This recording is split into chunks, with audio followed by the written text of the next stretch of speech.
criticism for the number of times that I've given way, and so I'm going to make progress, Mr. Speaker. It's the Second Amendment. Speaking to the Amendment 10F, as I and my noble friend Lord Sharp have said previously, this government greatly values the contribution of those who have supported us and our armed forces overseas. And that is why there are legal routes for them to come here to the United Kingdom. And there is already existing legislation, Mr. Speaker, including but not limited to the Illegal Migration Act, which the Secretary of State has a range of powers to consider cases and specific categories of persons. I have already made a clear commitment on behalf of His Majesty's Government that we will consider how removal under existing immigration legislation would apply. And that means that once this review of ARAP decisions for those with credible links to Afghan specialist units has concluded, the government will not remove to Rwanda those who received a positive eligibility decision as a result of this review where they are already in the United Kingdom. Just wait 1 minute, please. As of today. This is an important point, and it's a point that I emphasise today in front of this House. Yes, I give way to them, please. I thank the Minister for giving way. He may have read about my constituent today in The Guardian. A man who was originally Afghan, has British citizenship, served with our armed forces for 15 years. He and his family were called forward to the Barron Court Hotel, could not get there because there was an explosion, and have been in hell ever since. His young children and wife unable to join him here in the UK. He's not eligible for ARAP because he was a British citizen.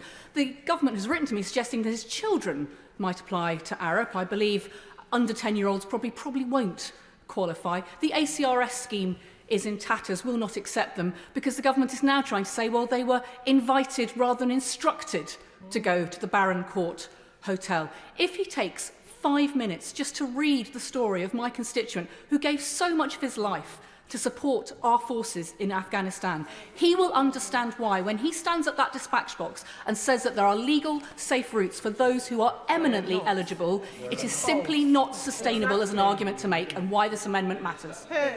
Well, this amendment is unnecessary. There is already existing legislation, as I have told the Honourable Lady, and I have tried to explain to this House. There is already existing legislation, including but not limited to the Illegal Migration Act. And I have confirmed that the government will not remove to Rwanda those who receive a positive eligibility decision as a result of this review. Mr. Speaker, this government recognises the commitment and responsibility that comes with combat veterans, whether our own or those who have shown courage and served alongside us.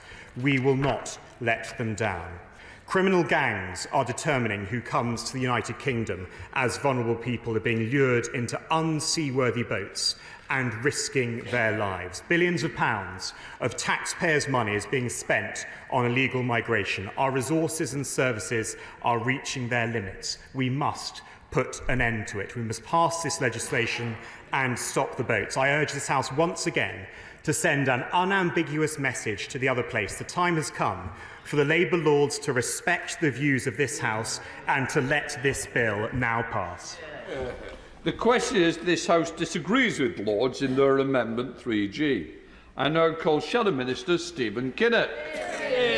Thank you very much indeed, Mr. Speaker.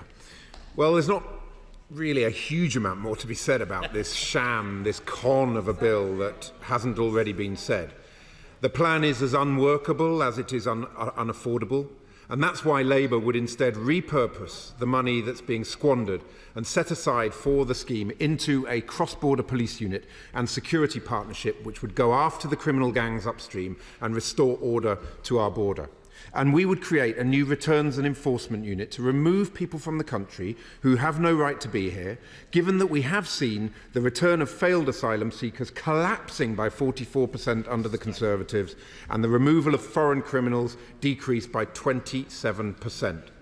Our plan will end the Tory boats chaos, fix our broken asylum system and restore our border security.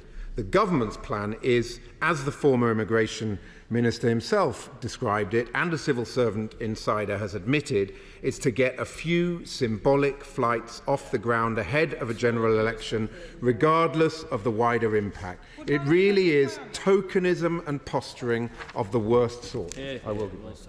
I thank my honourable friend for making way on that and highlighting why this is just such a gimmick. Does he agree that when the Permanent Secretary said that there is no evidence it will work as a deterrent, and this plan will only account for just 1% of those crossing the channel? Well, she's absolutely right that the test of a policy like this is, will it work as a deterrent? But when you're dealing with people who have risked life and limb to cross continents, they are not going to be put off by a 1% chance of being sent to Rwanda. So the policy fails on its own terms, and the Permanent Secretary was absolutely right to put that red flag on it 2 years ago. It's quite extraordinary that we are where we are today. I will give way. I'm grateful to my honourable friend for giving way, and he's making an excellent speech. He spoke about tokenism of the worst sort. Does he agree with me that that was carried on by the Prime Minister's announcement, identifying 25 courtrooms and 150 judges will be available to deal with legal challenges from asylum seekers, giving our courts are struggling with backlogs, partly due to not enough barristers in court. Exactly. So it would be interesting to know how the government would achieve this. Would my honourable friend agree with me?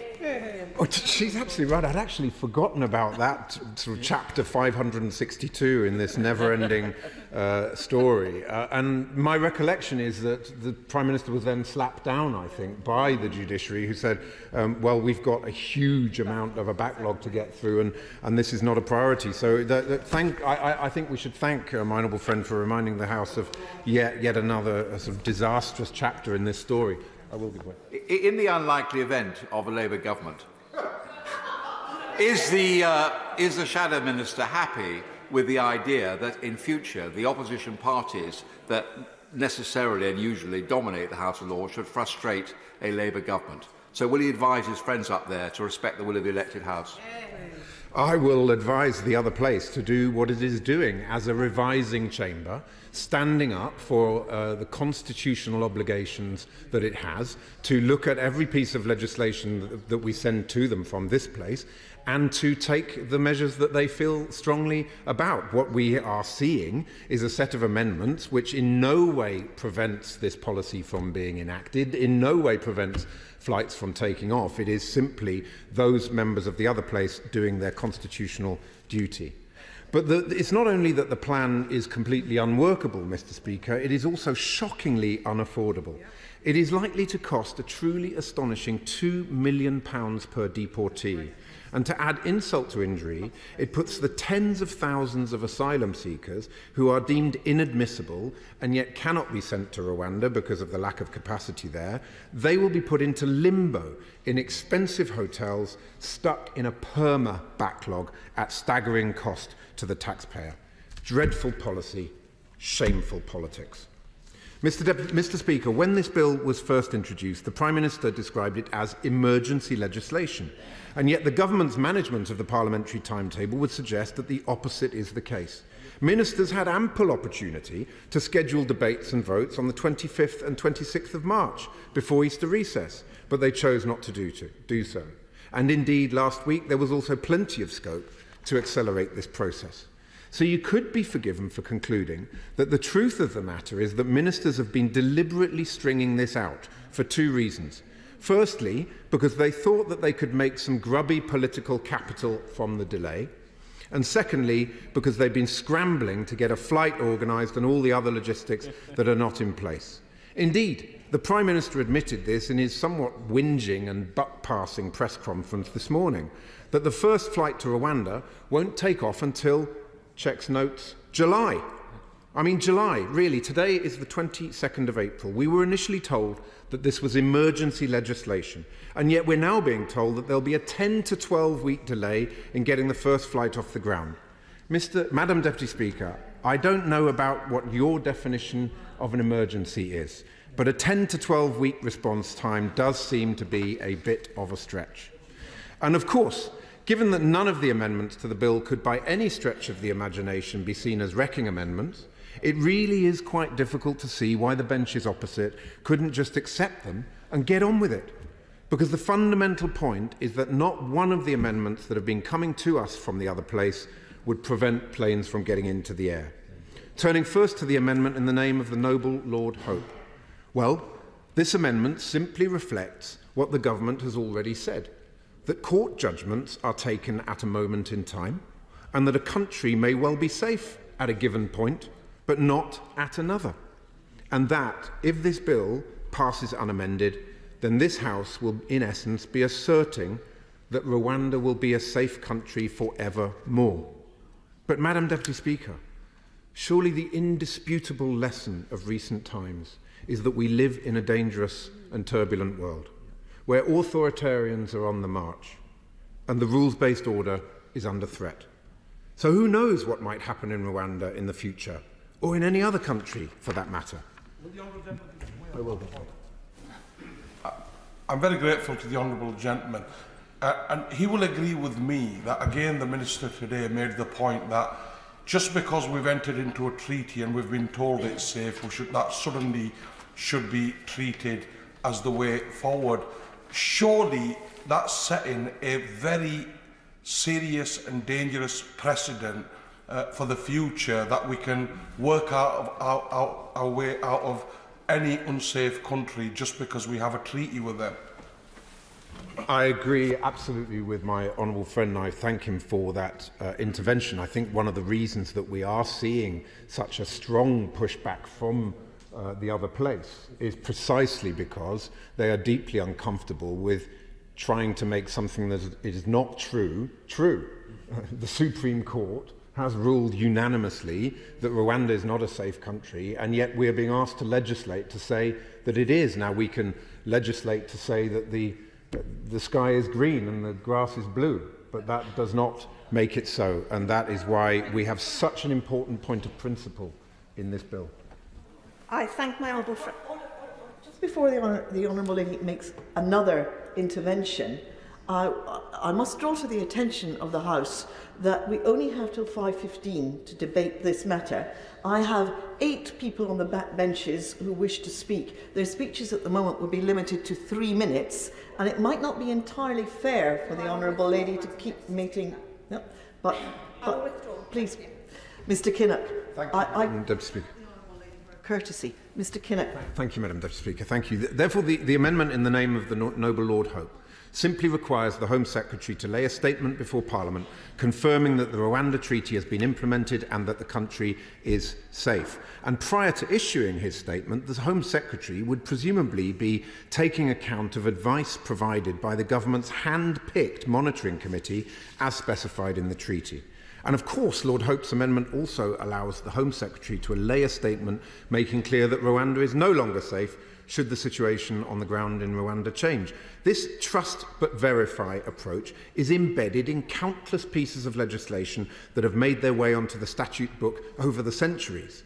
It is a perfectly fair, measured, reasonable and non-controversial proposal, and frankly it's simply bizarre and incomprehensible that the government is refusing to accept it. Turning now to the amendment in the name of the noble Lord Brown, frankly, I just don't know where to start with this one, Madam Deputy Speaker. It beggars belief that the government is still insisting on being able to deport Afghans who have bravely fought alongside British forces against the Taliban to Rwanda. It really is shameful that we are still debating what should be a given. We owe a debt of gratitude to the Afghans who stood shoulder to shoulder with our troops, and yet this government is seeking to trash our reputation as a country that honours its debts. What a disgrace. Ministers should hang their heads in shame. Now, over the course of the last few weeks, they've deployed a variety of spurious and mealy-mouthed arguments to defend their position. But the one they have most frequently used is that there are already safe and legal routes in place in the shape of the ARAP and ACRS schemes. But this is simply not the case, Madam Deputy Speaker. Operation Warm Welcome became Operation Cold Shoulder when the Prime Minister torpedoed both schemes and left these Afghans stranded. Shocking but true. Court documents show that in November 2022, the Prime Minister issued instructions to halt flights from neighbouring Pakistan for an entire year for Afghans who had already been granted resettlement rights in the UK, and only restarted them when the Pakistani government threatened to send these heroic individuals back across the border to meet their fate at the hands of the Taliban. Just let the content of those court documents sink in, Madam Deputy Speaker. The Prime Minister of the United Kingdom explicitly instructed the Ministry of Defence and the Home Office to stop assisting Afghans who had put their lives on the line for our country. What a disgrace. What a betrayal of British values. What a hammer blow to our moral standing in the world. But the noble Lord Brown's amendment is not only driven by a basic moral imperative, Madam Deputy Speaker, it is also driven by our national interest and by military logic, for the simple and obvious reason that the ability of our armed forces to recruit local allies to support us in the future will be severely constrained if this bill passes unamended. It should therefore not come as a surprise to anyone that our armed forces are outraged and repelled by the government's refusal to accept Lord Brown's amendment. Indeed, just last weekend, 13 senior military figures signed a letter to the Sunday Telegraph stating robustly that any brave men and women, and I quote, who have fought alongside our armed forces or served the UK government overseas must be exempt from removal to Rwanda. Madam Deputy Speaker, I therefore urge all those across the House to join with me in supporting these two amendments that are in front of us today. This whole process has been a farce, but if we can just pass these amendments, we can at least send a message that we are not a country that chooses to deport its military allies to a country on the other side of the world, and that we are a country that cares about whether or not we are sending some of the most vulnerable people on the planet to a place which is safe for them. At the very least, we owe that basic level of respect and decency to ourselves as a nation and to the people that this policy will affect. Unfortunately, respect and decency for anyone, whether it's in relation to our nation, to asylum seekers, or indeed to the British taxpayer, is not something that this Prime Minister and his government hold in any regard whatsoever. And that is why their time is up. They are not fit to govern. And I fear tonight that they will demonstrate that point in spades yet again. Thank you, Madam Deputy Speaker. As I've just intimated, there will be an immediate time limit on backbench speeches of 3 minutes. So, Jeremy Wright. Thank you very much, Madam Deputy Speaker. In view of the time, I want to focus what I say on the second part of Amendment 3G, subclause 8. And I think it is clear that Lord Hope has drawn attention to a flaw in the bill's logic. We all understand it's about parliamentary sovereignty, but if declaring Rwanda safe in the first instance is a matter for Parliament, then why is determining whether it remains safe not also a matter for Parliament? And yet this bill covers only the first determination of safety and provides no mechanism for Parliament to change its mind if circumstances change, save for primary legislation, which of course it would need government to introduce. Now, Madam Deputy Speaker, my quarrel with the noble Lord Hope's amendments has been that whereas the theme of this bill is parliamentary authority, the earlier forms of his amendments give effective authority on the safety of Rwanda to the monitoring committee, because their conclusion on treaty compliance would be determinative of the question of safety. But the later versions of his amendments have transferred authority to ministers to determine, on the advice presumably of the monitoring committee, that Rwanda is no longer safe and make a statement to that effect. And I have to say, I think that is not perfect either. I still think that for the bill to have inherent and logical consistency, it should be Parliament's decision on whether Rwanda remains safe in changed circumstances, not a monitoring committee's and not a minister's.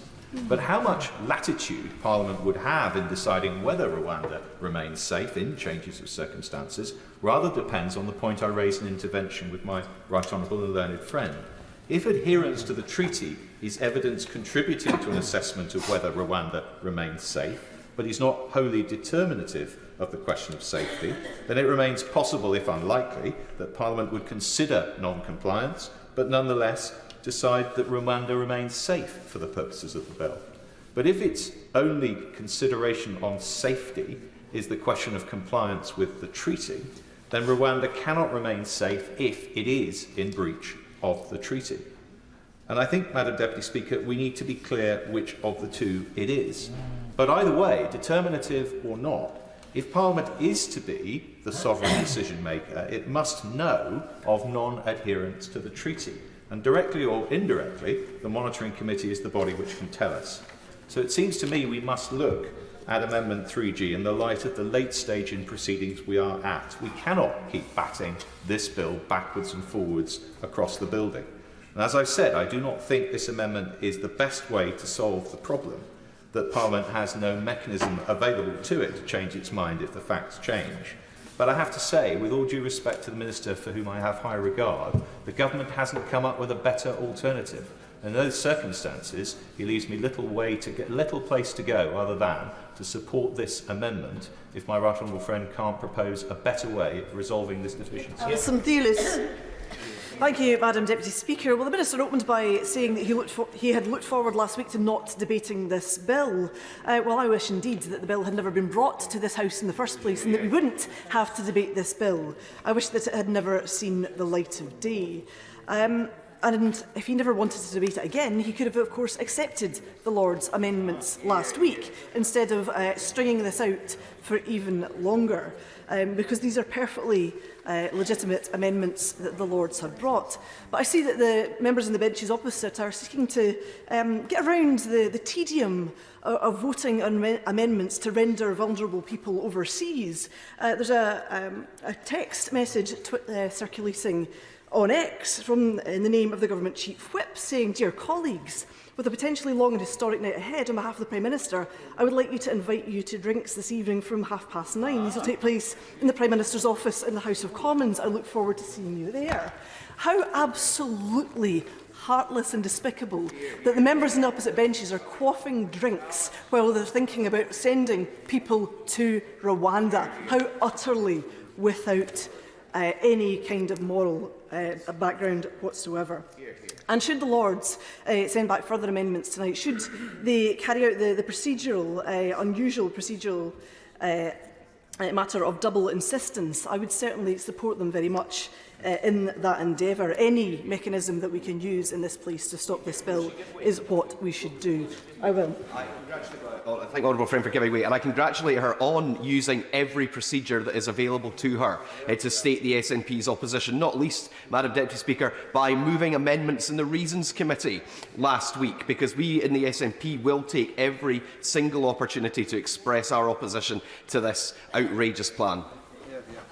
I thank him for his intervention and would note on the record that Labour did not vote on any of the reasons that I sought to amend in the Reasons Committee, and I've yet to have any explanation as to why they wouldn't use any mechanism available to them to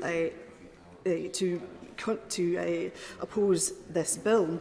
And Madam Deputy Speaker, we had yet another press conference this afternoon where the Prime Minister didn't come to this House to talk about his gurning and his greeting that those mean old Lords wouldn't let him have his way.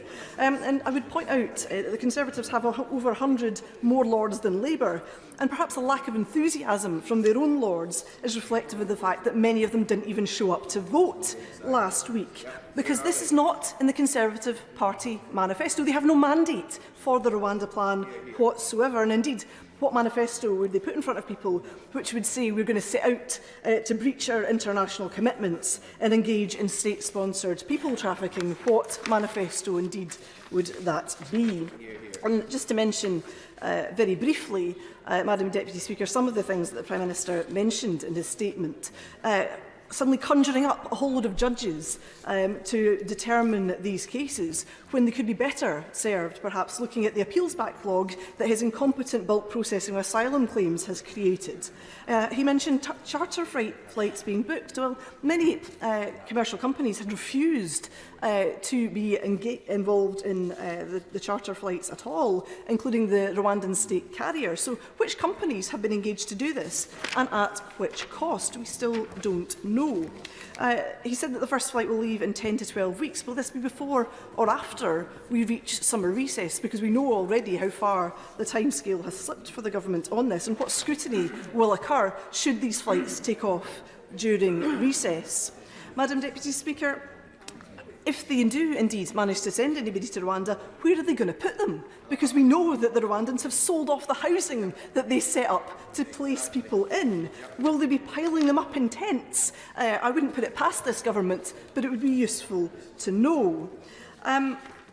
Moving to the Lords' amendments themselves, Madam Deputy Speaker, we fully support these Lords' amendments, which do their very best to mitigate an absolutely dreadful piece of legislation. And I cannot see what the government's objection really ought to be in Amendment 3G. They were all about taking back control, but yet they want absolutely no parliamentary scrutiny whatsoever of whether Rwanda remains a safe country. And the honourable member from Kenilworth and Southam quite rightly pointed out, we have no means in this place of declaring Rwanda unsafe. We say it's safe for in perpetuity, forever and ever and ever. We can't declare it unsafe should something happen. That is just not logical. And I would note also that the Irish High Court ruled last month that the UK, in fact, is not a safe country to send asylum seekers to in light of these plans. I fully support also the new Amendment 10F from the Lords regarding Afghans. And I've mentioned it many times before, my support for those Afghans who served and supported UK objectives in Afghanistan, and how woeful the government's response to the need of those people has been. And I would point... I will briefly, yes. I'm grateful to her for giving way. Would she agree with me that rather than spending £11,000 per person to deport them to Rwanda, that money could be used right now to rescue my constituent and his wife who got out of Afghanistan into Pakistan and are now stuck there waiting for the UK government to rescue them? I wholeheartedly agree, and I know of many such cases of people who have been sorely let down by this government.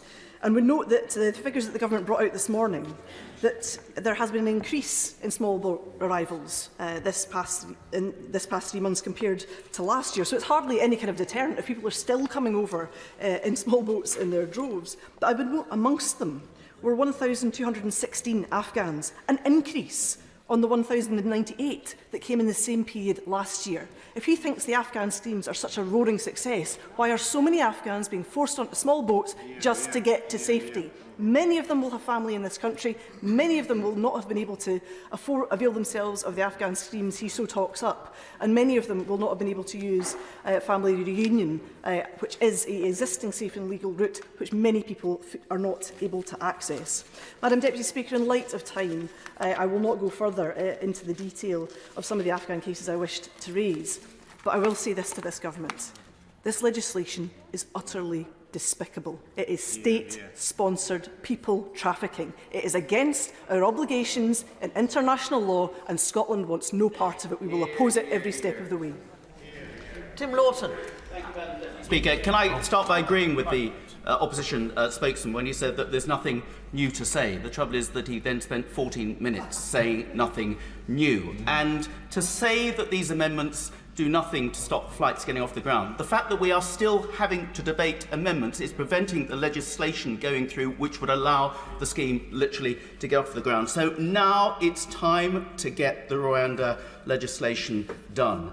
The remaining amendments, many people have had days, weeks and months to make their points. The government have given undertakings. We've heard further undertakings about the treatment of Afghan refugees here today. This bill does not oblige the government to return anybody from Afghan. There are explicit schemes particularly to protect them. And in terms of declaring Rwanda a safe country, the only reason the legislation has stated such is because a court declared it not to be based on limited and snapshot evidence. The government has a white list of countries which are not deemed to be safe. The FCDO issues guidance about where it's safe to travel. But what does constitute safe in the eyes of those courts?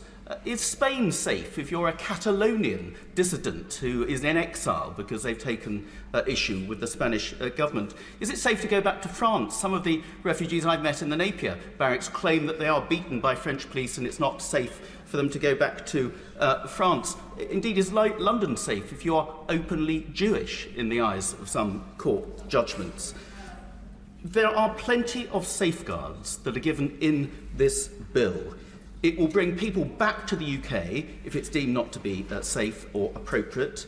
There's plenty of international legal scrutiny now added into this bill. The issue of refoulement, which was the major complaint about by the Supreme Court, has been dealt with. Legal assistance is available for those sent to Rwanda. And we know, and I'll say it again, when the Home Affairs Select Committee went to Calais last year, we were told by all of those in charge of the policing system on the beaches that when the government announced the Rwanda scheme in the previous May, there was a surge in migrants around Calais approaching the French authorities to try and regularise their position in France because they did not want to risk being sent to Rwanda. What is disgraceful, Madam Deputy Speaker, is time and time again, those behind these amendments, the Labour Party continuing this ping-pong, have not come up with a single solution to the really important question of what do you do with asylum seekers who have come to this country illegally, who have no credible case to be in the UK, but for whom it is practically impossible to return them to this country. And what's also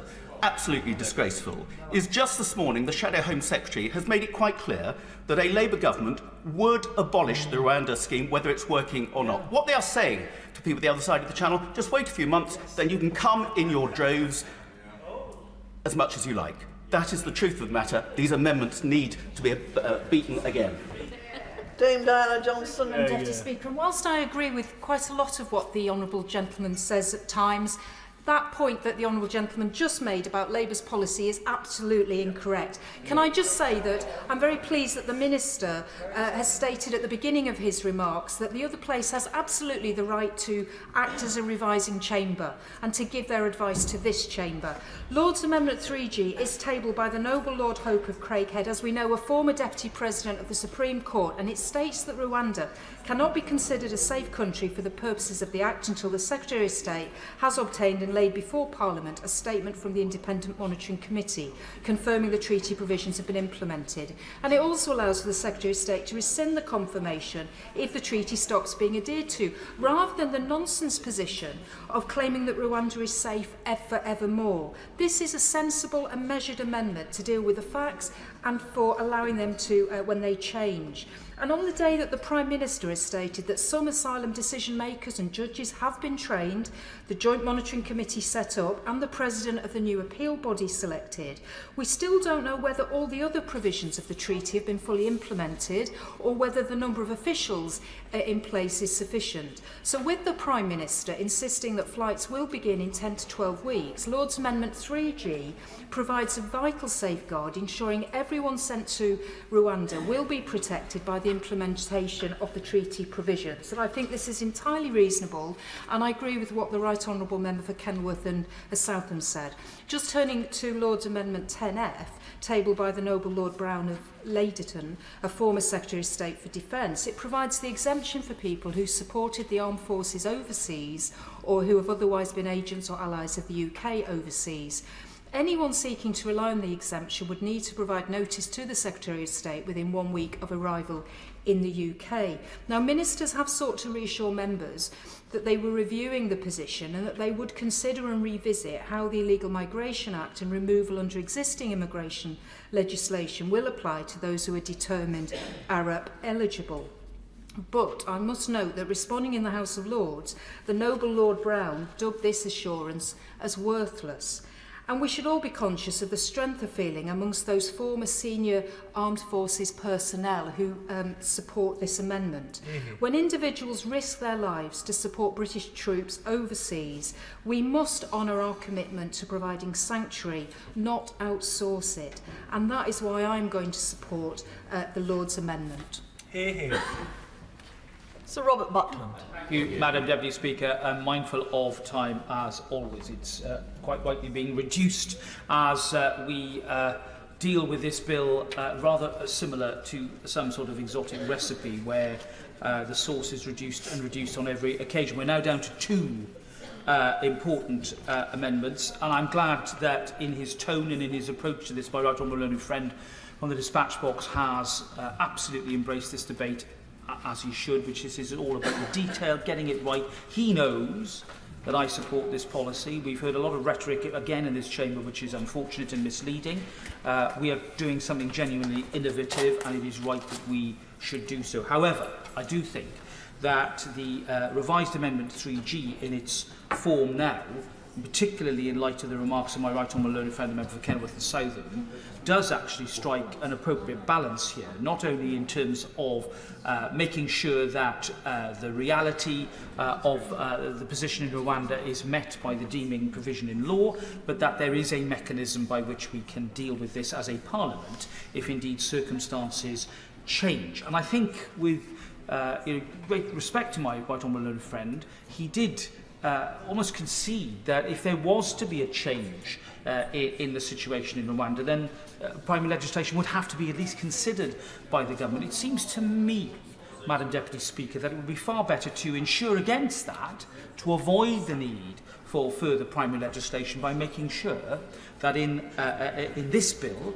we can wrap it all up and make sure that we have a system that is not just strong when it comes to potential legal challenge, but which also gives this place, I think, its rightful role. So I do, alongside my right honourable learned friend, still commend and support that particular provision. Now, I noted with regard to Amendment 10F the comments that my right honourable learned friend made from the dispatch box, the assurances that he gave about the status of people who have had an assessment and are found therefore to have satisfied the requirements of the scheme. That's an important step forward. I don't take the view that we should regard these matters as worthless. I do regard it as having quite a lot of weight, and I'm grateful to him for that. I do think that making that very clear on the face of the bill would probably clear the matter up once and for all, and it may well mean, not that I mind being here till the wee small hours of the morning, Madam Deputy Speaker, but it may well mean that we can clear up this business once and for all. And I'm in the market for sorting this out now, so this bill can become law before it is too late this evening. That's why I would commend perhaps a little further movement on 10F by my right honourable friend. Sammy Wilson. Throughout this bill, my party, both here and in the other place, has given by and large support to the government, even though at times we've been sceptical and we have been concerned about how effective some of the measures are.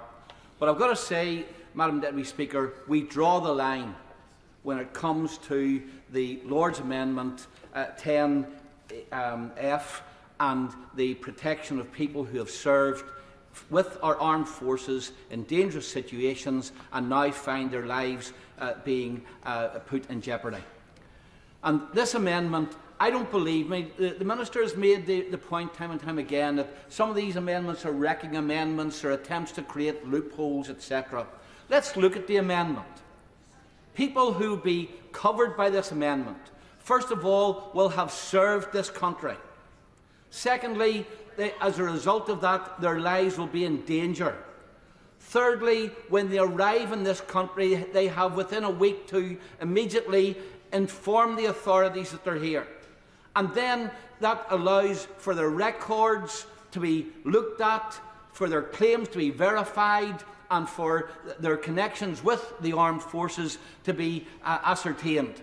And lastly, if they haven't done that, then in any subsequent cases the courts can draw inference from it. So nothing can be more watertight than this particular amendment. And yet the government is refusing to accept it on the basis, well, there's already arrangements in place. Well, why is it, and my colleague from Strangford has raised time and time again in this House, and as of others, why is it that there are people who serve the armed forces in Afghanistan who find themselves in danger at present? They're on the run from the police in Pakistan. They're hiding because the police in Pakistan want to send them back to Afghanistan where they'll be in danger. Why? Because the system has not worked for them. And that's why I think it is important that this amendment is accepted. We have a moral duty. And as has been pointed out, if we're going to look to the future and recruit people in trouble spots to help the armed forces, then we have got a strategic duty. And I believe that if the Minister really wants to get this stuff through tonight, he's got a political reason for doing this. Because at least by accepting this amendment, he takes away another leg that the other House is seeking to stand on. when it comes to opposing this bill. And for all of those reasons, I hope that the Minister will accept this amendment to protect those who have served us, to get this bill through and to avoid any further delay. John MacDonald.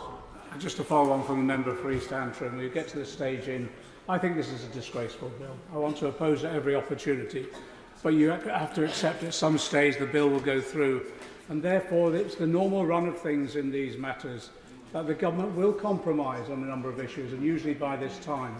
And for the life of me, I can't understand why we haven't reached that compromise so far, particularly on this particular amendment. I just want to make this particular point. It's exactly as the member for East Antrim said, if the system was working as it was at the moment, we wouldn't be finding the cases that we've got. I think the situation in Afghanistan in particular is deteriorating at the moment. I just give one example of a case I'm dealing with. There's a woman who is in this country now who campaigned for women's rights in Afghanistan. The Taliban are now arresting and torturing her family. And that's just because she stood up for women's rights. If you're any way associated with the British government in any form, it makes matters even worse. I had another constituent in one of the hotels, an asylum seeker in one of the hotels, whose family simply rented out property to the BBC and some of the British authorities as well. The family got out, but they actually still had their connection with their video. And they showed me the videos of the Taliban turning up and beating up almost to pulp the staff of that family who were working in those premises then. The situation is deteriorating. The existing system is not working. People who are in any way associated with the British government and the British forces in particular are targeted, and their family are targeted, and they're not just abused, they're actually tortured. I just think we have a debt of honour, and the compromise has to be done tonight. This amendment cannot be seen as a wrecking amendment in any way. It's simply a logical conclusion of the debate that we've had in both our houses. And I urge the other place to stand firm on this one, because I actually do think the British public support this amendment as well as this. I actually do think maybe a majority in this House really want to support it too. So I urge the government to think again, because this has gone beyond the normal process. My honourable friend from the front bench said, what is there to gain from the government in continuing this process overall? If they think this is about demonstrating their own bravado, their commitment, trying to get some publicity out of this, I actually think it's going the other way. I think at the moment the general political mood and public mood is, for goodness sake, except when there's a compromise offered, you should seize it, particularly on this particular issue. Tim Farron. Deputy Speaker, I hear from the other side impatience and irritation that we're still here, still debating this. I would respectfully just point to them the impatience, irritation, even outrage on the part of my constituents at the fact that this government is wasting vast amounts of their money on something they know and the government knows will not work. That there's a 1 in 200 chance that an asylum seeker might be sent to Rwanda is clearly not going to be a disincentive. What could be a deterrent would be to process the applications that we have and remove that 25% of asylum seekers who turn out not to be genuine. You will never know that if you don't have the competence to process it. What also would be sensible is to actually set out safe routes, so you are able to bypass and therefore undermine the model of the evil people traffickers. That outrage from my constituents also goes to the knowledge that what could be done with the money that has been spent on this nonsense scheme so far. It's the equivalent, Madam Deputy Speaker, of 5.7 million GP appointments if the government had the priorities that the British people wants them to have. These two amendments are entirely sensible. I don't need to repeat all the arguments for them, but that we should have independent verification and not simply declare that a place is safe despite the lack of evidence is nonsense. Of course, as an aside, if Rwanda is a safe place, then why would it be a deterrent? And if it's not a safe place, why would any decent government send anybody there? But I support the Lords in pushing 3G with 10F. I'm not going to give way because we're about to finish. It's unfair on others. 10F guarantees that those who've risked everything to protect and serve our men and women in Afghanistan, our servicemen and women, to not be betrayed by this or future government is a basically simple and decent thing to ask for. And whatever the motivations the government ascribes to those those moving this amendment, it's clearly a totally a reasonable one, and a reasonable government would accept it. But going back to finish, the government's, to address the government's irritation, the Conservative Party's irritation that we are still here, I want to just gently encourage Conservative members here present, right honourable and honourable members, to imagine a time, sometime in the future maybe, when they are not in government and they are in opposition. Let's imagine a time when a government of a different colour ignores the rule of law, bypasses the courts, thinks itself above the law, and then tries to use its numbers in Parliament to steamroller through something that was not in their manifesto and for which they have no mandate. An honest answer to that question would lead to this government yield. This is awful legislation, it is cruel, it is inept, it is expensive. We should vote the amendments through, the law should keep going, the government should concede. Minister Michael Tomlinson. Madam Deputy Speaker, with leave of the House, may I address very directly my right honourable and learned friend, the member for Kenilworth and Southam, and my right honourable and learned friend, the member for South Swindon, because they have both addressed Amendment 3G. This amendment does not do what my right honourable and learned friends are looking for. They are looking for a parliamentary moment. This amendment merely produces a statement. And I would invite them to imagine a scenario whereby what we have been discussing would not produce a statement in any event, would not produce an urgent question, would not produce a moment for a Secretary of State to have a statement in the chamber of the House of Commons in any event. And I repeat to my right honourable learned friend, this amendment does not meet the challenge that he has set, and I would encourage him to be with the government in a few short minutes' time. Madam Deputy Speaker, we must get on and put an end to this. We must pass this legislation and to stop the boats. Perhaps in the words of my honourable friend, the member for Stone, I urge this House once again to send a clear and unambiguous message to the other place, and I beg to move. The question is that this House disagrees with the Lords in their Amendment 3G.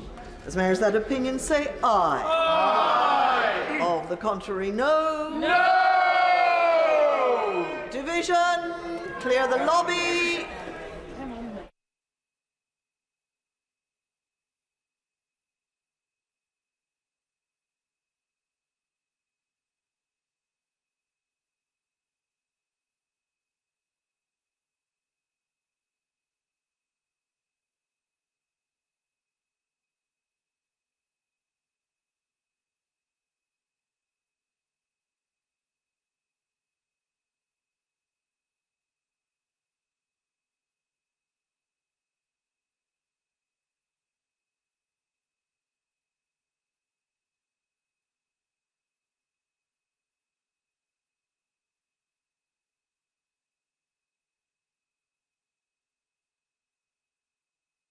Order. The question is that this House disagrees with the Lords in their Amendment 3G. As mayors that opinion say aye. Aye. Of the contrary, no. No. Tellers for the ayes, Joy Morrissey and Mark Jenkinson. Tellers for the noes, Tonia Antoniazzi and Mary Glindon.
The ayes to the right were 306. The noes to the left were 229.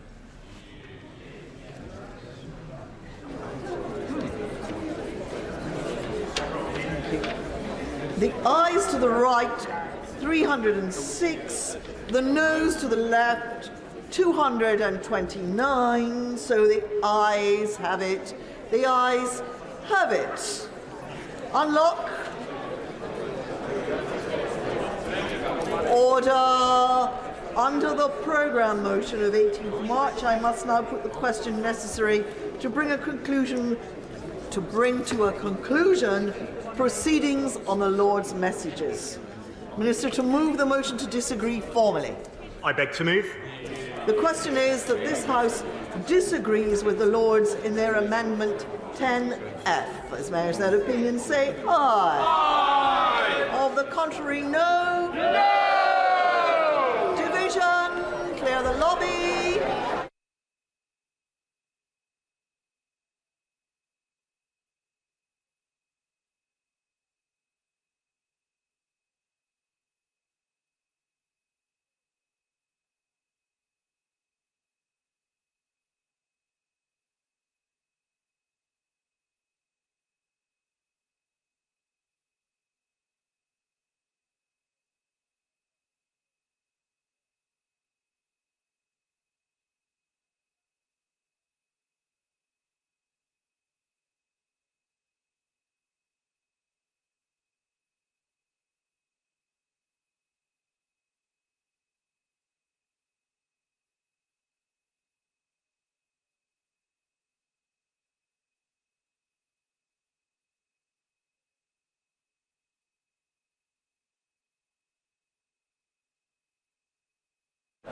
Order.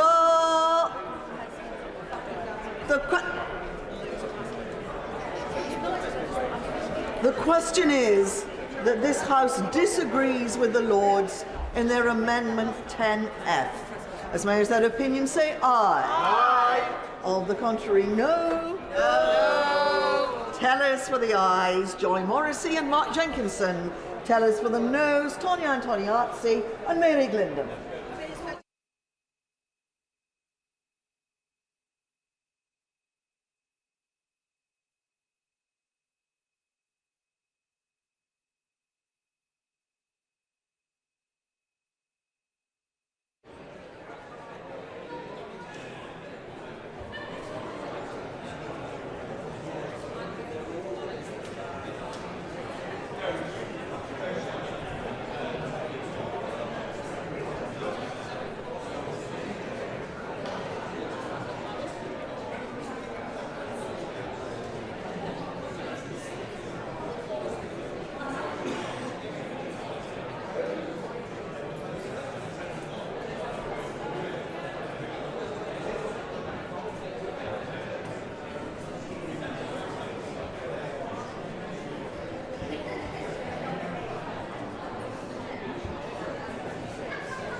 Order!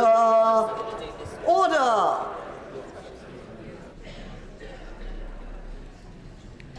The ayes to the right, 305. The noes to the left, 234.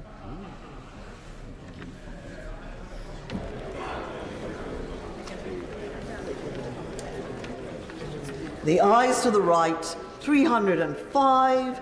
The noes to the left, 234. So the ayes have it. The ayes have it. Unlock. Minister to move that a committee be appointed to draw up reasons. I beg to move that a committee be appointed to draw up reasons to be assigned to the Lords for disagreeing to their amendments. That Michael Tomlinson, Scott Mann, Kieran Mullen, James Sunderland, Stephen Kinnock, Colleen Fletcher and Alison Thewlis be members of the committee. That Michael Tomlinson be the chair of the committee. That 3 be the quorum of the committee. That the committee do withdraw immediately. The question is that a committee be appointed to draw up reasons to be assigned to the Lords for disagreeing to their amendments 3G and 10F. That Michael Tomlinson, Scott Mann, Kieran Mullen, James Sunderland, Stephen Kinnock, Colleen Fletcher and Alison Thewlis be members of the committee. That Michael Tomlinson be the chair of the committee. That 3 be the quorum of the committee. That the committee do withdraw immediately. As mayors that opinion say aye. Aye. Such enthusiasm. Of the contrary, no.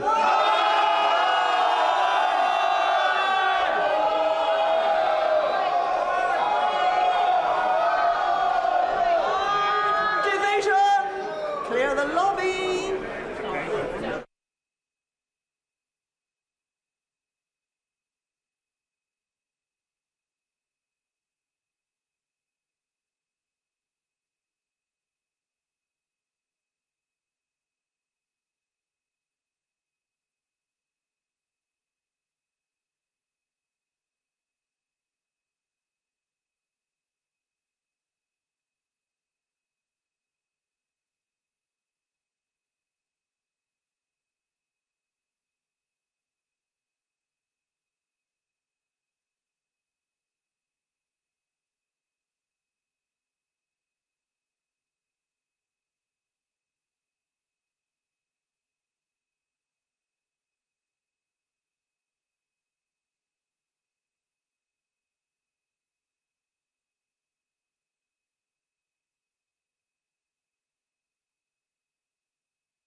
The question is that a committee be appointed to draw up reasons to be assigned to the Lords for disagreeing to their amendments 3G and 10F.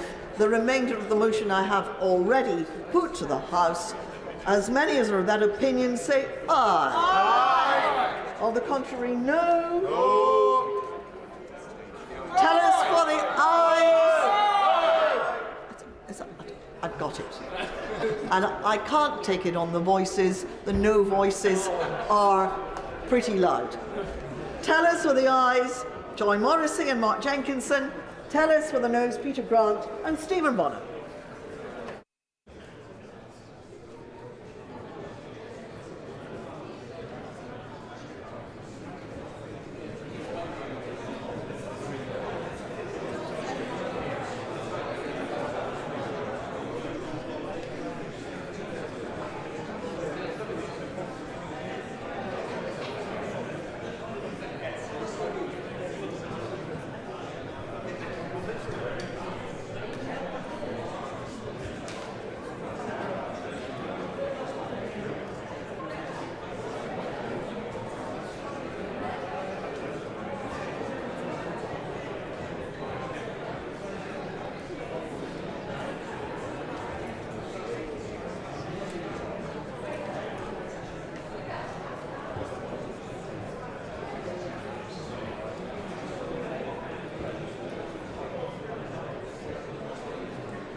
Order!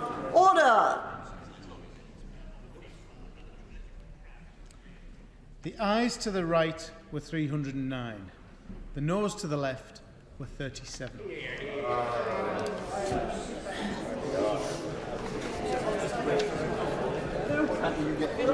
The ayes to the right, 309. The noes to the left, 37. So the ayes have it. The ayes have it. Unlock.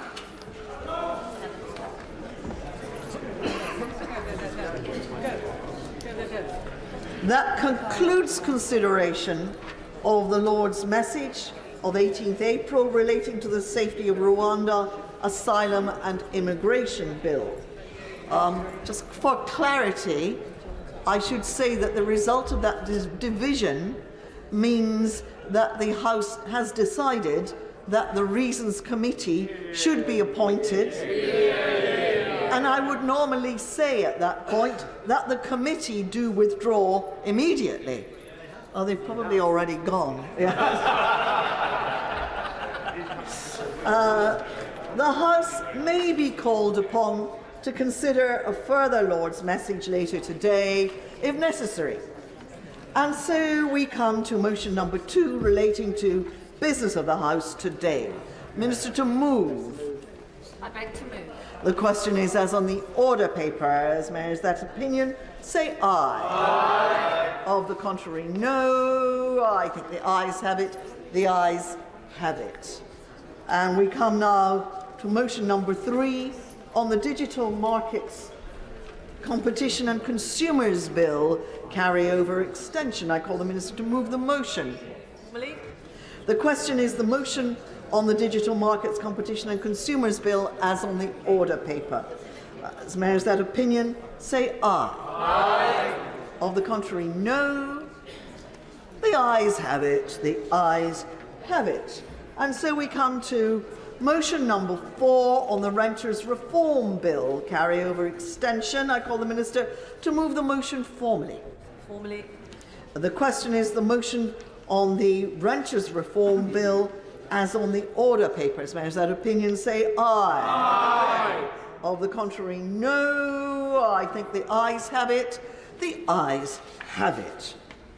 And so we come to motion number 5 on the Economic Activity of Public Bodies Overseas Matters Bill carryover extension. I call the Minister to move the motion formally. Formally. The question is the motion on the Economic Activity of Public Bodies Overseas Matters Bill as on the order papers. Mayors that opinion, say aye. Aye. Of the contrary, no. No.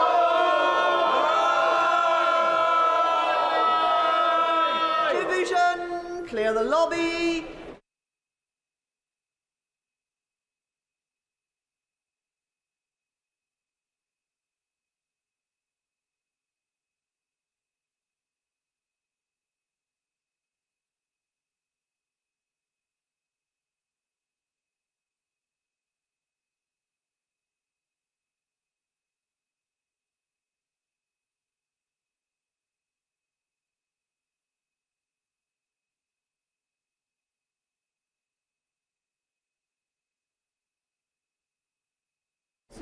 Order!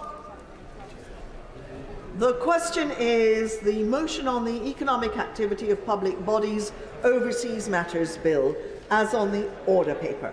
As mayors that opinion, say aye. Aye. Of the contrary, no. No. Tell us for the ayes, Joy Morrissey and Mark Jenkinson.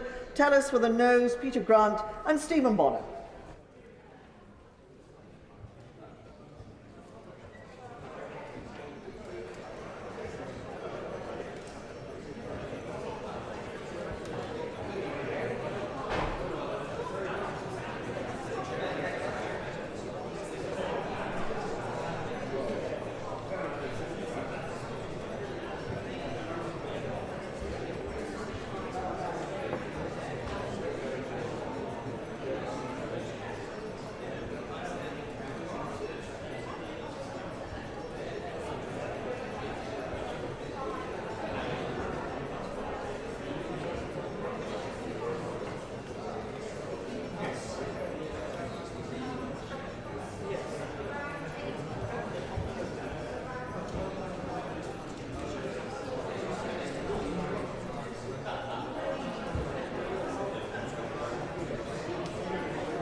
Order! Order! The ayes to the right, 304. The noes to the left, 222.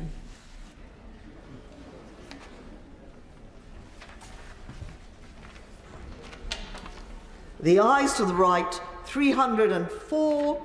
The noes to the left, 222. So the ayes have it. The ayes have it. Unlock. We now come to the money resolution in respect of the pensions special rules for end of life bill. Minister to move. I beg to move. The question is, as on the order paper, as members that opinion say aye. Aye. Of the contrary, no. I think the ayes have it. The ayes have it. And we come to the money resolution in respect of the International Freedom of Religion or Belief Bill.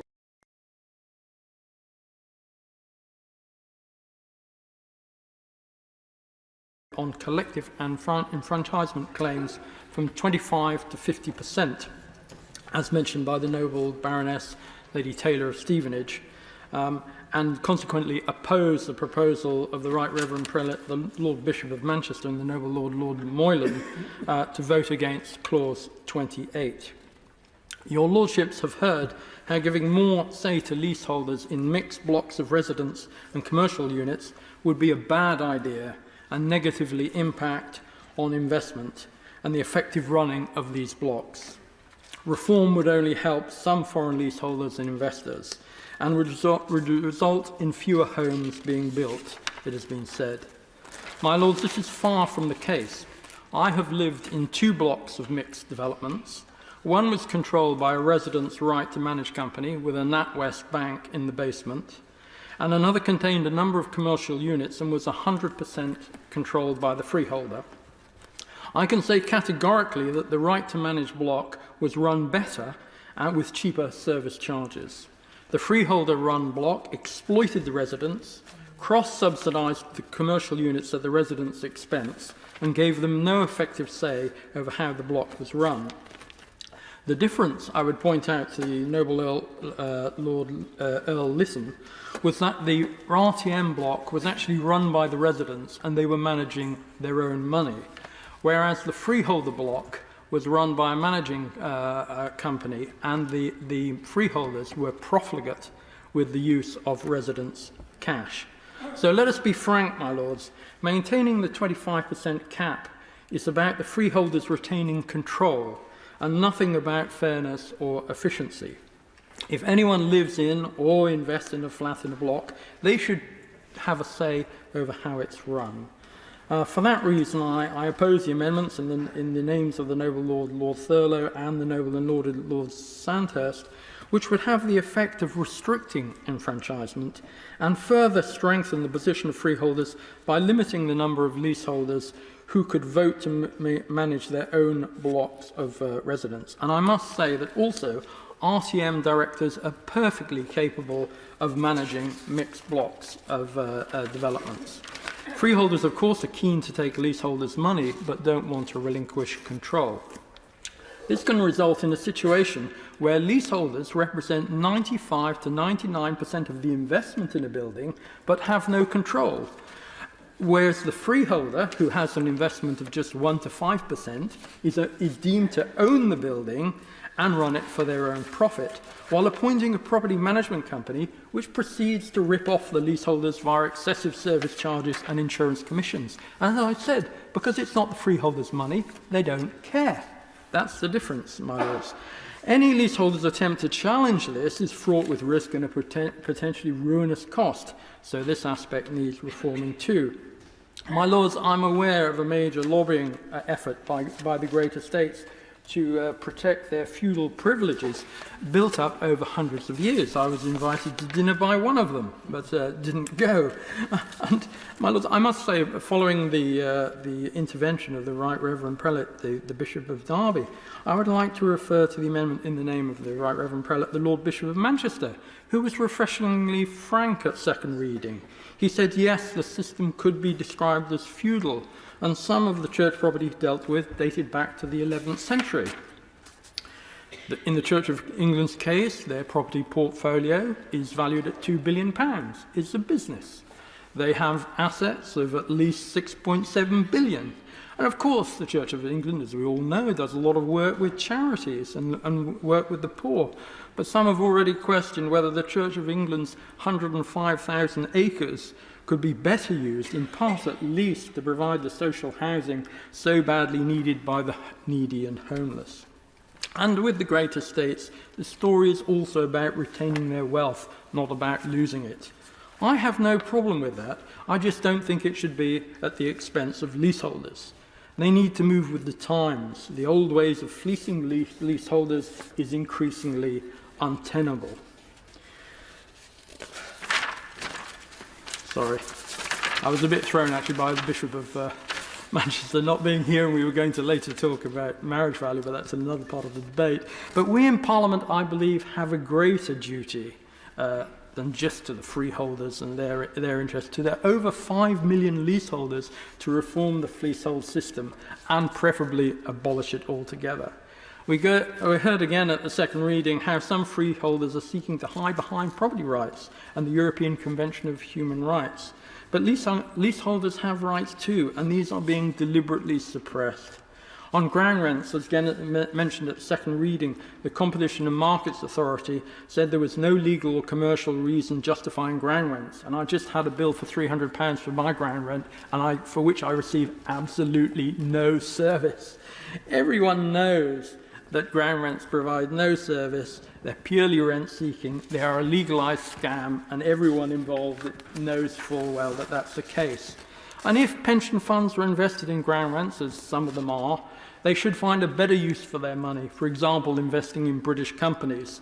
Our pension companies invest less in our own country's companies and stock market than any of their international competitors. And I say, my lords, shame on them.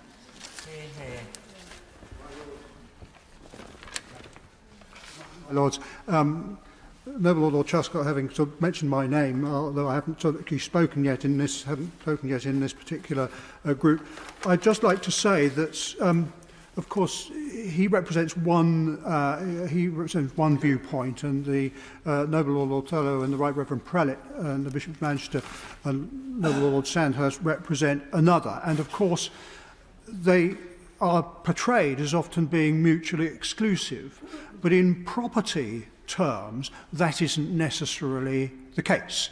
There clearly are perfectly good managers who really look after not only their residential tenants, but their commercial tenants as well.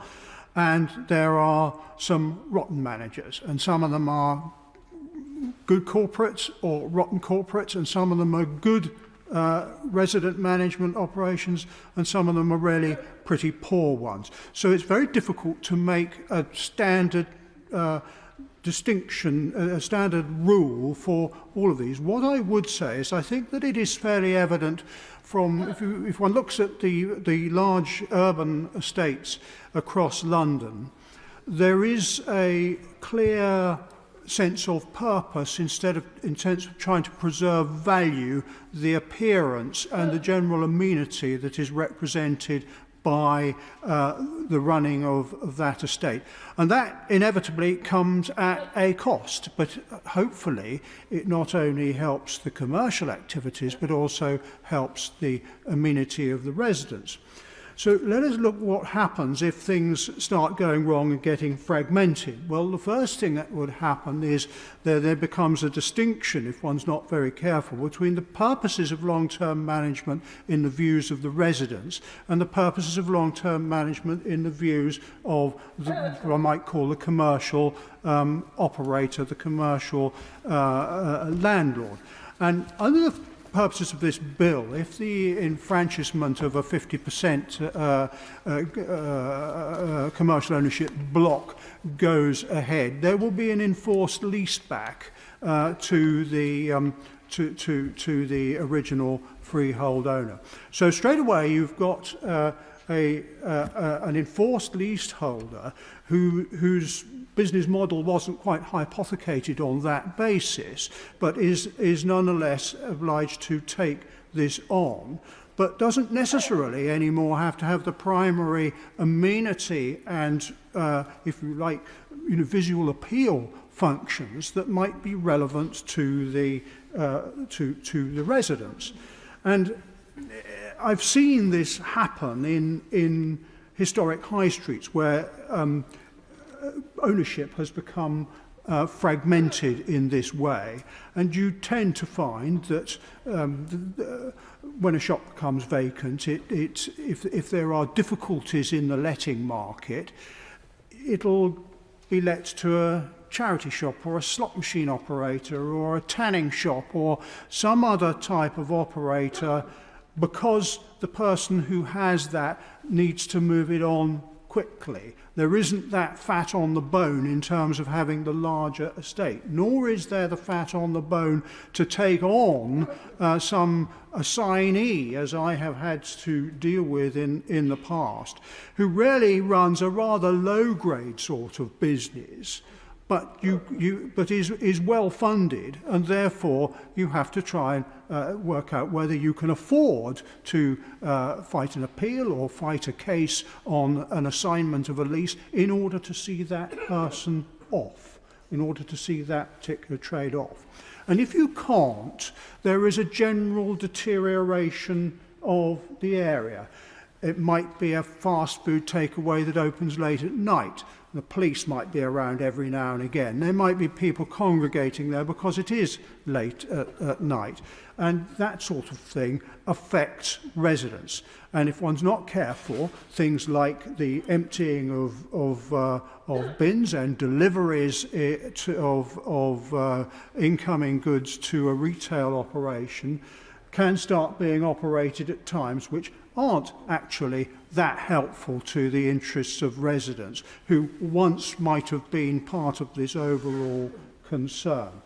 And so I can see both sides of this, and I think we do have to be very careful that not to make standard rules about things where the decision actually is much more nuanced and much more difficult a decision to pick. It really does depend where one is starting from, the circumstances and everything else.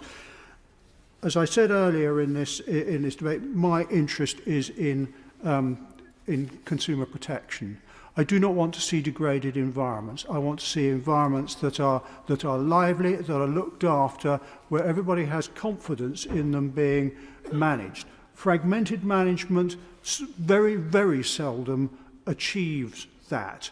So I think there is an issue, as I said earlier, about management being a slightly different issue to the ownership as such. And I think it's a big issue we've got to address, because this isn't going to be dealt with by a local authority.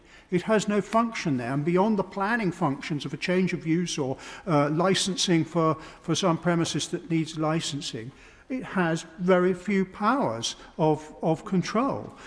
So the overarching control, if it is the sort of thing that needs that overarching control, and it may well be that there's an argument for saying that ecclesiastical environments or heritage environments, and indeed possibly some other environments, need those overarching controls, then we just ought to be very careful that we aren't chucking out that baby with the bathwater and ending up with a slow process of attrition, which actually suits nobody, and ends up degrading the value not only of the freeholders who can look after themselves by and large, but more particularly a slow process of attrition of the area and its appeal, which of course is ultimately to the detriment of residents. And I would really not want to go down that road without being very clear what we're doing and making sure there's some way we can pick up on processes of deterioration before they take root. Marlo, do you mind? Thank you. My Lords, as this is my first intervention today, did speak at second reading. I really just want to say that I regret that this is yet another bill that was heralded with robust rhetoric from the Secretary of State, which has now come face to face with reality, and I regret some of that reality is from those with vested interests, and therefore we are getting a watered-down bill, and it's certainly on these benches we believe it is a missed opportunity. But, Minister, that said, turning to this enfranchisement group, Amendment G16, we on these benches absolutely support the government in that amendment. We need to see as many restrictions on leaseholders' ability to enfranchise removed by this bill. After all, they have bought a home and should be able to easily and affordable, to use the government's own words, extend their lease and buy their freeholds. Turning to Baroness Taylor's Amendment 17, perhaps no surprise that we would also support this amendment, insofar as it would allow the Secretary of State to give more leaseholders rights to collective enfranchise. And we note the detail of the lady's reasons. However, the power cannot and must not be used to narrow the qualifying criteria or to exclude more leaseholders from freehold purchase. We are pleased that it would be subject to the affirmative resolution procedure, as this includes public consultation and the involvement of both houses. However, we do know that cohorts of leaseholders will still not even qualify to buy their freehold under this bill. For example, MPs at the Public Bill Committee in January heard from experts and campaigners that there really is currently a problem with leaseholders in mixed-use buildings. And from our debate today, I'd say we have a problem with mixed-use buildings that needs to be sorted out. Even though the government is admirably using this bill to try to liberate leaseholders in mixed-use blocks by, as we've said, moving the 25 rule on non-residential premises to 50 and introducing mandatory leasebacks on commercial space to slash the cost of collective enfranchisement. But, and I find this a strange one, they have not lifted the restrictive regulations in the 1993 Act that means shared services, such as a plant room, would disqualify leaseholders from buying out their freehold.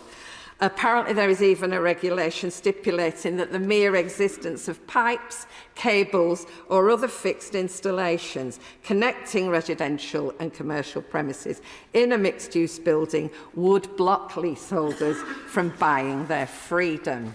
My Lords, this means that many leaseholders who would otherwise stand to benefit from the changes on mixed use will be blocked from securing collective enfranchisement and from being in control of their buildings. Perhaps the noble lady, I could ask if we could discuss this particular aspect before we go into report stage. Turning to the three, well, I'll just call them tricky amendments. I noted that the noble lady Baroness Taylor kind of hedged her bets on these very wisely, I think.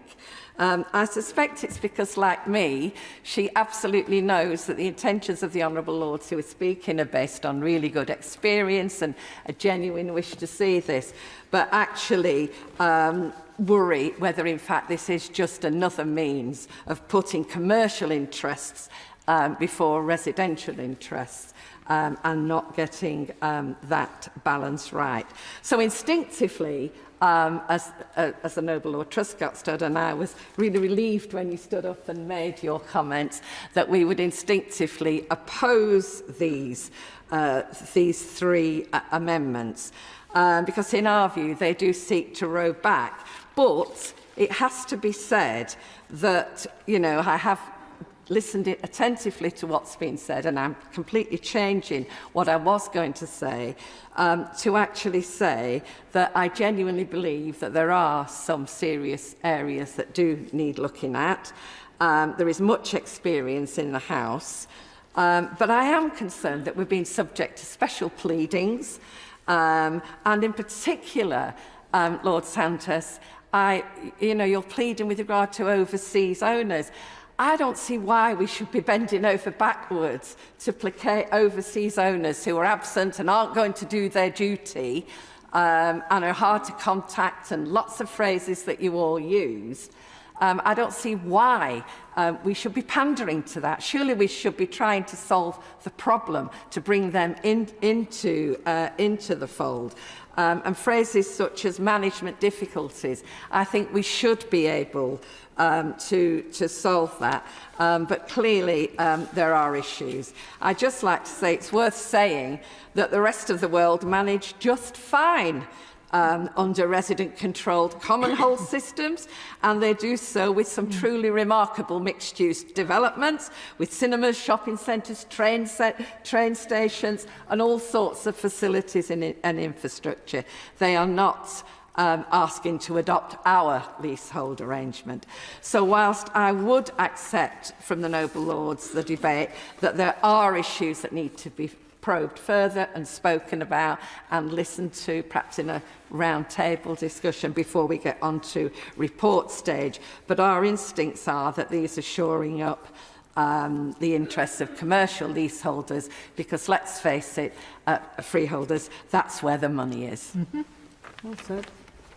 My Lords, very briefly, in the descriptions that have been put forward, the Right Reverend Prelate of these kind of thriving communities, and I mean, it sounded idyllic and so on.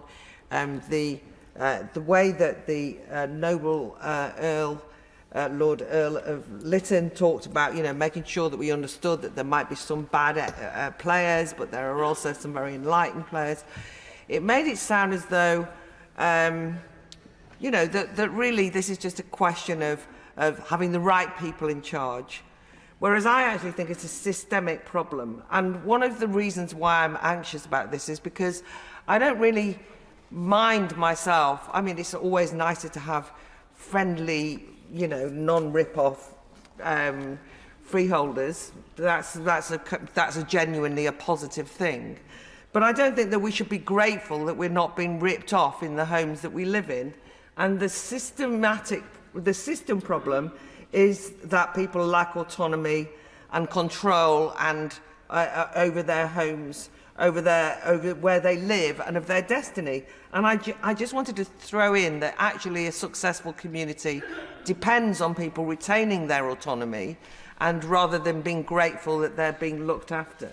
I also think that it's incredibly important what the noble Baroness Thornhill pointed out. And I think it was really, Lord Truscott's really made an excellent speech, by the way, laying some of this out, which is there are thriving communities with mixed-use abilities all over the world that do not use leasehold. This idea that we're now getting to a point where we're saying, oh, well, what if we don't have leasehold here? We'll never have a local swimming pool, and there'll be no community centres. What's going to happen to all the shops? I mean, this is actually mythological. So I just wanted to point out that although I agree that one needs to look at the complexities, and I, for one, am actually all for nuance in relation to this and not just blustering away, I also think we should stop myth building about the wonders of the system, when in fact inherent in it is and why we want enfranchisement in the first place is because our citizens, when they buy a house, should have control over it, and they should not have that's their home, and then they can work collectively on building the community. At the moment, they denied that, which is why we're trying to tackle the problem of leasehold in the first instance. Okay.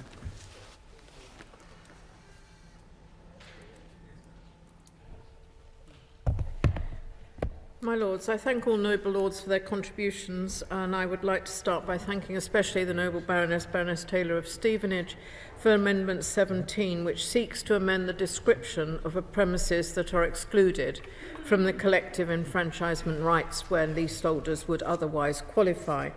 I know the amendment is well-intentioned so that there is flexibility to amend the description of exceptions without new primary legislation. The amendment introduces a broad power for ministers to change fundamental elements of the structure of the regime, which are substantive areas of policy.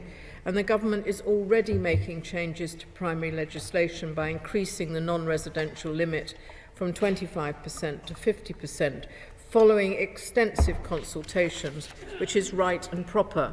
The powers in this amendment would affect the very core of the regime and how it is structured, rather than amending mere procedural changes, and to make sure that stakeholders have certainty as to how the law will work in practice, changes to fundamental structure of statutory regime should be clear and stable.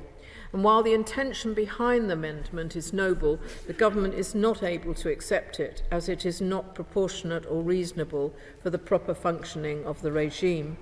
It would be a sweeping power to change the fundamental structure of the enfranchisement regime after it has been improved by Parliament.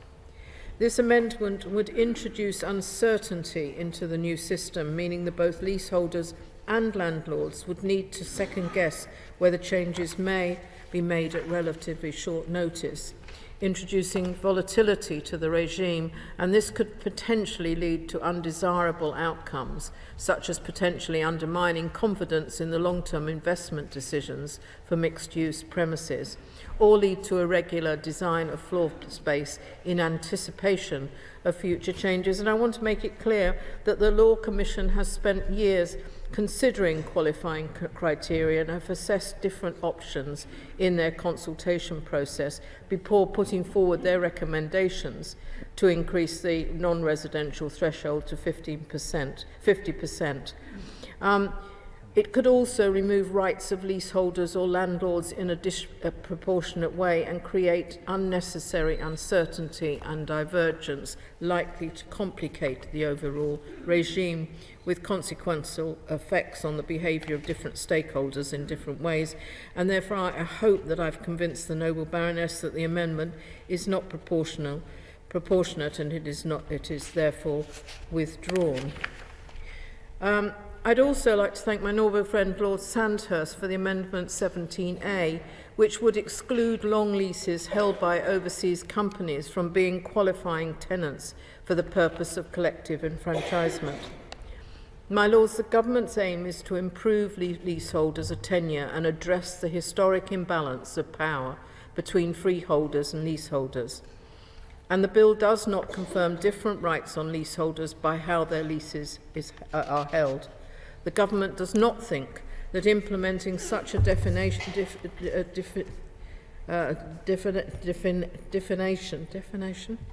yes, in respect of which leaseholders have rights and which do not is workable or desirable. Amending the definition of a qualifying tenant for the collective enfranchisement will make it harder for other leaseholders in a building to meet the numbers required to enfranchise, should they so wish. And attempting to restrict some leaseholders may well disenfranchise others, meaning that many leaseholders up and down the country could lose the opportunity to exercise their rights. Furthermore, it would remove the existing rights of some leaseholders and complicate the system overall, contrary to the aims of the government.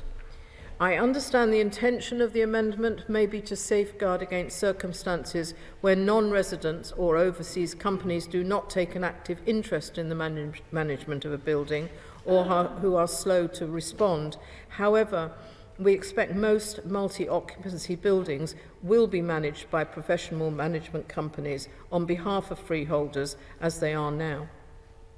And I would like to thank my noble friend again for the amendment, but I cannot accept it because it runs contrary to the aims of the government and may restrict leaseholders' rights. I therefore ask that I hope my noble friend is content to withdraw his amendment. My Lords, I'd also like to thank the Lord Bishop, or the Right Reverend Lord Bishop of Derby, for speaking on behalf of the Lord Bishop of Manchester, who I have had a number of meetings with about this issue. And I'm very happy if the Right Reverend Prelate takes back the fact that I will continue that discussion if the Lord Bishop of Manchester so wishes. But also my noble friend Lord Moylan for notice of their intention to oppose the question that Clause 28 stands part of the bill. Clause 28 increases the non-residential limit for the collective enfranchisement claims to proceed in mixed-use buildings from 25 to 50%. The clause implements the Law Commission recommendation, which has been subject to comprehensive consultation by the Law Commission and the Department. I note the Right Reverend Prelate and my noble friend's concerns, which have been raised through various consultations and with freeholders and with landlords. The bill's impact assessment considers the impact of increasing the non-residential limit for collective enfranchisement claims, including the potential impact on freeholders, high streets and businesses. The increase to 50% strikes a fair and proportionate balance and will ensure that leaseholders are not unfairly prevented from claiming the right to manage in respect of buildings that are majority residential, and protects the freeholders and commercial leaseholders in buildings that are majority commercial. Freeholders can also protect their commercial interests by taking back a lease back of the commercial unit by securing their interests with a 999-year lease back at a peppercorn rent. And we recognise the importance of the responsibility of building management, and would expect those, as I've said, who do exercise their right to take over their buildings will employ the use of professional managing agents, ensuring the building is managed with the appropriate expertise, as we've heard from Lord Truscott about the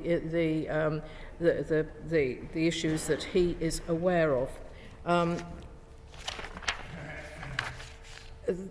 So I would ask that the increase, I would say that the government considers that this increase is proportionate, and I would ask the Right Reverend Prelate and my noble friend to support Clause 28 and that it stands part of the bill.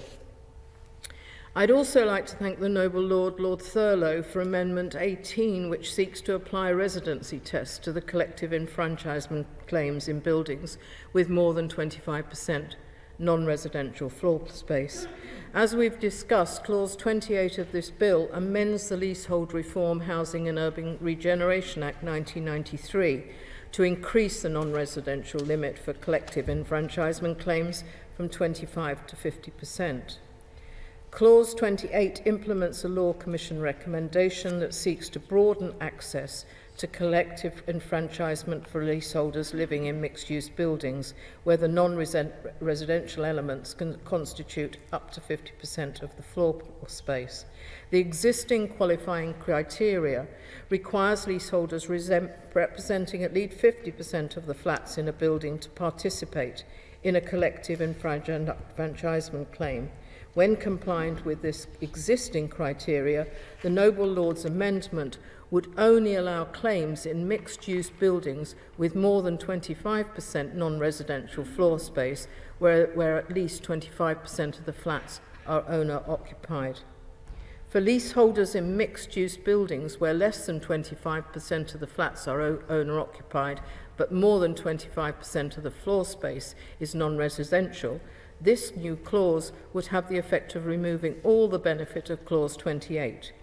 This would leave leaseholders unable to collectively buy the freehold of their building because of how their neighbours choose to use their properties.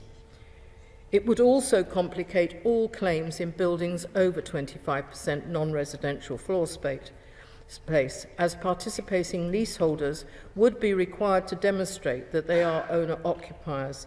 This could lead to claims taking longer, costing more, and would provide freeholders with another opportunity to frustrate leaseholders' right to buy their freehold. And this is counter to the government's aims in this area to broaden access to collective freehold ownership for all leaseholders and simplify and not complicate the system leaseholders use to do so. Lord Thurlow asked about why we weren't introducing it. And the government is committed, as I've said, to broadening this access to collective enfranchisement and making it cheaper and easier for leaseholders to buy their freehold. And as I've said, any residency test would complicate this system, my lords. Lord Thurlow also asked about compensation, and our reforms to enfranchisement valuation ensures that sufficient compensation is paid to landlords to reflect their legitimate property interests. And for these reasons, my lords, I would ask the noble lord to withdraw his amendment and move my amendment, my lords. And clause 27, amendment 16. Question is that amendment be agreed to. As many of that people say content. To the contrary, not content. The contents have it. The question is that clause 27 as amended stand part of the bill. As many of that people say content. Contrary, not content. Contents have it. Amendment 17, Baroness Taylor, not moved. Amendment 17A, Lord Sandhurst, not moved. The question is that clause 28 stand part of the bill. As many of that people say content. Contrary, not content. The contents have it. After clause 28, amendment 18, Lord Thurlow, not moved. Schedule 3, amendment 19, Baroness Scott.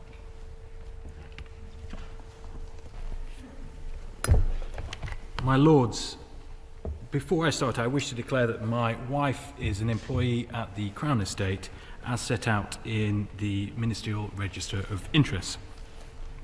I beg to move Government Amendments 19, 20, 21 and 22 in my noble friend Baroness Scott's name. These amendments are consequential to the repeal of the right for public authorities to block freehold acquisition and lease extension claims of houses for purposes of redevelopment. This relates to Section 28 of the Leasehold Reform Act 1967. Removing this blocker will allow more leaseholders to enfranchise. The power to block enfranchisement was given to authorities named on a list in the same section of the Act. The list of authorities is, however, used for wider purposes. For example, the list may be used by separate legislation when a lease has reached its end and expired. When this happens, the listed public authorities could apply to the courts to seek possession for the purposes of redevelopment. These amendments preserve the list and its use for wider current law as it is moved into sections 29 and 38 of this bill.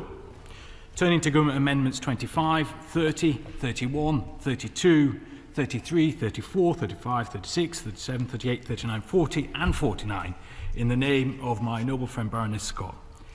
Government Amendment 32 addresses the enfranchisement valuation procedure regarding chained leases. That is where successive long leases of a house are treated as one single long lease. The amendment makes it clear that the exception for market rack rent leases will apply only where the leaseholder's current lease is a market rack rent lease. It will not matter whether a previous lease was a market rent lease. This will protect leaseholders and mean that in the case of chained leases, where a previous lease might have been granted for no or low premium, freeholders will be prevented from unfairly gaining through the new valuation scheme. Government Amendment 39 clarifies the rules on which lease to consider when valuing a lease comprised of a chain of leases, treated as one single lease, where one of them was granted for high rent and low or no premium. The amendment states that it is the most recent lease that should be looked at. This will determine whether the ground rent cap should apply in the enfranchisement valuation. This will protect leaseholders and mean that in the case of chained leases, where a previous lease might have been granted for a high ground rent, but for little or no premium, freeholders will be prevented from unfairly gaining through the new valuation scheme.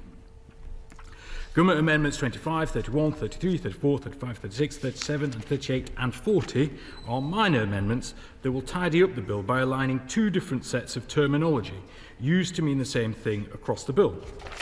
This will help to avoid any potential for confusion and has no material impact on the valuation provisions in this bill. Government Amendment 30 is a minor amendment to Schedule 4. As currently drafted, the bill would incorrectly require valuation of a freehold for a lease extension. We are fixing this to align with the new valuation scheme so that a lease extension will require evaluation of a notional lease. This will ensure that the provision works for lease extensions as intended. This amendment does not change the scope or effect of Assumption 3 in Schedule 4. It simply makes sure that it is phrased correctly. Government Amendment 49 is a minor correctment of a grammatical error in Clause 41, so that it refers to the appropriate tribunal. In this case, the appropriate tribunal can make orders regarding the new right for intermediate landlords to commute, that is, reduce, the rent that they pay following lease extensions and ground rent buyout claims by their tenants.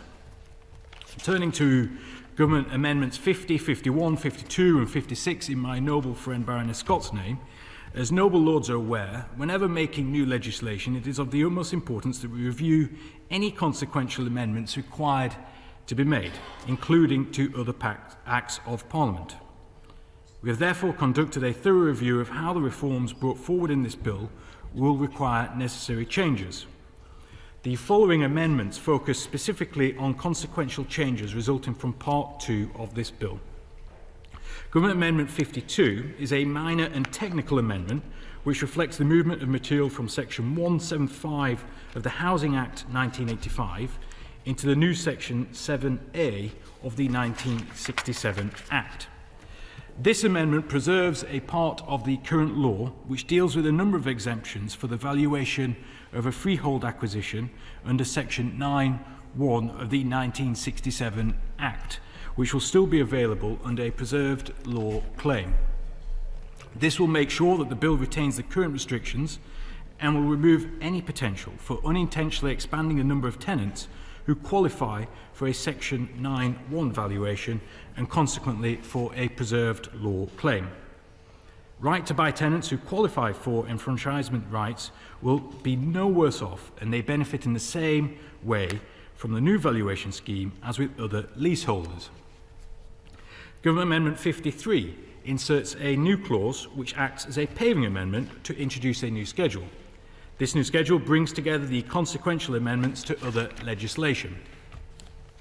As a result of this new schedule, Government Amendments 50 and 51 remove consequential amendments to the Housing and Planning Act 1986, which are currently contained in Schedule 8. These are now addressed in the new schedule. Government Amendment 56 inserts the new schedule entitled Part 2 Consequential Amendments to Other Legislation. This new schedule is extensive and brings together the consequential amendments across 19 other acts into a single place. None of the amendments make separate substantive changes, but rather the new schedule allows this bill to mesh with and integrate seamlessly with other legislation. So to summarise, these consequential amendments will remove provisions which will become obsolete as a result of other changes made by the bill, enable freehold acquisition claims of houses under Section 9(1) of the Leasehold Reform Act 1967 to continue to operate as they do currently, whilst making sure that provisions in other legislation do not override our new valuation scheme. Make clear how to treat the valuation of freehold acquisitions for right to buy tenants, preserve the current law so that non-litigation costs payable on enfranchisement do not attract stamp duty land tax, allowing the operations of stamp duty land tax to continue as intended, and make sure that provisions of other acts governing shared ownership leases will still function properly following the repeal of some shared ownership provisions in the 1967 Act. Turning to Government Amendments 88 and 89 in my noble friend Baroness Scott's name, these are tidying up amendments to align the terminology in Clause 77 with the terminology used elsewhere in Part 5 of the Bill. And finally, my Lords, it is with sincere thanks for bearing with me and for your patience that I turn to Government Amendment 90 in my noble friend Baroness Scott's name. This is a clarificatory amendment which seeks to deal with any potential confusion over the extent to which the bill applies to event fees. As noble Lords may know, some leases require the leaseholder to pay a fee on certain events, such as the sale of the premises or a change of occupancy. These so-called event fees are common in specialist housing for older people. How event fee terms are drafted varies from one lease to the next, as does what the money is used for. This amendment is not concerned with the regulation of event fees. The government has committed to making event fees fairer and more transparent and will implement agreed Law Commission recommendations when parliamentary time allows. There is a risk in the current drafting of the bill that the specific nature and purpose of event fees may be regarded as an administration charge under Clause 81 of the bill. This would in turn mean that they are subject to the test of reasonableness, which we do not consider appropriate for a fee of this nature. This amendment therefore sets out a definition of an event fee and makes it clear for the avoidance of doubt that any event fee is not to be regarded as an administration charge. My Lords, I beg to move. Amendment proposed, Schedule 3, page 151, line 13. At end, insert the words on the marshalled list. I just rise to thank my fellow East Lancastrian noble Lord the Minister for introducing those technical tidying up and clarification amendments. My Lord, I just want to, I think I've spoken at great length ad nauseum about many of these amendments. I too would like to thank, I apologise to everyone, but I too would like to thank and say how much of a pleasure it is to follow my long-lost brother from East Lancashire, Lord Khan. I beg to move. The question is the amendment be agreed to. As many of that opinion will say content. Content. Contrary not content. Contents have it. Does the government wish to move amendments 20, 21 and 22 to the schedule en bloc? Question is amendments 20, 21, 22 be agreed en bloc. As many of that opinion will say content. Content. Contrary not content. The contents have it. The question is that Schedule 3 as amended stand part of the bill. As many of that opinion say content. Content. To the contrary not content. The contents have it. Clauses 30 to 35 stand part of the bill. Is the government content to move those en bloc? Move en bloc. Question is that clauses 30 to 35 en bloc stand part of the bill. As many as of that opinion will say content. Content. To the contrary not content. The contents have it. My Lords, I will now adjourn the House during pleasure to until we are ready to consider the message from the Commons on the Rwanda Bill. The time the House will resume will be displayed on the Annunciator. I beg to move that the House do now resume. It's necessary that it's not the House, this is the committee, that we resume the House before doing that. Sorry, Speaker. Would you like to move that? Yes, I beg to move that the House do now resume. Question is the House is now resume. As many of that opinion say content. Contrary not content. The contents have it.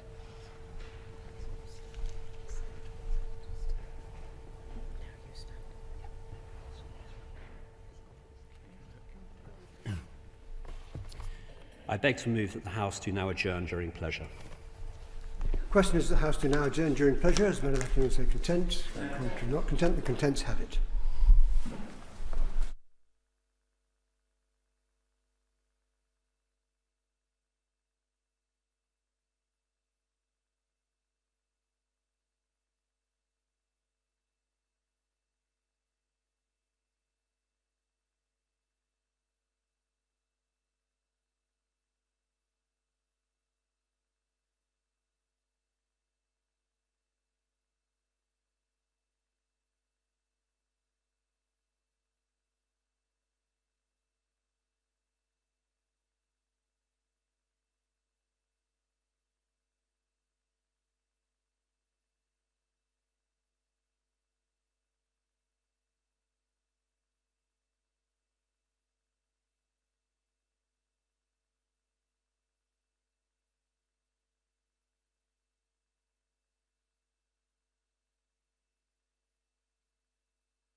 Lord Speaker.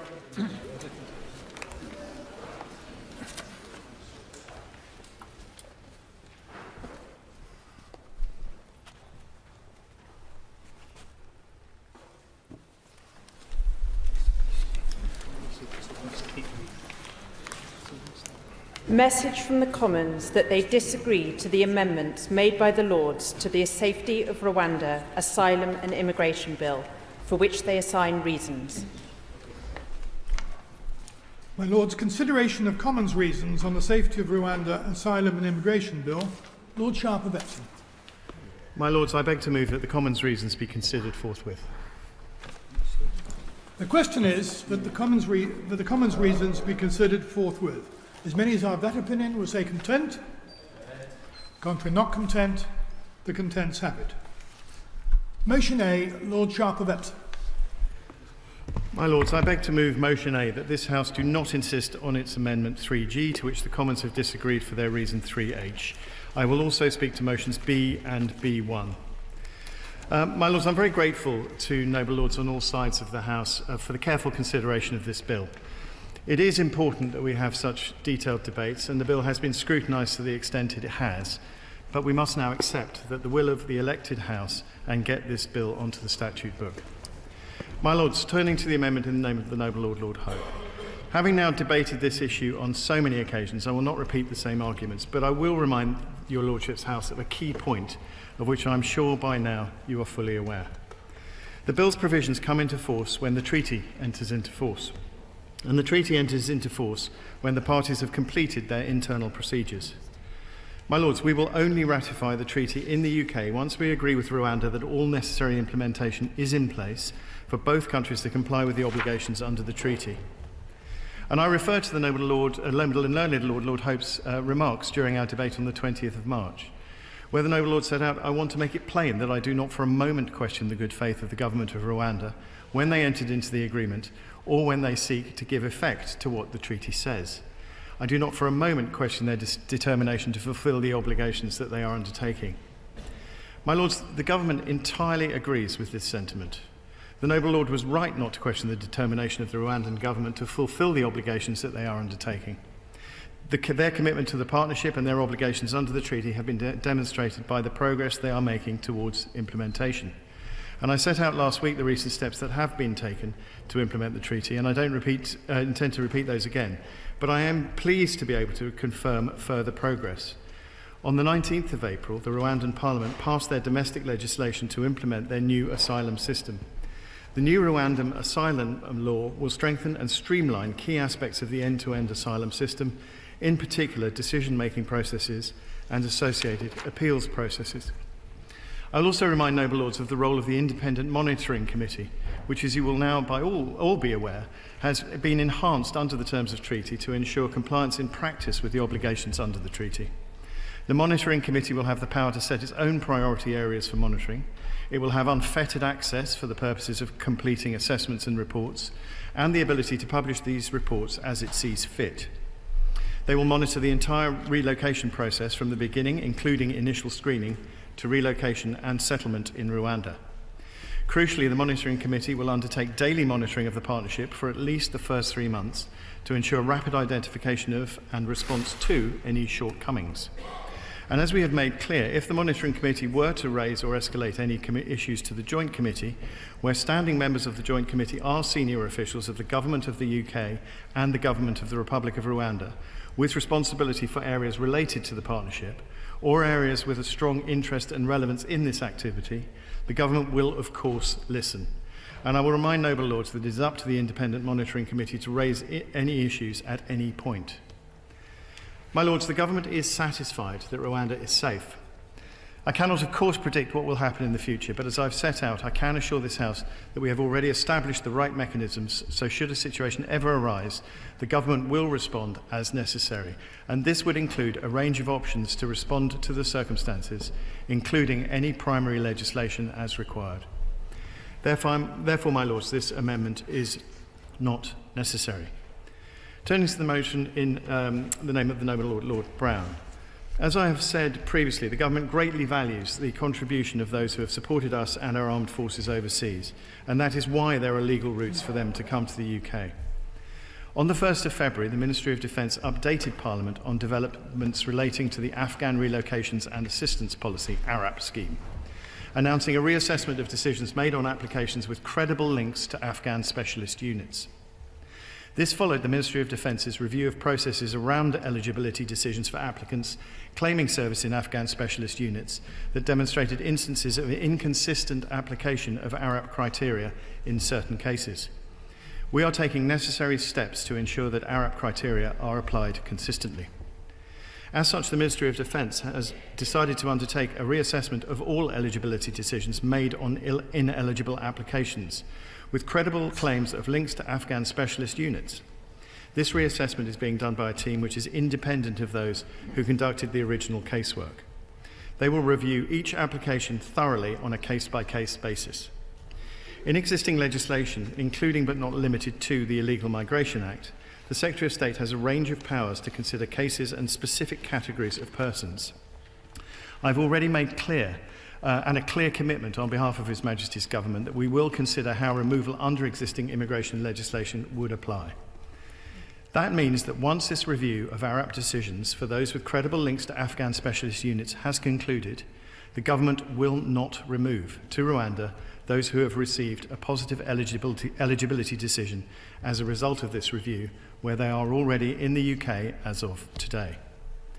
The Government recognises the commitment and responsibility that comes with combat veterans, whether our own or those who showed courage by serving alongside us, and we will not let them down. My Lords, the Commons have considered and rejected these amendments 4 times. For the reasons I've set out, they are not necessary. We will only ratify the treaty once we agree with Rwanda that all necessary implementation is in place for both countries to comply with the obligations under the treaty. We will not relocate people to Rwanda, and if circumstances change which impact upon the safety of the country, and we will not turn our backs on those who have supported our armed forces and the UK Government. My Lords, illegal migration is costing billions of pounds and innocent lives are being lost. Bold, novel solutions are required, and our partnership with Rwanda offers just that. Rwanda is a safe country that has proven time and again its ability to offer asylum seekers a safe haven and a chance to build a new life. And I beg to move. Is that motion A be agreed to? Motion A1, Lord Anderson of Ipswich. My Lords, I beg to move motion A1 as an amendment to motion A at end insert, and do propose amendment 3J as an amendment in lieu. I do so in the unavoidable absence of the noble and learned Lord Hope of Craighead, who tabled the previous versions of Amendment 3 and who has been good enough to approve this one. We are in the end game now. We will, this week, have a law that provides for the offshore processing and settlement of asylum seekers in Rwanda. Its benefits remain to be seen. Its costs will be measured not only in money, but in principles debased, disregard for our international commitments, avoiding statutory protections for the vulnerable, and the removal of judicial scrutiny over the core issue of the safety of Rwanda. That is now a fact, and there is nothing more we can do about it. But there is a further principle, as precious as any of those, to which we can still hold fast. One might call it the principle of honesty in lawmaking. I presume on your Lordship's patience this evening, because we have it in our power to reinstate that principle without damaging the purpose of this bill or delaying its passage any further. We are concerned with the safety of Rwanda both in the present and in the future. This bill is honest about neither. The present position is governed by Clause 1.2 of the bill, which, and I quote, gives effect to the judgment of Parliament that Rwanda is a safe country. Yet there has been no statement, even by the government, that Rwanda is currently a safe country, as defined in Clause 1.5.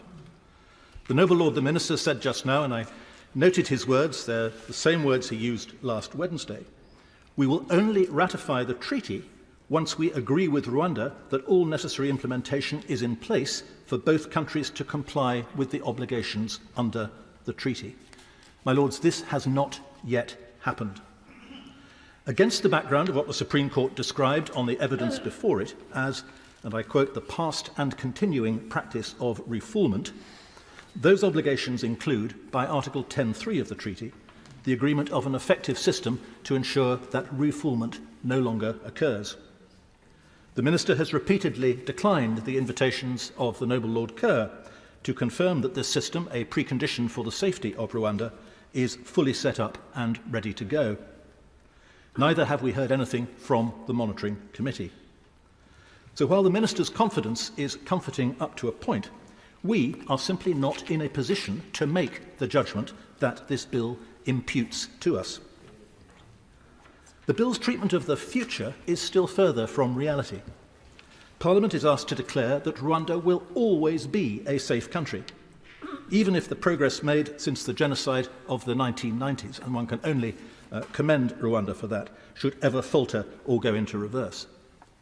Decision makers, immigration officials, courts, even the Secretary of State are bound by Clause 2 to treat Rwanda conclusively as safe in perpetuity.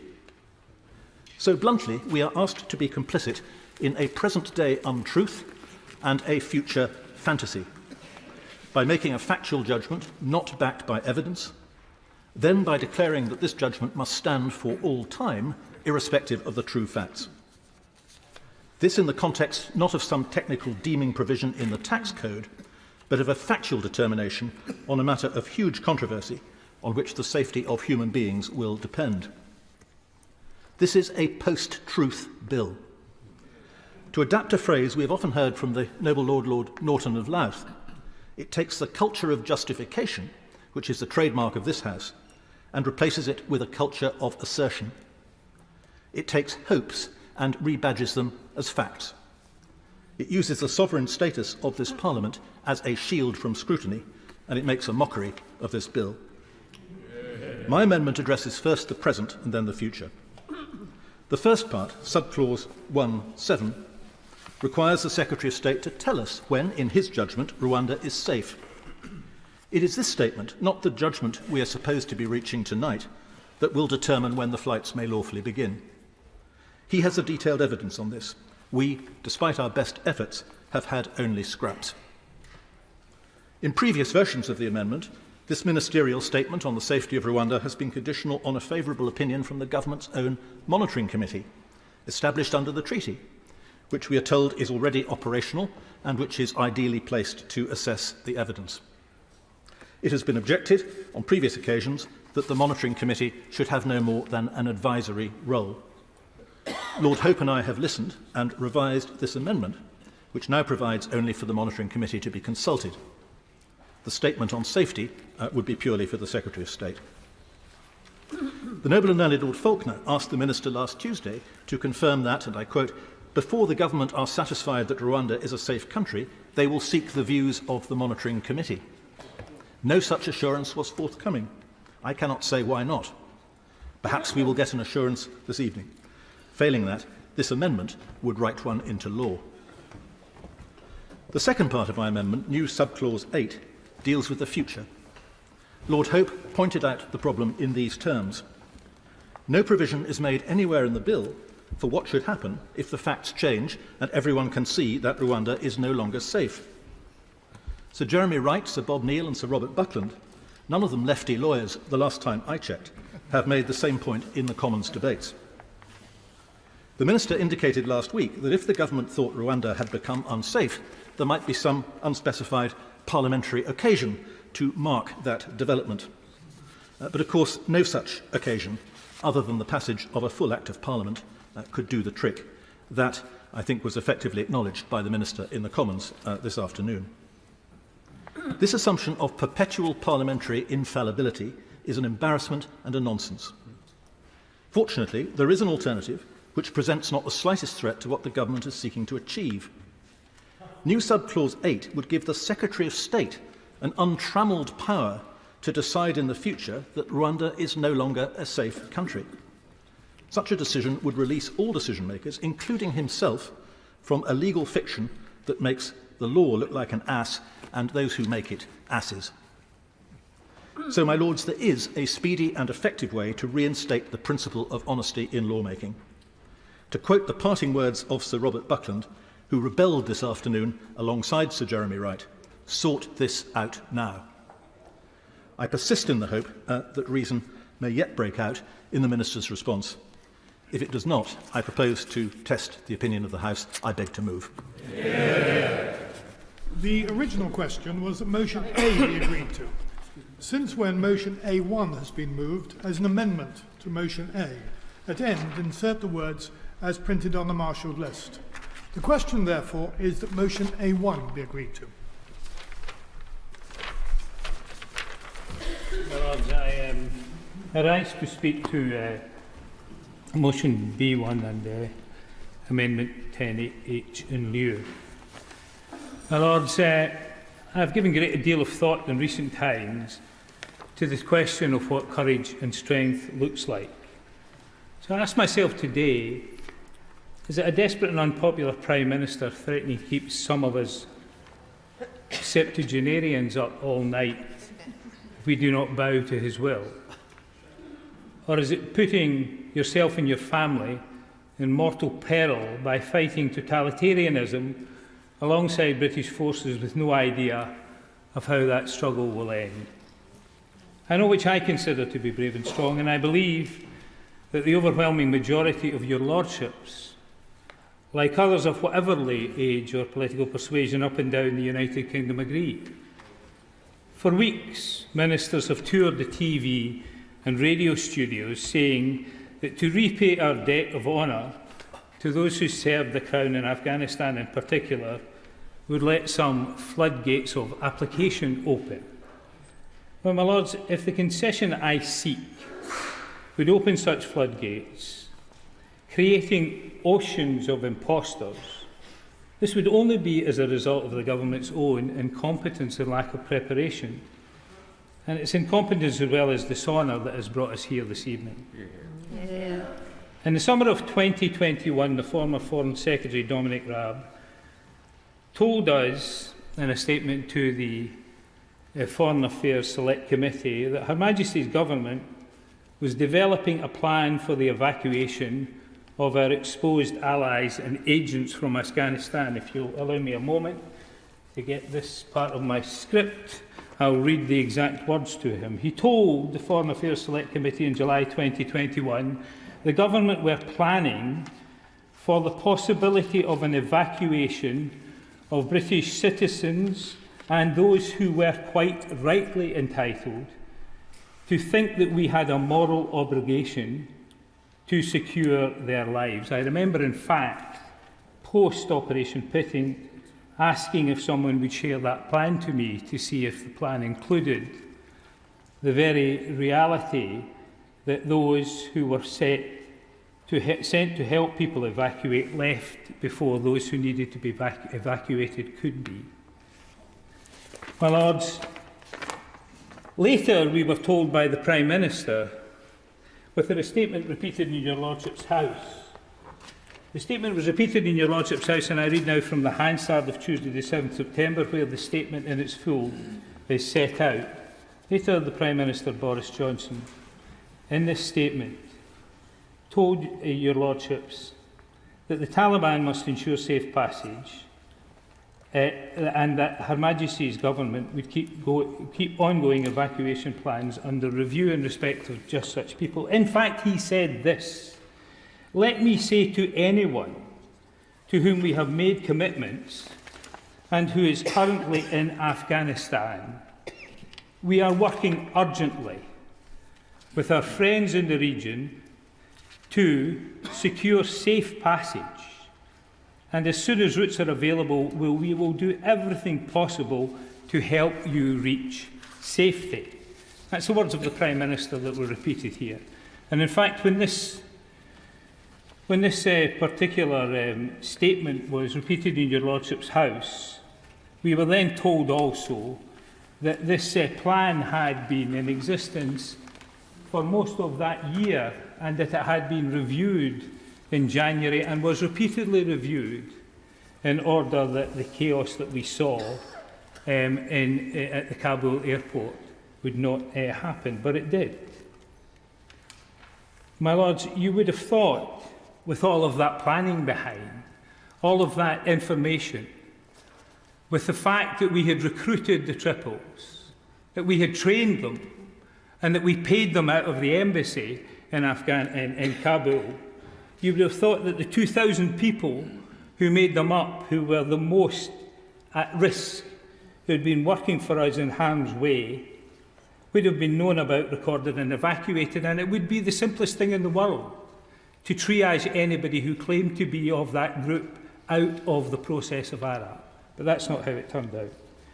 Instead, a great many were left behind, and so the disastrous evacuation plan of 2021 continues.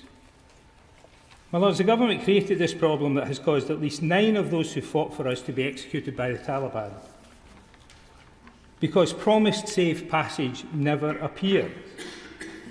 Her Majesty's government told us even last week that there would be no concession in respect of those people who had come here because they were frightened of their lives and were entitled to be frightened of their lives and to find a way of getting here if there was no safe passage. So why no concession for so long?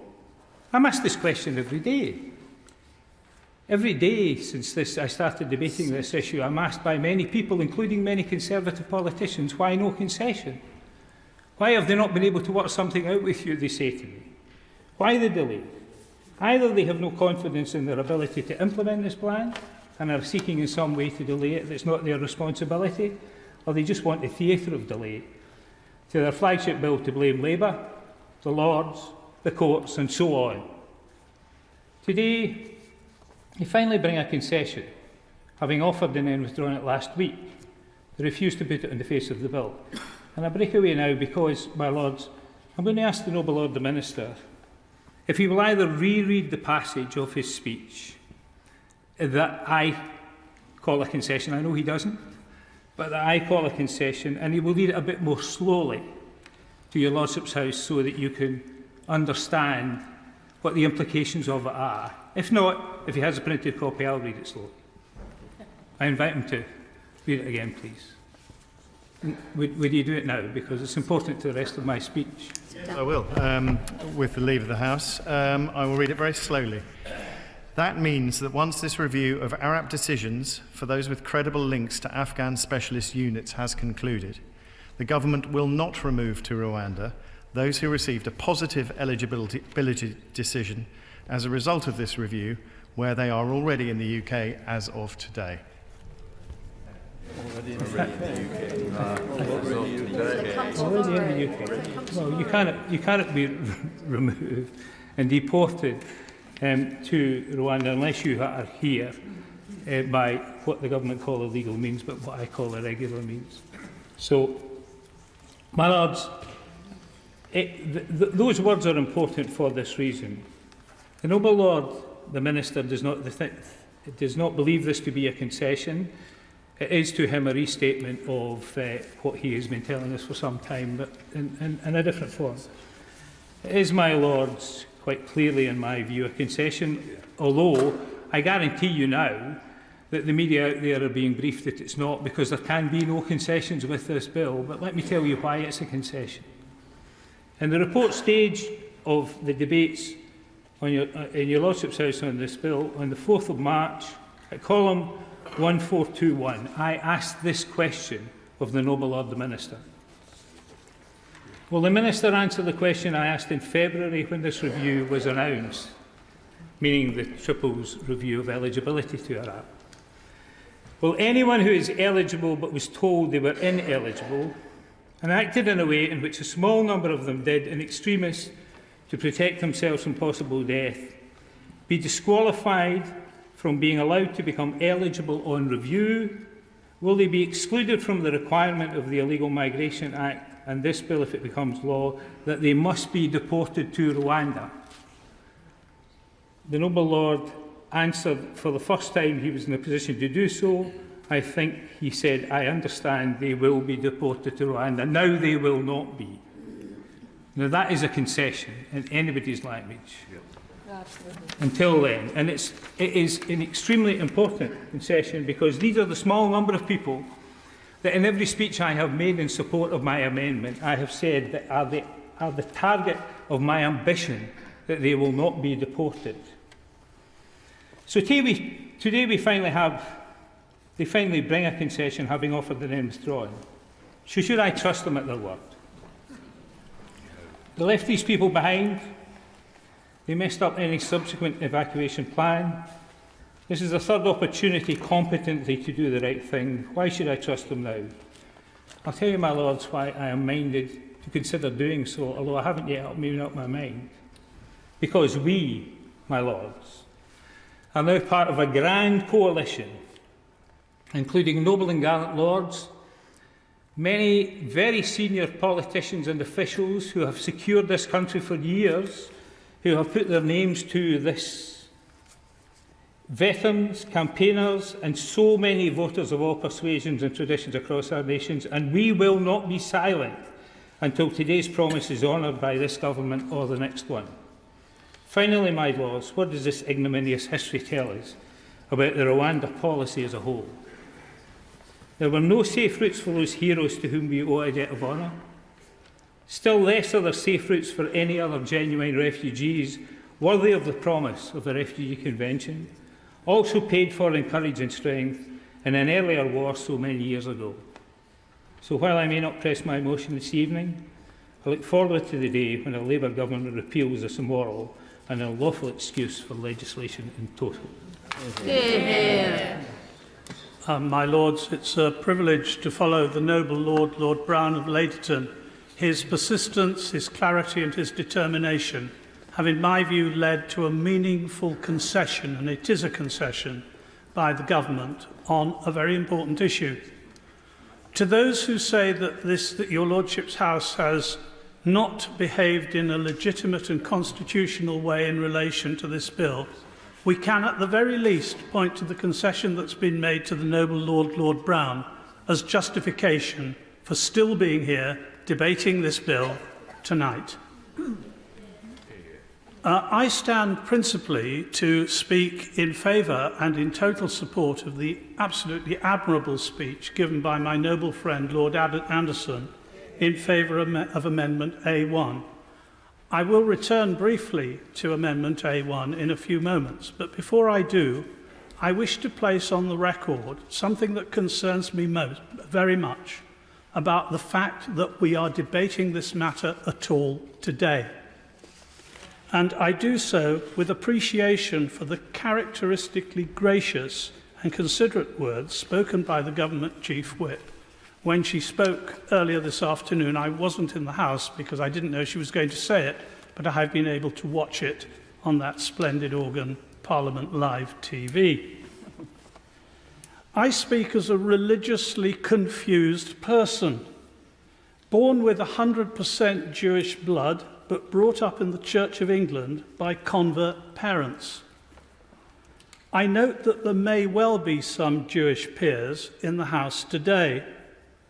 Others I know are absent on the grounds of conviction and conscience, for today is the first day of the Passover festival of Pesach, one of the Jewish religion's most sacred holidays, a day when Jewish families gather together with their friends sometimes, I should have been at one such event tonight, around a dinner table to pray, to eat, to sing, and to retell the story of the Exodus with the help of a narrative liturgy called the Haggadah. For those who have been to such an event, to such a Seder, it is a joyful experience and brings home to one the importance of the first day of Passover. I am told that strong representations were made, not least by the Labour Party, through the usual channels to avoid the final stages of the Safety of Rwanda Bill being heard today. The Jewish community, although it places great importance on the first and indeed the second days of Pesach, would have been willing to be here tomorrow or any other day this week. And unfortunately, that was refused. I've tried very hard to think of a legitimate reason for that refusal. If this debate had taken place on Tuesday or Wednesday or Thursday or Friday or next week, it would not have made any material difference to the government's position. and nothing that was said by the Prime Minister, who on the 11th of November displayed properly and rightly his devotion to his own religion in public, has justified choosing today for this debate. And I take it as an offence to our ambitions for diversity in this country. Sermon over. I now turn to the government's inexplicable, in my view, refusal to accept Lord Hope's amendments and what are now my noble friend Lord Anderson's amendments. All they would require was for a very small piece of verification to take place in Parliament. A piece of verification that either Rwanda is a safe country or that it's not a safe country. And surely it is right that if there is to be the kind of fiction spoken of very eloquently by my noble friend, there should be that verification in Parliament. At the moment, even if the Secretary of State became aware that Rwanda is non-compliant, the bill as it stands would mean that it would still be deemed compliant. Is there anybody in this House who doesn't honestly think that that is nonsense? And then we have the rhetoric that has been behind this. Even this morning, the Prime Minister talked about stopping the boats and claimed that the worldwide publicity that this bill has received has resulted in stopping the boats. Well, he's not been reading the same newspapers and watching the same websites as me, I'm afraid, my lords. In the last 2.5 months, the number of people on those boats has increased over the previous year. He chose to give the figures for an earlier period in his extraordinary press conference this morning. And what that adage, "stop the boats," has become is just an idle boast. And I would say to the government, it's time to stop the boasts, because this is not stopping the boats. Then we've discovered in recent days, do you remember, my lords, that picture of then Home Secretary Suella Braverman sitting, watching admiringly, looking admiringly on some quite nice-looking houses which had been built in Rwanda for the refugees to come from the United Kingdom. And now we learn they've been sold, or a lot of them have been sold. My lords, if you tried to book a holiday and the travel agent said to you, it's a beautiful island, but there is no property for you to stay in and we're not sure you can get there, you'd think that travel agent was mad. But that's a fair metaphor for the government's behaviour on this bill. And then there's the question of the aircraft. Well, we heard this morning from the Prime Minister that apparently there is a contract with a carrier, and I hope that the noble Lord the Minister, who has treated this House with enormous care and respect on this bill, I really do admire the way he's dealt with it, I hope that he will continue to do so by telling the House some detail as to whether there really is a contract, because I'm afraid, given the fictions that there are around at the basis of this bill, at the root of this bill, I'm not sure that I believe that there is a contract, what sort of company it's with, and whether there are pilots who have declared that they're willing to fly the planes carrying these refugees, because I am far from sure that that is the case. And then would the Minister take the trouble to get someone to go and explain to the Prime Minister that it is deeply insulting to the jurisdiction that brings so much foreign money into the United Kingdom to describe the European Court of Human Rights as a foreign court? It's not a foreign court. It's an international court. I'm sure that the government somehow or other might be persuaded to get that into their heads, but it really is causing enormous difficulty for those of us who try to defend our jurisdiction to hear ministers telling that untruth too. And perhaps the Minister would care to tell us how many times the United Kingdom government has relied on the European Convention on Human Rights in international cases and in cases in this country. When I was a part-time judge, I used to sit in the administrative court, a great privilege for any part-time judge. And I'm absolutely certain that the number of times the European Convention was relied upon by government lawyers appearing for their client, the government, is beyond normal counting. And finally, I would ask your lordships just to reflect for a moment upon the cost of this whole bill. We've now had some accurate numbers from the relevant government accounting organisation.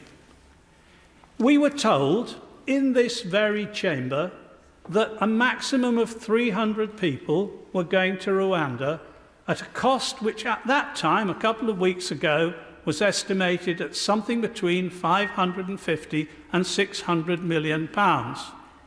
I commented at the time that we could send them to the Ritz Hotel in Paris for a couple of years and still have some change. I have been corrected, to be honest. I'm not sure how much change there would have been.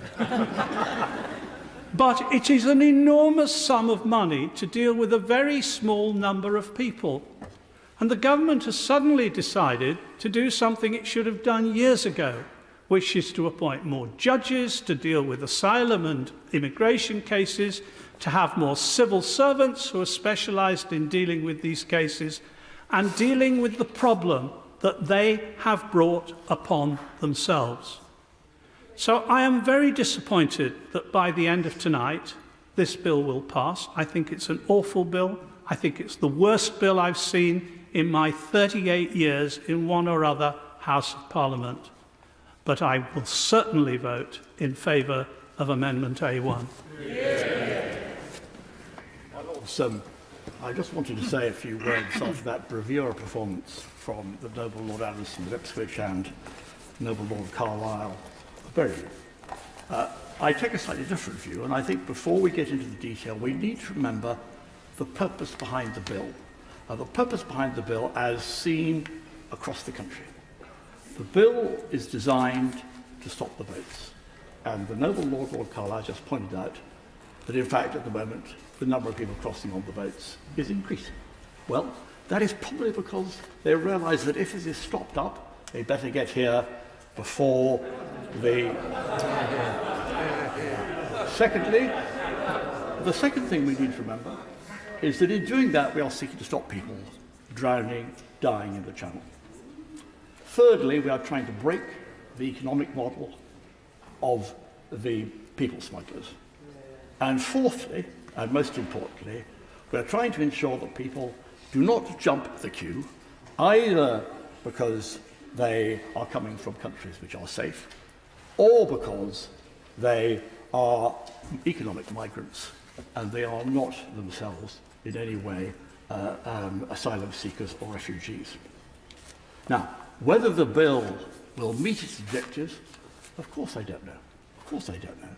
It may well be that "I told you so" will be a very frequent refrain a year from now. But I do know two things. The first is that it cannot make the situation worse. People will not go down to the beaches in Calais to come here because we passed this bill.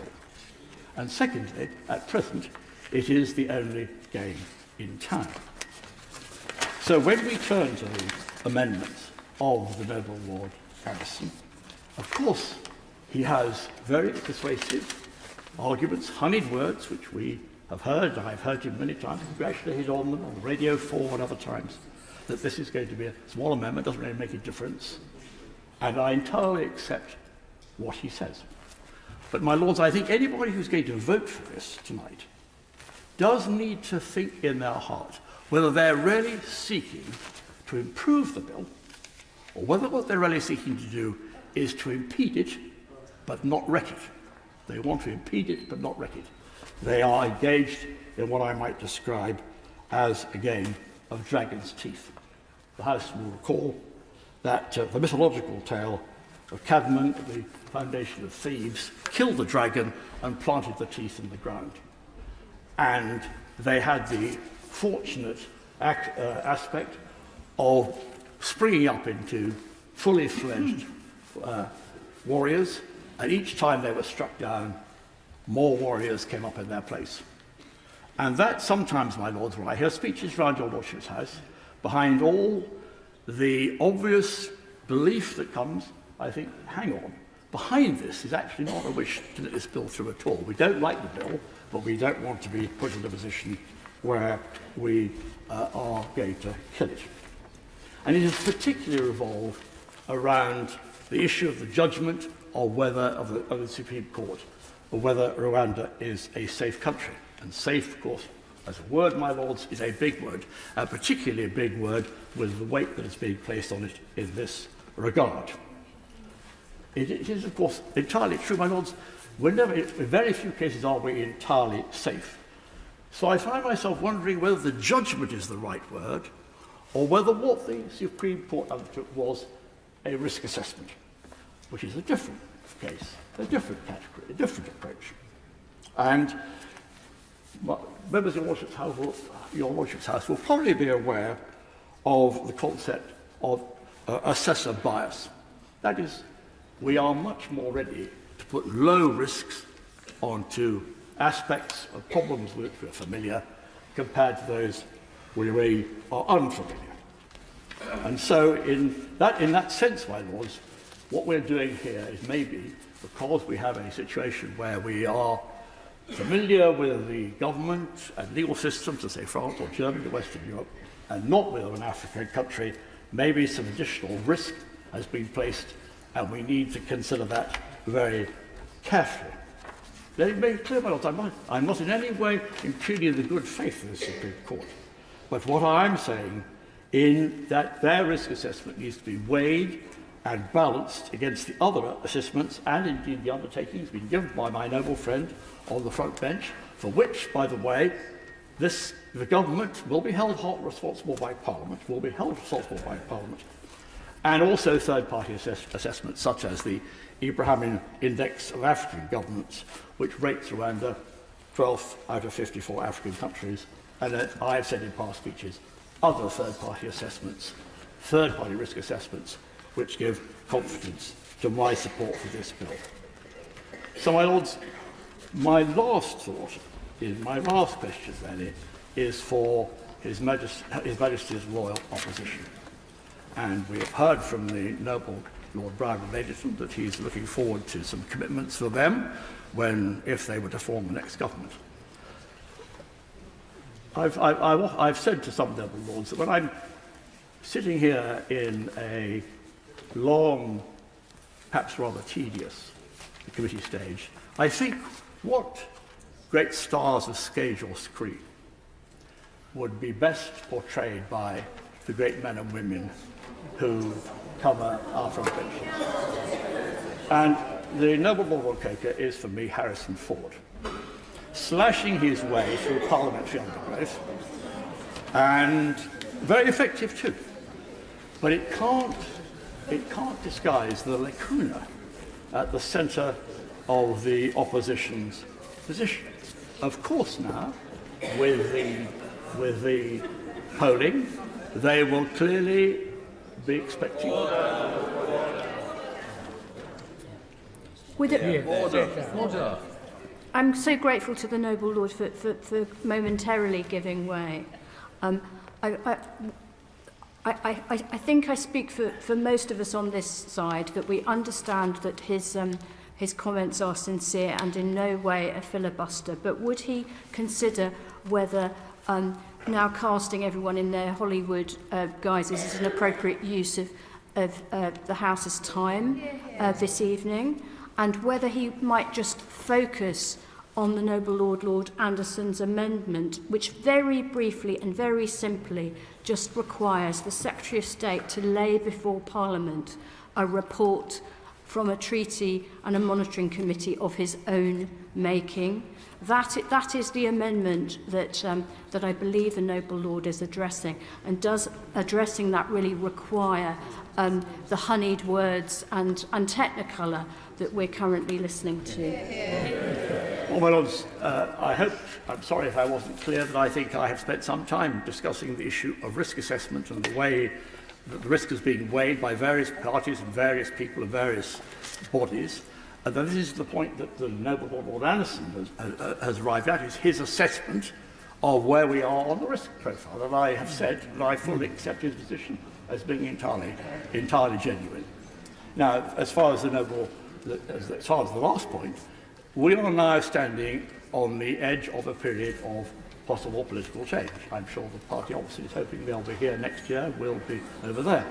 And it is not unfair, my lords, in those senses, for us to ask the opposition whether tonight, as we come to this very critical point, the point that everyone agrees is critical, the noble Lord Coker can tell us whether, if this bill works, whether they intend, and they were to form the next government, they would continue to use this bill, or they would scrap it. If they would scrap it, the country is entitled to know.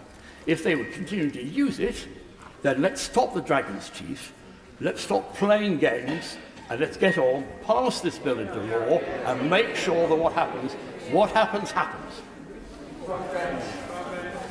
My Lords, I will dwell on the amendments before us, and watch. I well love to stray into the almost second reading speeches like we heard about the state of the bill as a whole. I think the issue here before us are the very specific amendments that have been put down. And I want to say something about what the House of Commons has been doing. And other people have been calling this House the responsible body for making it delay. The delay is not caused by this House. We could have been dealing here on other days earlier than this. It is at the choosing of the government in the other House how this bill plays through this House.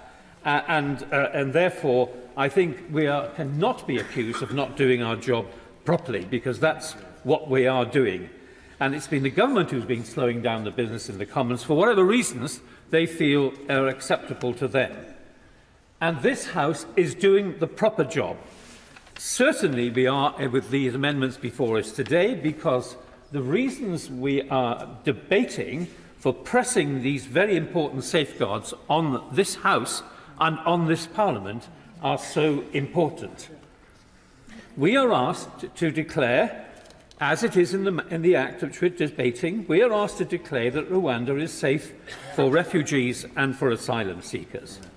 Yet when asked whether the policy on refoulement, the most principal policy which was pointed out by the Supreme Court, we asked when the policy on refoulement is to be put in place, and the government could not give any answer at all. So I ask the government tonight, what assurances has the government give that this policy on refoulement and the appropriate training and systems to support will be in place in the next 10 to 12 weeks? And 10 to 12 weeks is important given the statement of the Prime Minister this morning. And second protection, of course, of the amendment by the noble Lord Anderson, of course, is for the future. The future, which is, as this bill stands, binds a Secretary of State in perpetuity. I now turn very briefly to the Lord Brown's amendment, and I listened very carefully to the repetition which he asked us to do. And it seemed to me that there was one very specific group of people who will not be subject to the concession as called by Lord Brown will work for them. And that is for people who have a justifiable claim, who are at this moment outside of the United Kingdom. That is a very specific group of people, some of them who are in Pakistan, who are threatened with being sent back to Afghanistan based upon an experience of the bill of a similar sort that we are debating tonight.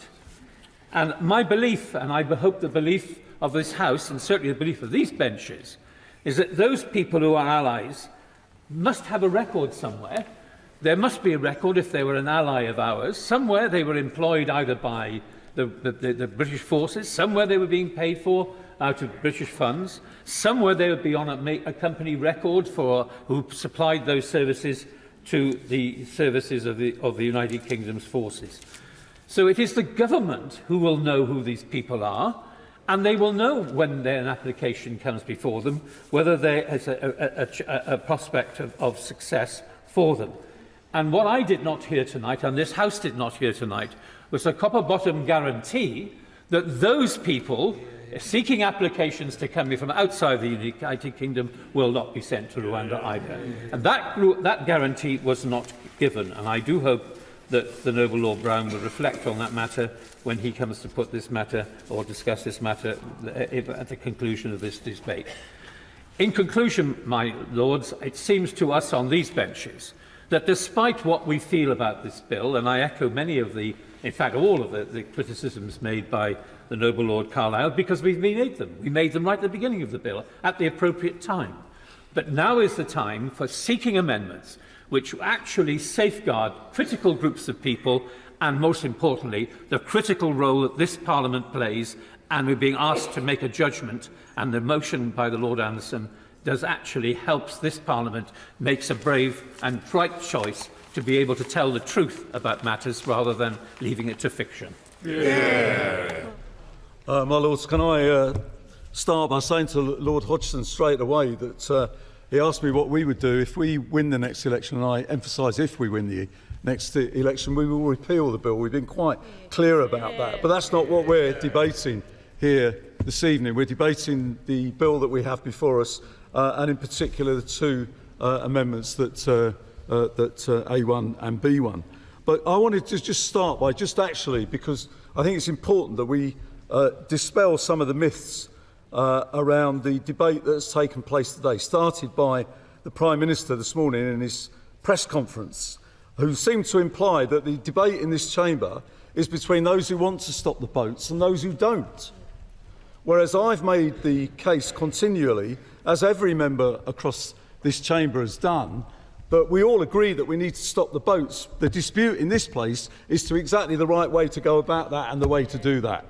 And that's the important distinction that lies between us. We believe that the bill as it stands is inconsistent with the principles and traditions of our country, and as such that's why we oppose it, and various arguments have been made. The argument has never been about, never have I stood at this dispatch box and at any time said to the Noble Lord, Lord Sharp or Lord Stewart, or indeed to the Government Chief Whip, or indeed the Leader of the House, that we will block the bill.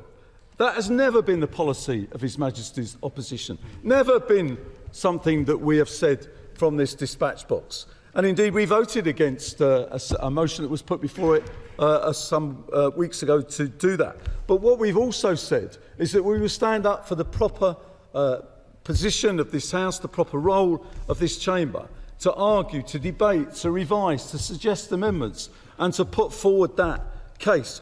And I would just say to the Noble Lord Sharp, I hope he's in a position in a few months' time where he stood here doing exactly the same as I am, being as frustrating, as challenging as I'm trying to be to him, because that's the proper role of the House of Lords. And therefore it's important that we do that. And it has been made, I can't remember which Noble Lord, if the government was as worried about delay as they say they would, why on earth didn't they sort all this out before Easter, when all their own side was whipped to be here on a Monday after we debated on the Wednesday, only to have a further email go out to say that is no longer the case and you will no longer be required. That's how much of an emergency legislation it was. The government could have cleared this before Easter, and yet they didn't, presumably because the Prime Minister couldn't guarantee that everything was in order for the bill to work. So let's not talk about this House of Lords delaying the legislation. Let's look at the government's timetabling of its own business and its inability to actually get that right. And even today, the government, in a press conference to the lobby, as I understand it, couldn't give any detail of the numbers it expects to be subject to the provisions of this treaty, the numbers of flights they expect, or indeed the exact date when it will take place. Never either has it been an argument about the questioning about the integrity of this chamber. I do not believe there is a single member of this Parliament, whether it's in the other place or in this chamber, or indeed of any of the journalists who report our proceedings, who have not got proper integrity. And I would not have gone on the radio, as a government minister did this morning, and accused this House of bordering on racism with the way that it debated the Rwanda treaty. That is a shocking, appalling comment to make. I don't believe that's what Lord Sharp says. I don't think anybody in here has actually been bordering on racism in anything that they've said. I've heard detailed argument, detailed positions espoused by many, but nobody in here, or indeed I believe in the other place, or anybody who reports on these proceedings has been anywhere near racist or racism. There is a legitimate difference of view, but we should not resort to those sorts of things being said. I also object, and I do object to this, and the Prime Minister did it again this morning when he suggested that those of us who opposed the Rwanda Bill before us lacked compassion, that somehow there wasn't anybody who wasn't opposed to the drownings, who wasn't opposed to some of the appalling things that we see. Of course we're all opposed to that. There isn't a single individual in this chamber, in the press, in the other place, who doesn't abhor some of that which takes place. But that is the context within which we have been debating this. So we're quite right to turn round and say that we are quite right to look at what Lord Anderson is saying, what my noble friend Lord Brown has said. It's not just about Labour peers. Again, the Prime Minister goes on, and we hear other people. Labour is blocking this. Labour peers are blocking. We haven't got a majority in here to block anything. We have to have the support of crossbenchers, Tory peers abstaining or disappearing, the Liberal Democrats voting with us, everybody else. It's not about Labour peers, it's about people, Greens, sorry, Baroness Jones. It's about being at a wedding, you know you're going to miss somebody out. And you go through all the aunts and uncles, all the relatives, and you see the glower of Aunt Mabel from the back. Not that that's you, Baroness. Where have you gone? You're not sitting in your... Thank you. But no, seriously, and the Greens, of course. But look, let me just say this. It's about all of us who believe that the bill is wrong, standing together. And that is why it's important. And if Lord Anderson chooses to put his amendment A1 to the vote, of course we'll support that. And we're pleased to support it because it's a sensible amendment. It doesn't block the bill. It simply says to the government, let the monitoring committee that you yourself have set up say to the Secretary of State, who can then make a statement to Parliament saying Rwanda is safe. But it also gives the government a get-out clause by saying in the future you can actually, just the Secretary of State, presumably on the advice of the monitoring committee, can say that Rwanda is not safe. Whereas in the bill at the moment it's compelled to, whatever happens, to believe it is safe. Perfectly sensible amendment A1. Let me come to my noble friend Lord Brown's amendment. And I do think it's a meaningful concession on the part of the government. I do. And I think that is a really important statement to make. And let me say this to all those who are listening. When they question why it's important sometimes that the Lord stands firm, why it's important that sometimes the Lord challenges the government of the day, whatever government there is, why it says to the government, you've got this wrong and you need to think again, why tenacious Lords, and in this case, the brilliance of my noble friend Lord Brown in what he's done. The reason is because sometimes the government gives way, and that's what's happened. If we hadn't have pushed this last week, this concession would not have happened. If we'd have given way 2 months ago, this concession wouldn't have happened. So far from this being about the Lords blocking anything or delaying anything, it is the Lords performing its proper constitutional function and bringing about change from the government. And that is what it's about. And it's done in a way, frankly, which actually gets the government itself out of a bind, because we know that many on the government, not only from their own backbenches, but on their front bench, including many in this chamber, they themselves thought what the Prime Minister, one presumes, was saying was wrong. and they needed the Prime Minister to change his position. So the strength of what was proposed in this chamber by my noble friend Lord Brown forced the Prime Minister, and we presume that he supports all of this, forced the Prime Minister to change his mind and to come forward with that concession. And the concession that the noble Lord Sharp is read out is significant, it's important, and is something that my noble friend Lord Brown can be proud of. It may not be everything that everybody would want, but sometimes in politics you have to do what you can and achieve what you can. And in the face of what my noble friend faced, where it was absolute refusal by the government to make any concession at all, the Prime Minister standing in Downing Street and saying he will not change a single word of this bill has now been proved to be false in the sense that Lord Brown and your lordships have changed the government. Let me just finish with this. The importance of this cannot be understated, because what your lordships have done in forcing the government to rethink, with the support, to be fair, of the front bench, right across the front bench there, means that people who fought with our country, stood shoulder to shoulder with our armed forces, who would have been subject to deportation to Rwanda, will now be exempt from the provisions of that bill. That is a significant change in what the government was saying, and it will mean that some people, either who would have had their rights ignored, or frankly who will be coming to this country in due course through the Arab scheme, would have died, would have not been able to survive. And that is the significance of what Lord Brown has achieved with the support of your lordships. It's your lordship's house at its finest. The government forced to concede in a way that it should have done before, but we should not underestimate the fact that the government has made an important concession, and as such we welcome it.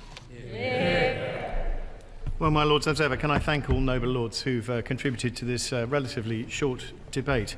I will deal with the points in order of how they were made, and I'll start with the noble Lord Anderson, if I may, and with whom I'm afraid I'm going to have to respectfully disagree. I do not believe we have debased our principles. I believe we've upheld them. We've upheld the principle of the integrity of our sovereign borders, the principle of not ceding our immigration policy to criminal gangs, the principle to safeguard lives and deter, of course, dangerous and illegal channel crossings. That is the point of this bill, has always been the point of this bill, and it deserves to be restated. My lords, going back to my opening remarks, things have progressed since we were last discussing these matters, and I shall repeat them for the record. On the 19th of April, the Rwandan Parliament passed their domestic legislation to implement their new asylum system. The new Rwandan asylum law will strengthen and streamline key aspects of the end-to-end asylum system, in particular decision-making processes and associated appeals processes. I'm very grateful to my noble friend Lord Hodgson for reminding us of Rwanda's high standing in the international league tables. But I think things could not be clearer. There has been significant progress towards many of the things that the noble lord is actually asking for. And that, of course, includes with the monitoring committee, and I'll repeat this too. If the monitoring committee were to raise or escalate any issues to the Joint Committee, where standing members of the Joint Committee are senior officials of the Government of the UK and the Government of Rwanda, with responsibility for areas related to the partnership or areas with a strong interest and relevance in this activity, the government will, of course, listen. And I would remind noble lords that this is up to the independent monitoring committee to raise issues at every point. My lords, the future is not fantasy, as has been alleged. As is well known, the government is satisfied that Rwanda is safe, and we have acknowledged that we can't predict what will happen in the future. But as I also set out, we can assure the House that we have already established the right mechanisms, so should a situation ever arise, the government will respond as necessary. And I repeat, this would include a range of options to respond to the circumstances, including any primary legislation as required. My lords, we don't regard this as the noble and learned Lord Carlisle asserted as inexplicable. We regard this amendment as unnecessary. My lords, turning to the noble Lord Brown's amendment, I'm not going to get into the semantics of what this is or is not. What it actually is the right thing to do. I would say to the noble Lord German, in his remarks, he seems to have missed the entire point of the bill. The simple answer to his question is do not come here illegally. There will be no possible pull factors. There is a safe and legal route available to those in Afghanistan who have served and can prove their eligibility under ARAP, and over 15,000 people have already availed themselves of it. My lords, the noble Lord and noble and learned Lord Carlisle raised the issue of Passover, and I heard what he said very carefully. The start of Passover was considered and very much understood, and we completely understand the noble Lord's concerns, but ultimately scheduling decisions are made with a variety of different factors in mind. But I do hear what he said. My lords, I will also go back to the fact that stopping the boats is not an idle boast. It's actually in the introduction to this very bill. And I repeat for the record, the purpose of this act is to prevent and deter unlawful migration, and in particular migration by unsafe and illegal routes, by enabling the removal of persons to the Republic of Rwanda under provision made by or under the Immigration Acts. The purpose is not an idle boast, it is on the face of the bill. My lords, also as regards refoulement, which again the noble Lord German referred to, no relocated, this is in the treaty, no relocated individual, even if they do not make an application for asylum or humanitarian protection, or whatever the outcome of their applications, shall be removed from Rwanda except to the United Kingdom in accordance with Article 11.1.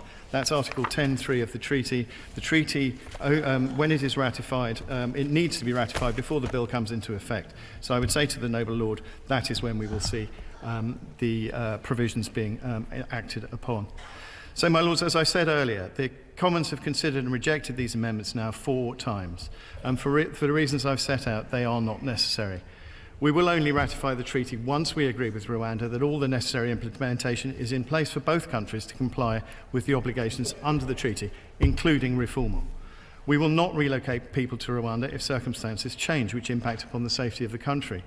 We will not turn our backs on those who have supported our armed forces and the UK government. My lords, I would say to the noble Lord Coker, who I'm going to struggle not to think of as the Lord of Indiana Jones from now on, but I hope he is obviously not in his place in a few months' time. I'm not in his place in a few months' time.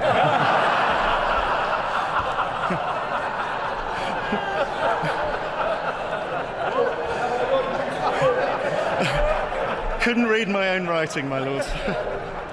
But I of course respect his right, which he frequently deploys to make my life difficult, and he does. My lord, seriously, illegal migration is costing billions of pounds, and innocent lives are being lost. Bold, novel solutions are required, and our partnership with Rwanda offers just that. Rwanda is a safe country that has proven time and again its ability to offer asylum seekers a safe haven and a chance to build a new life. I beg to move. Before the noble lord sits down, would he deal with one piece of nitty-gritty? Would he tell us a little bit more about the contract that apparently has reached with an airline? I would say to the noble and learned Lord, no, I won't. That's about an operational matter. We are discussing the amendments in ping-pong. I thank all noble lords who have spoken to my motion A1. 2 short points, if I may, in response. First, to the noble Lord Hodgson of Astley Abbott, who knows how much I appreciate the work he does in this House and its committees. A vote for this amendment is not a vote for delay. It simply gives the Secretary of State a power to declare Rwanda safe, having consulted his monitoring committee. He could do that tomorrow if he had the evidence for it. And if he does not have the evidence for it, how can he expect us to do it tonight? Secondly, to the noble Lord the Minister, I thank him for his measured response, not to mention the best laugh of the evening, and for the additional scrap of information concerning the Rwandan law, I assume the asylum law, that he says was passed on Friday. I'm afraid it's the first I've heard of that. I don't know how many of us in the House have had an opportunity to study that law. But he knows that these scraps fall very far short of the comprehensive picture that we would need if we were seriously to make our own judgment that Rwanda is safe, and that the concerns identified by the Supreme Court and by our own International Agreements Committee in great detail only in January have been satisfied. My Lords, in a less frenetic political environment, this common sense amendment, or something very like it, could, I am sure, have been hammered out between sensible people around a table. Sadly, that does not appear to be the world that we are in. I'm afraid I see no alternative to pressing motion A1 and to testing the opinion of the House. The question is that motion A1 be agreed to. As many of that opinion will say content. The contrary, not content. The question will be decided by a division, and I'll advise the House when voting is open. Voting is now open. Clear the bar.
The question is that motion A1 be agreed to. As many as are of that opinion will say content. To the contrary, not content. Not content. The contents will go to the right by the throne, the not contents to the left by the bar.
The question is that motion A1 be agreed to.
There have voted content 240, not content 211. Speaking in English. Motion B, Lord Sharp. Spoke in English. I could understand it. Lords, I've already spoken to motion B that this House do not insist on its amendment 10F, to which the Commons have disagreed for their reason 10G. I beg to move. Lord Brown.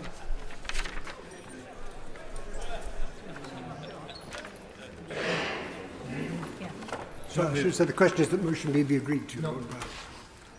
Lord Brown. I'm not moving. It's a motion. I'm not moving. Not move. You've got to withdraw it. You've moved. The question is that motion B be agreed to. As many as are of that opinion will say content. To the contrary, not content. The contents have it. We move now to a question for short debate, and I think we should have a brief moment while members take their places.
Question for short debate. Support for parents considering separation. Lord Farmer. My Lords, I thank all noble Lords contributing to what I consider an important debate this evening. I won't soft-pedal why we are discussing these issues today. Parental separation is an enormous and egregious problem, the scale and ramifications of which few seem ready to acknowledge. Parental separation is a recognised adverse childhood experience. By the time British children turn 14 years old, 46% no longer live with both their natural parents. Family breakdown is a major risk factor for children and young people's poor mental health. Children who experience it are significantly more prone to anxiety and depression.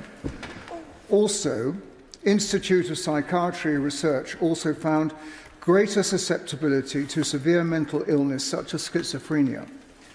The IFS's Deaton Review on Inequality reported that between 1971 and 2019, the percentage of births outside marriage ballooned from 8% to 48%.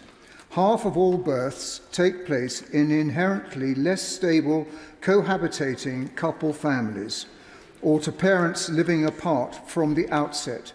Professor Matthew Goodwin dryly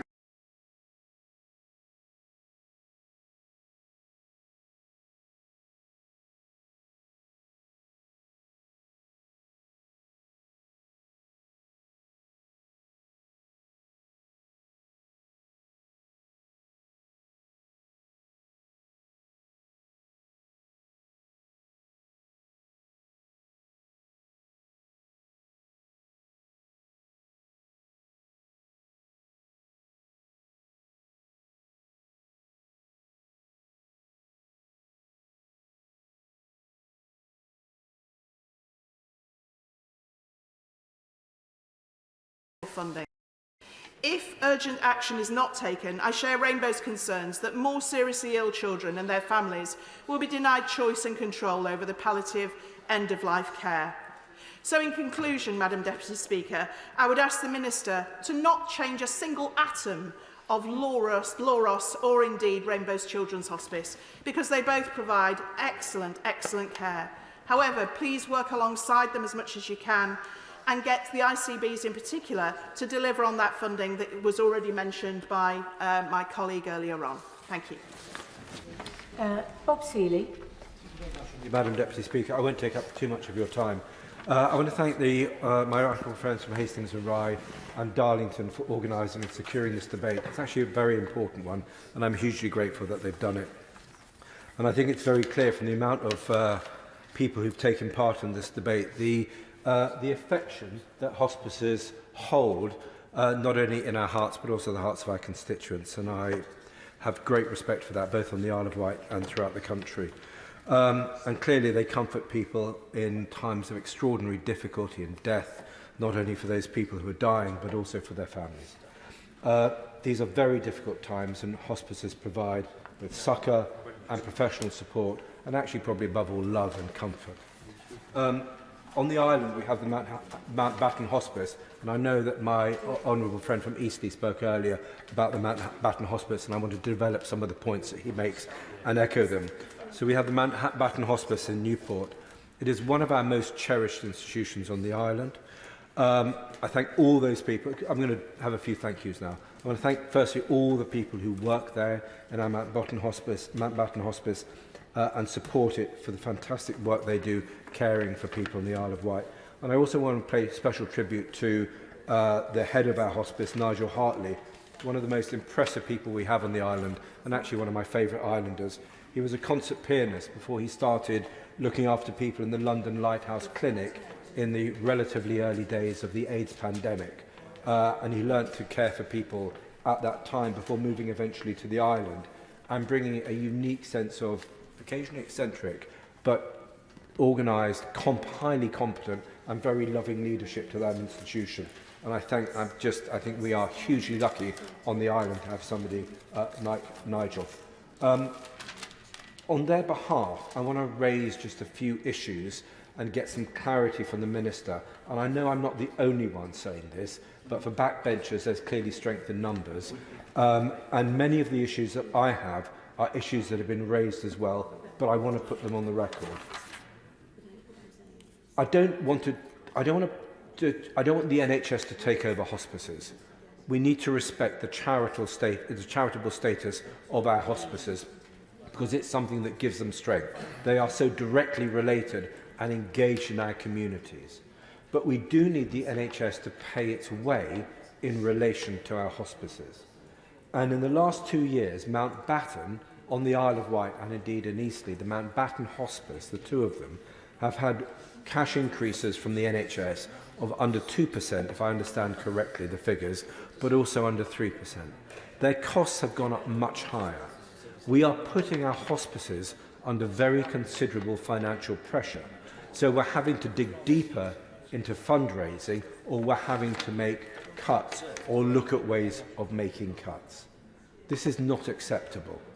We are not asking for the NHS to step in, but we are asking for the NHS to pay its way, and if it is using the hospices, to give them sufficient funding, because otherwise the burden of looking after the NHS responsibilities, for want of a better term, is falling very heavily on people, whether it's in folks in Eastleigh, in my honourable friend's constituency, or indeed on the island. And in fact, we have our major fundraising for the Isle of Wight, for the Isle of Wight Hospice, for the Mountbatten Hospice on the 12th of May.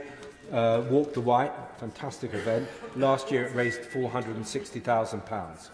But running a hospice is expensive. And when you're dealing with inflation, below inflation increases from our ICB, that is problematic. And I would raise one other issue as well from our ICB. My right honourable friend, the member for Eastleigh, and I had 2 conversations with the ICB last week. One just on the Isle of Wight Hospice and the Eastleigh Hospice, Mountbatten Hospice. And one was a shared conversation with Hampshire and Isle of Wight, Hampshire colleagues and myself, talking about the work of the ICB. It's in special measures. We were told that somehow this was a very good thing, that it was in special measures, but clearly there is pressure on their expenditure, there is pressure on their budgets, and actually there's pressure on their, how shall we say, management decisions in relation to their budget. And what I'm really concerned about is that when you have ICBs in special measures, hospices, cutting funding to hospices is seen as a quick win as opposed to acute services, which are hugely expensive, which we know, but also potentially to primary care as well. And yet, effective spending in primary care actually eases pressure on acute services, but also effective spending on hospices paying their way. So I'm not talking about taking over the system, but actually giving a little bit more funding, near inflation increases for those hospices, enables the hospices to perform a hugely important moral duty, medical duty, but also a duty to those people, not only who are dying, but also the families in their support of them, not only in the hospice, but increasingly now for my Mountbatten Hospice, and I suspect it's the same for the Honourable Member for Eastleigh, but actually looking after people as they near death in their own homes. So on behalf of my hospice, I'm asking, please, can we make sure the ICB that covers Hampshire and the Isle of Wight is doing its job effectively, doing its job properly, because I think it is fair to say, without being ungenerous towards these people, some of us have our concerns, and some of us have real concerns about some of the decisions being made.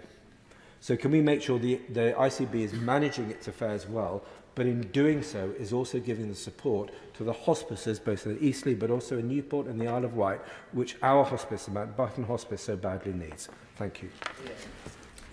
Chris Loder. Thank you, Madam Deputy Speaker. It's a pleasure to contribute this debate. I'd like to note that Dorset is well represented here, with my honourable friend and neighbour from South Dorset also here in the debate. Madam Deputy Speaker, in West Dorset there are few other charities that are so cherished by local people as Weldmar Hospice Care. The Weldmar Hospice in Dorchester must be one of, if not the most, respected and cherished hospices in West Dorset and Dorset as a whole. Most of my constituents will have had a family member or will have known someone who Weldmar has looked after at the end of their life, and it is the reason why the hospice is so dearly loved, not just in Dorchester or even just in West Dorset, but across the county. The Weldmar nurses looked after my own aunt in her final days some 15 years ago, and I'm eternally grateful to them for all they did for her and continue to do for friends of people who I know that are taken care of, not just in the Dorchester Hospice, but through the community nursing team too. Weldmar is Dorset's largest independent charity and has provided specialist end-of-life care since 1994. Over the last 3 decades, they have looked after 24,882 patients, both in the community and in their specialist inpatient unit in Dorchester. The care is free of charge, and last year alone, 1,745 families benefited from this vital care and support with Weldmar. This is undoubtedly why the community feels so passionately about our hospice, and with it, the innovations and fundraising, the successes that the incredible team at Weldmar have with its work to raise money. But in order for Weldmar to sustain itself, as is the case with so many hospices, it needs to raise £27,200 every single day to keep these services running, and this is on top of the NHS income. In January 2024, the APPG on hospice and end-of-life care published a report on government funding for hospices. The report found that despite statutory guidance, ICB commissioning of hospice services, and I quote, is currently not fit for purpose, and the value they provide to individuals and the wider health system is at risk. The government announced additional funding for hospices during the coronavirus pandemic, and in a Westminster Hall debate on the 17th of January this year, my honourable friend the Minister set out some of the wider financial support available for hospices, to include the energy bills discount scheme, eligibility for a reduction in VAT from 20% to just 5%, and in 2022, the NHS England released £1.5 billion in additional funding to integrated care boards to provide support for inflation. It is my opinion, Madam Deputy Speaker, that palliative and end-of-life care needs a much greater priority within the Integrated Care Partnership Strategy 2, as it is in many areas. We want to make sure that we sustain Weldmar and other provision long into the future, but that we can also consider and support more end-of-life care. In places like Lyme Regis and the areas where it is so far to travel to a hospice, they would greatly benefit from additional provision. In summary, Madam Deputy Speaker, I'm contributing to this debate today in order that it be known and understood that in West Dorset we cannot speak highly enough of our hospice, that in West Dorset we value the Weldmar team so much, and I actively ask the Minister here and the Government to give consideration to these matters as we've been debating this evening. Richard Drax. Deputy Speaker, can I congratulate my honourable friends, the members for Hastings and Rye and Darlington, who sits beside me, and it's a pleasure to follow my colleague from West Dorset. Can I start by thanking all those who work in the hospices? They do a remarkable job, and we should be very grateful for all they do. In 2003, when I was reporting for BBC South Today, I was sent to the official opening of Julia's house in Corfmullen, Dorset. Little did I know that the first person I'd meet there was my mother, who sadly died in 2019. Her instinct for caring and compassion drew her to this remarkable hospice for children like a moth to a flame. I was immediately struck by the wonderful environment the dedicated staff had created, and a desperately needed service to provide practical and emotional support to families caring for a child with life-limiting or life-threatening condition was born. Julia's House is one of more than 200 adult and children hospices that care and support about 300,000 patients a year, Madam Deputy Speaker. They work hand in hand with local health and care services, taking the pressure off the NHS. Hospices, as we've heard, are mainly funded by charity. On average, around 2/3 of the income for adult services is raised through fundraising. For children, and alarmingly, that figure is 4/5. In 2022, the Health and Care Act introduced for the first time, as we've heard again, a legal duty for integrated care boards to commission palliative care services that met the needs of the local population. However, a recent report, and again we've heard this in the Chamber, and I make no apology for repeating myself or repeating what colleagues have said, a recent report by the APPG on hospice and end-of-life care, co-chaired by my honourable friend from Darlington sitting right here beside me, found that despite this legal requirement, funding from ICBs varied significantly across the country. Today, the sector is under significant financial pressure. Hospice UK estimates the sector is on track for a £77 million deficit for the financial year in 2024. Nowhere is this more real than at Julia's House. The Chief Executive, Martin Edwards, said that over 90% of the annual running costs were met by fundraising. The government's contribution remains low at only 8%. This over-reliance on people's generosity, which is enormous, will see Julia's House face a budget deficit of £1 million this year. If the member from the SNP can refrain, I'd be grateful. This dire situation is exacerbated by the ending this year of a share grant of £25 million from NHS England. Julia's House cares at its 2 sites for 176 families across Dorset and Wiltshire. Mr. Edwards said they were coping with children and with more complex needs, requiring more staff and putting more pressure on budgets. The care provided is intensive, Madam Deputy Speaker, with a family being supported for up to 5 years following the death of a child. As you might imagine, palliative care comes with all kinds of issues, not least medical, emotional and financial. Who do you turn to for help and advice? How does the patient wish to be cared for, and who supports the carer? This is where a remarkable charity called Lewis Manning Hospice Care comes into play. The Chief Executive, Claire Galley, told me their team comes to your home and in effect responds to the needs of the patient and family by signposting them to relevant services, from treatment to transport. Importantly, it is the need of the patient which is most significant. So, for example, if their wish is to die at home, everything possible is done to ensure that that happens.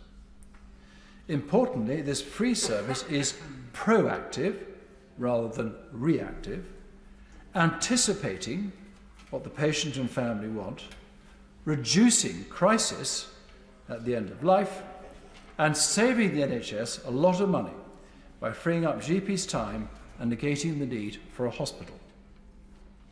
A pilot scheme being run in a part of Dorset has already saved the NHS £140,000 in April alone. Imagine if this scheme was rolled out across the country, Madam Deputy Speaker, it would save the NHS millions. Let me conclude. There is no doubt there is a need for more government funding for hospices, independent, fiercely so, as they are. But the funding disparities, as we've heard from every speaker virtually, must be looked at. Yes, I hear the government say it's another call for money, and there are many other demands. But well-funded hospice care would safeguard this very effective and necessary sector, which can or not live on charity alone, and nor should it. Peter Alders. Thank you very much, Madam Deputy Speaker. I congratulate my honourable friends, the members for Hastings and Ryan Darlington, for so ably leading this debate and setting the scene. Whilst it's important to recognise the great work done across the eastern region by East Anglia's children's hospices, in the Great Yarmouth and in the Waveney area, as represented by my right honourable friend, the member for Great Yarmouth, and myself, there is at present a hospice vacuum.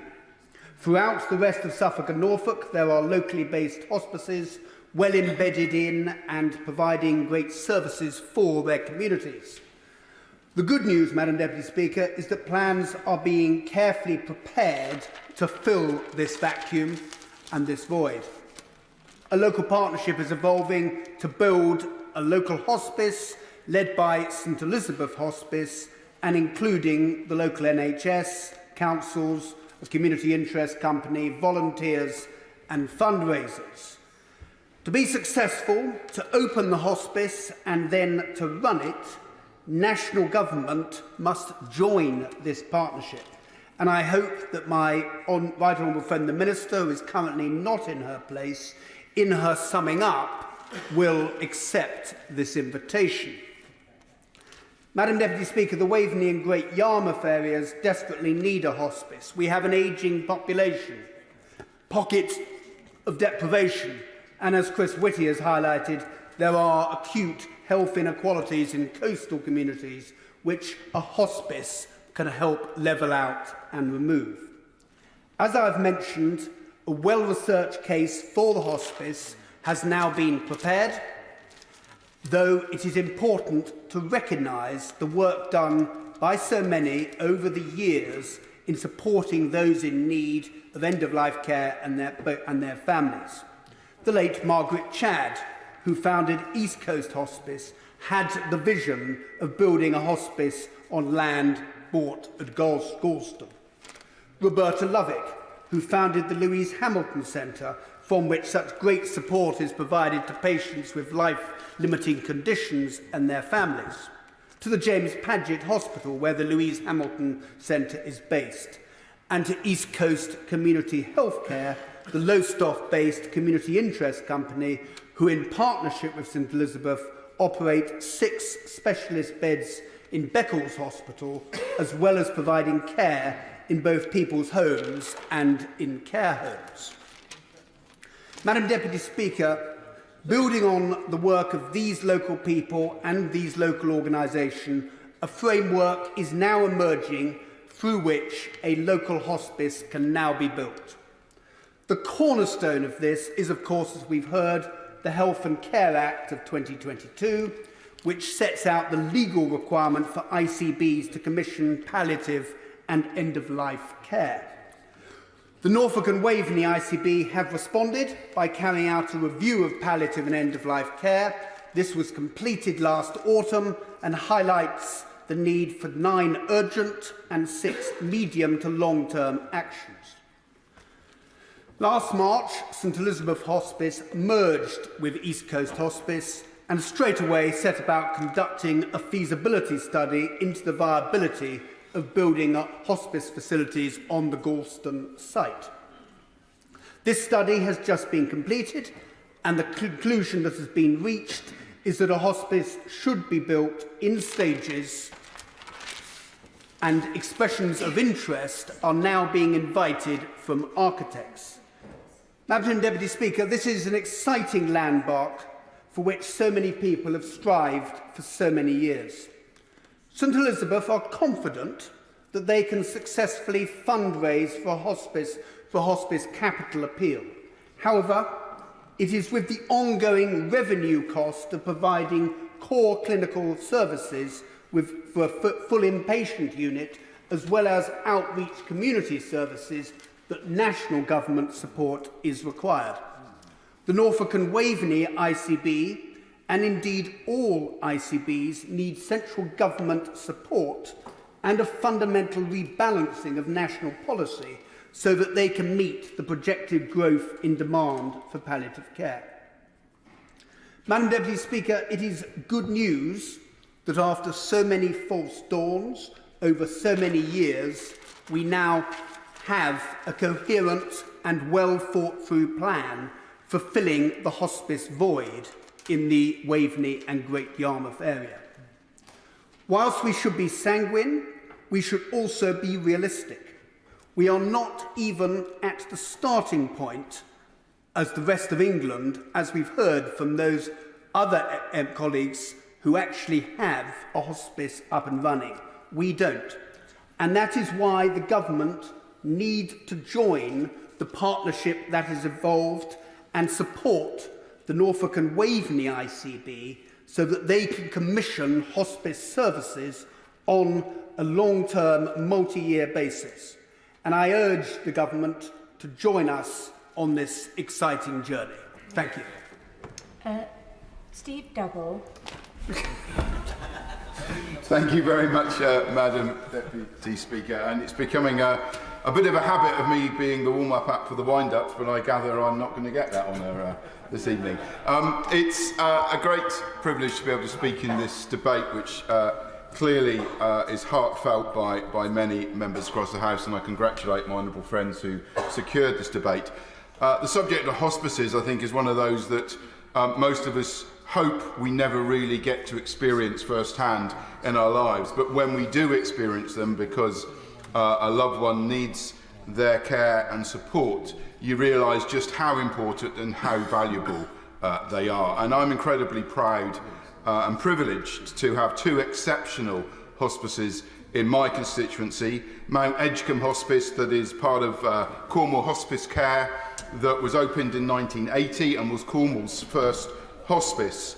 It's recently been rated by the CQC as outstanding, and in particular highlighting the caring and personal nature of the service provided by the staff who are responsive to the needs of the patients. And I didn't need the CQC to tell me that, because my family and I know that firsthand because back in 2007 my mother died of cancer at Mount Edgecombe Hospice. She lost her second battle with breast cancer, and the care and support that we received as a family was absolutely outstanding, and I want to place on record my huge thanks to them. But I'm also greatly privileged to have Little Harbour, which is part of Children's Hospice South West in my constituency, that opened in 2011. And they provide some of the very best facilities found in any children's hospice in the country, with state-of-the-art facilities there. And having visited it a number of times myself, I can testify that the atmosphere there is truly amazing. And you cannot be helped but be moved by that place. They support children and young people up to the age of 21, including the youngest babies who need their care. And again, at that hospice, the CQC praised the hospice staff for their personalised care and support. And I think that reinforces the very important point that it isn't just the bricks and mortar or the equipment that these hospices provided. It is the staff there and the volunteers that work there that actually make our hospices the amazing places that they are. We're very lucky in Mid-Cornwall to have these two excellent examples of some of the 200 hospices that we have across the country. Both are supported by amazing people, volunteers, fundraisers and donors who play such an important part in ensuring that those hospices can continue. And it isn't just the care that the hospices provide to the people who are sick. We've heard many times in the chamber today about the wraparound care that they provide to families, to friends, that is so important and valuable. And it's clear that the role of hospices... I will briefly, yes, okay. Thank my honourable friend for giving way. He's making a very moving and powerful speech. And he recalls for me my experience at Chestnut Tree House, which provides hospice care for children across Sussex. And although they are striving hard to meet all the demands on services, one of the groups that we haven't mentioned in the course of this debate is those that the hospice may yet reach. They know that there are very, very many more families who would benefit from their care, and they're working hard to do that. Is this something that he also has found in his constituency? I'm very grateful to my honourable friend for that intervention, and she makes precisely the point that I'm coming on to make, is that it's very clear in our country that there is going to be a growing need for hospice care as we go forward. We feel this incredibly acutely in Cornwall, where we have seen more than our elderly population has grown by more than 50% in the last 10 years. In Cornwall, we're now at the point where almost 1 in 4 of our population is over 70 years old, and that is only going to grow in the years ahead, and that is simply going to mean that there is more demand for hospice care in our country. And that is why it is so important that hospice care is properly funded. Now, I believe it is the best for our hospices to stay in the independent sector as charities. They gain most of their support from the public. This is seen time and time again, I think, in my experience of the two hospices in my constituency, that being independent from the NHS gives them a very special place in our communities. People feel a great connection to them. They feel they have a personal stake in the work that they do, particularly if they engage in fundraising towards them. And I fear that that may well be lost if they became nationalised effectively. And I believe that is so important for our hospices that we are able to continue that. However, I do believe that the government need to better recognise the important role that hospices play. We've heard several times about the postcode lottery there is for NHS funding towards our hospices, and I think that is something I would say to the Minister we really do need to look at addressing. Cornwall Hospice Care, I'm told, is the second lowest level of funding of any hospice charity in the country. Just 9% of their funding comes from the NHS. That means 91% of their funding is raised through fundraising, donations and legacies. And I don't think that can be right. That I'm all for donations playing a significant part in the funding of hospices, but I believe, particularly in Cornwall, that the NHS should be stepping up and providing more funding to our hospices. So we do need to look at the regional variations, and it really does need to be based on need and the need in those regions for the hospice facilities. And I would urge the Minister and the Government to look at what more can be done to provide a proper level playing field when it comes to NHS contributions to our hospices. We've all heard again that the last few years have been really difficult for our hospices, with the growing pressures on costs rising and demand rising. And I do think that one of the things we could really do for the hospice sector is provide more certainty of funding going forward, to provide multi-year funding settlements so that they can plan far better. They know at least what funding is coming from the NHS, so that they have that certainty and can plan accordingly. So, in summing up, I just want to place on record again my huge thanks to every hospice in our country and the incredible work they do, both the paid staff, the volunteers and the fundraisers who work so hard and are so generous in providing this vital service to our communities, and particularly to the two that I represent in my constituency. And I really hope that there's been a real consensus across the House this evening that whilst we value and we celebrate all the work that they do, we do think that more needs to be done to provide them with a fairer level of funding going forward, so that they can continue to play the vital role that they play for our communities. Yeah. James Sunderland. Madam Deputy Speaker, I'm humbled to be called in this debate, and can I please commend the members for Hastings and Rye, and also Darlington, for bringing this debate to the House this afternoon, and also the Minister who sat through, shown amazing resilience with what's been a long evening.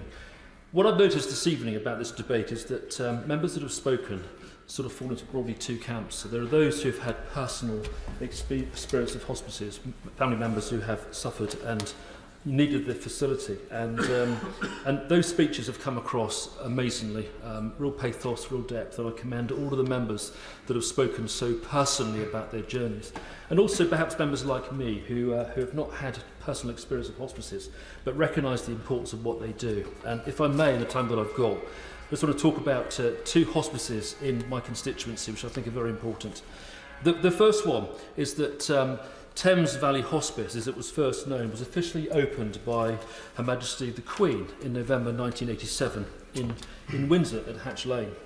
And that's been serving my constituents and others in Berkshire since that time, showing amazing strength of character in supporting so many people.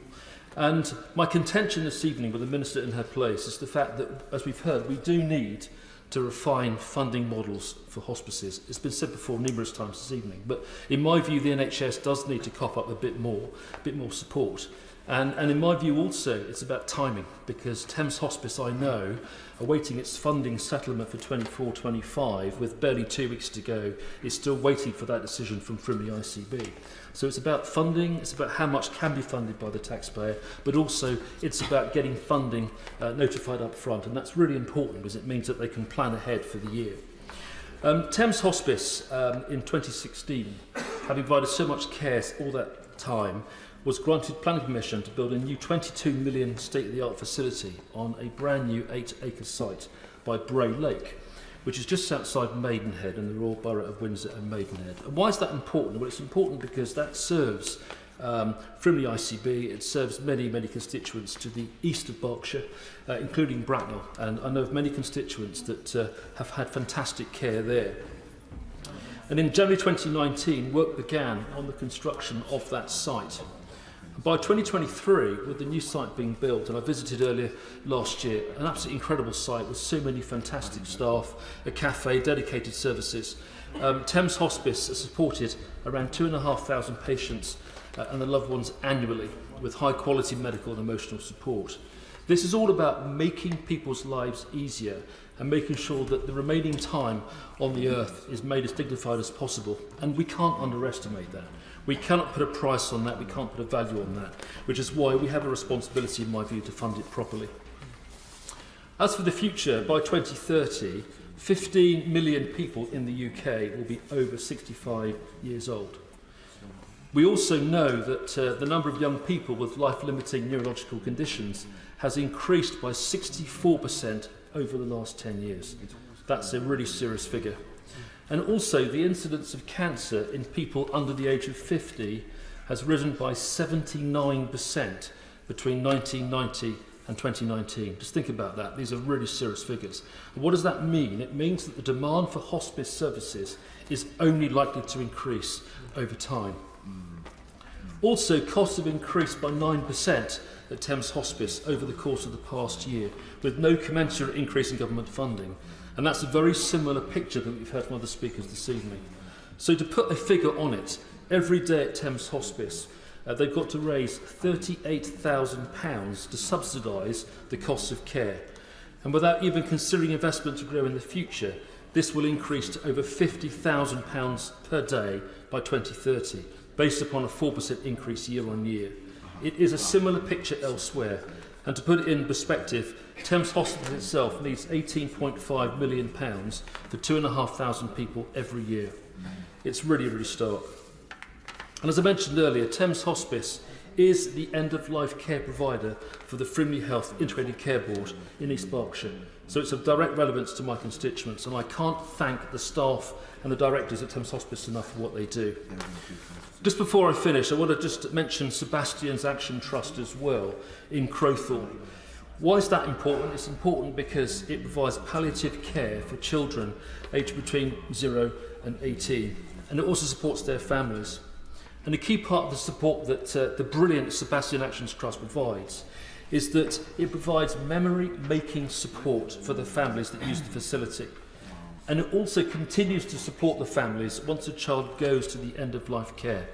Losing a child is devastating anyway, but the fact that Sebastian Actions Trust does it so brilliantly in terms of the support that it provides to families, even after that life event, is really remarkable. Would my honourable friend give way? Please do. Thank you.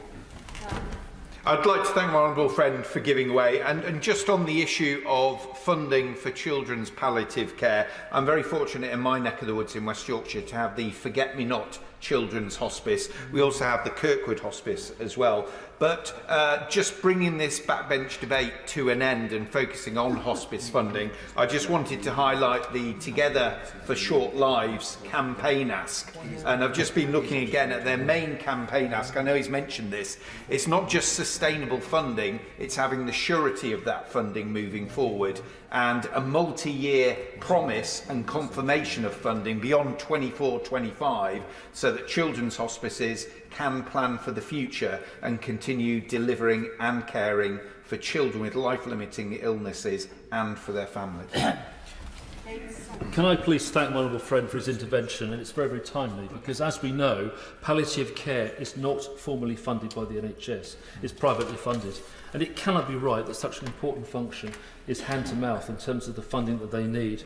And to prove that point, Sebastian's Action Trust in Crowthorne is going to close their Crowthorne site later this year, called the Woodlands. And as sales expected in autumn 24, it physically cannot afford the care that it's giving to so many families, with the result that it's having to rationalise its own estate and move elsewhere. So in conclusion, in my humble view, with the Minister in a place, the funding at the moment from the NHS is just not enough, both for our hospices and also for our palliative care. Please do. I thank my honourable friend for giving way in the powerful case he's making in favour of the hospice movement, indeed all colleagues, during this debate. Does he agree with me that every penny the government gives to the hospice movement takes pressure off the National Health Service? They're doing the job that otherwise the NHS would have to do. And will he join me in congratulating the St Francis Hospice in the village of Havering, Attybower in my constituency, established in 1975, many years of serving the local people in the London Borough of Havering and the surrounding area. It's a magnificent organisation. The hospice movement does a fantastic job for the people of the entire country, and really it's time for the government to do more. Once again, can I please thank my honourable friend for his intervention, and once again I completely commend everyone in Havering St Francis and hospice staff there for what they do. It sounds remarkable, and we've heard so many stories this evening of other hospices and palliative care providers right across the country. And the message is quite clear. We need more funding. We've got to establish better funding models for it. We can't rely so much upon charities and donations. We have to make sure also the funding is provided up front. And I just think this is such an important life and death issue. And the fact that also they take they take pressure off the NHS in terms of what they provide. If you go to Thames Hospice, for example, you look at the facilities there, they're so modern, they're state-of-the-art. I think we could sweat the asset an awful lot more. And perhaps it might even be that underutilised capacity of hospices could in some way be hired back to the NHS for the facilities they've got. But I think we can do more to sweat the assets. Please do.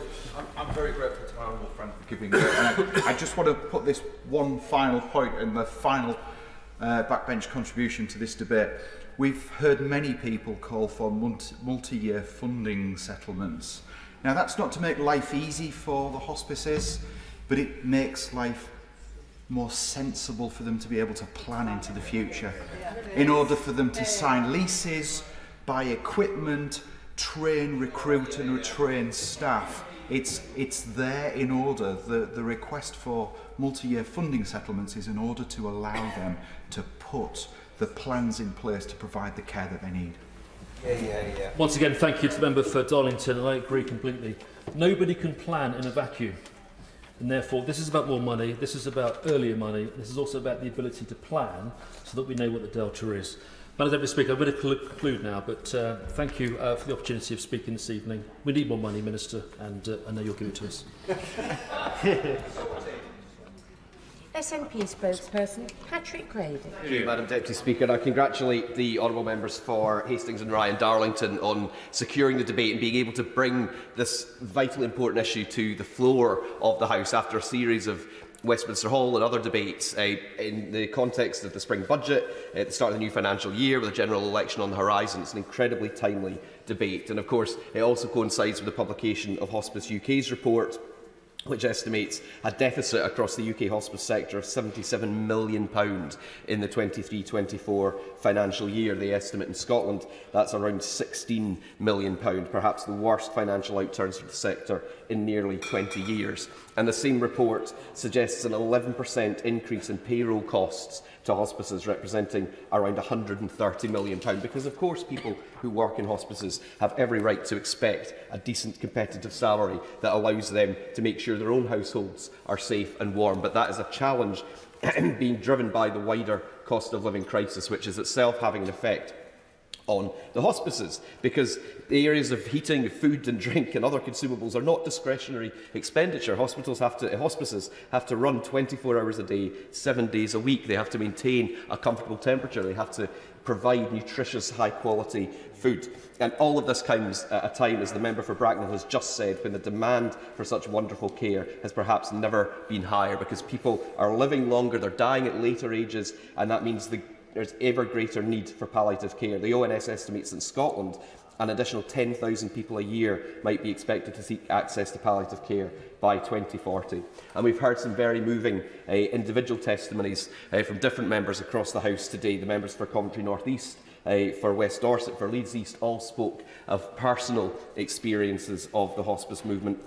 The member for Birmingham Edrington, I thought, made some very worthwhile points about hospices being a place where people can really live the final days of their lives. And the member for Eastleigh has been very passionate about this for reasons that he explained about his former Chief of Staff.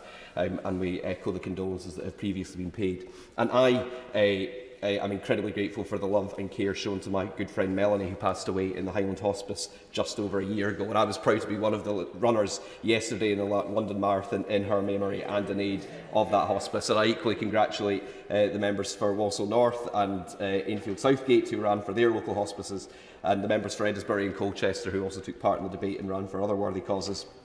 And I understand in a few weeks' time, the member for Lancaster and Fleetwood will take part in the 40-mile Keswick to Barrow walk through the Lake District in aid of St John's Hospice in Lancashire. I also want to pay tribute to the work of the Marie Curie Hospice in Glasgow, which has provided care at the end for other friends of mine, particularly some that I've known through the SNP. And in recent weeks, close friends have had reason to be grateful to everyone at St Vincent's Hospice in Renfrewshire in very sad and difficult times. And I think those personal experiences are what help to inspire that incredible generosity that allows the hospice movement to continue its work. As we've heard, 2/3 of adult hospice income comes from such voluntary fundraising, while at the same time, as the Sue Ryder charity estimates, the hospice sector is actively saving the NHS £600 million a year by freeing up bed space or even avoiding hospital admissions in the first place. And the member for South Dorset gave some examples of exactly how that can work. So it does seem, from all this evidence that we've heard today, that the current model for hospice funding is increasingly unsustainable. Some have even used the word existential. Now, healthcare is devolved, and so it's not for the Scottish National Party to determine how the Secretary of State, the Minister or their shadows on the opposition benches prioritise their spending decision. But if the UK Government did find new or additional funding for the hospice sector in England, that would have consequences for the budget available to Scotland's Government. The current 2024-25 budget for Scotland does provide over £19.5 billion for NHS recovery, health and social care, and that is a real terms uplift despite the austerity that we're facing. And the Scottish Government has also established a new strategy steering group to oversee the development and delivery of a new palliative and end-of-life care strategy and associated work programmes. And that work aims to ensure that everyone in Scotland receives well-coordinated, timely and high-quality palliative care, care around death, and bereavement support based on their needs and preferences, and that can include support for families and carers. And we want to ensure that Scotland is a place where people and communities can come together to support each other, take action and talk openly about planning ahead, serious illness, dying, death and bereavement. There are other actions that the UK Government could take that would continue to help hospices across the islands. Energy costs remain stubbornly high, and yet the Government is bringing many of its energy support schemes to an end. As I said earlier, energy is a fixed cost for hospices, not an area where savings can readily be made, and the member for Darlington spoke about the situation of Argowan in Inverclyde. So many of the reforms to the energy market and energy price support that the SNP and others have called for would make a difference in turn to the hospice sector, as in many other parts of the economy and society. And regrettably, the Government's approach to immigration is having an impact. How many nurses and doctors and other specialists have arrived in the UK, maybe some of them on small boats or other irregular means, but are being denied the opportunity to work? How many more are not even coming in the first place now because the Government has decided that they can't bring family members, or it's massively increasing the costs and thresholds for visa applicants? How many might have come from Europe or might have stayed if it wasn't for Brexit? Every country in the world is having to face up to the legacy of COVID and the impact of the conflict in Ukraine and elsewhere, but the UK Government has been making deliberate policy choices in many of these areas that are exacerbating these challenges, not mitigating them, and the impact of that can have long-term consequences. If the hospice sector does have to make radical savings and scaling back of service provision, the costs of palliative care and supporting people at the end of life will still have to be met. They'll just have to be met elsewhere. That could mean increased costs for the NHS, increased costs for social services, or worse still, for individual families and households, not just in financial terms, but in emotional and psychological terms if they're denied that support at the end. People will always want to raise and give funds for hospices, but if we collectively want to rely on them to be there for individuals and families when they're needed most, we can't expect the hospice movement simply to rely on the goodwill and efforts of voluntary fundraisers. I think there's been a number of important suggestions that have been made during this debate, in the motion and in the evidence given by hospices themselves and the all-party group, on how the Government can put the sector on a more sustainable footing going forward. So I hope that the Minister, in the spirit of consensus that we've heard this evening, can respond positively, work with its counterparts across the United Kingdom and service providers to ensure that the sector gets the support it needs, so that everyone who works for hospices can focus on what they do best and continue to provide love and care to those who need it most at the end of their lives. Shadow Minister Andrew Gwynne. Thank you, Madam Deputy Speaker. It's a pleasure to respond to this debate. We've had a very thorough debate over the course of the past few hours, and I want to start by not only thanking the Backbench Business Committee for granting the time for us to debate this important issue, albeit a week later than most of us had expected, but also want to thank and congratulate the honourable members for Hastings and Rye and for Darlington for securing the debate, as well as for their contributions.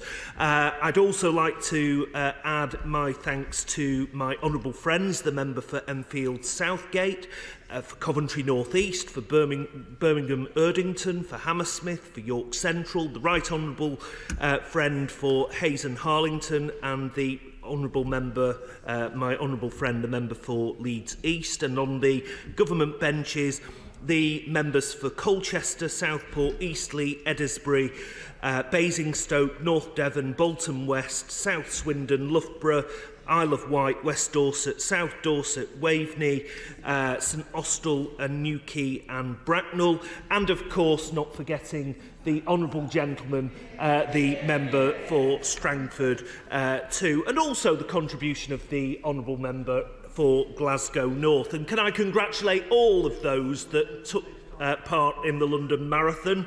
I wasn't one of them. But anyway, back to the subject that we're here to debate. End-of-life care is a subject which has touched the lives of most of us. It's a time where our loved ones and the family and friends that surround them can be at their most vulnerable and also in the need of the greatest support. Managed well, end-of-life care can be a healing time for families to come together, but managed badly, it can leave deep and traumatic scars. I need only look at the experience of my family and the experience I had during the deaths of my parents to know how this bears out. It was 30 years ago that I lost my mum to ovarian cancer. I was 19.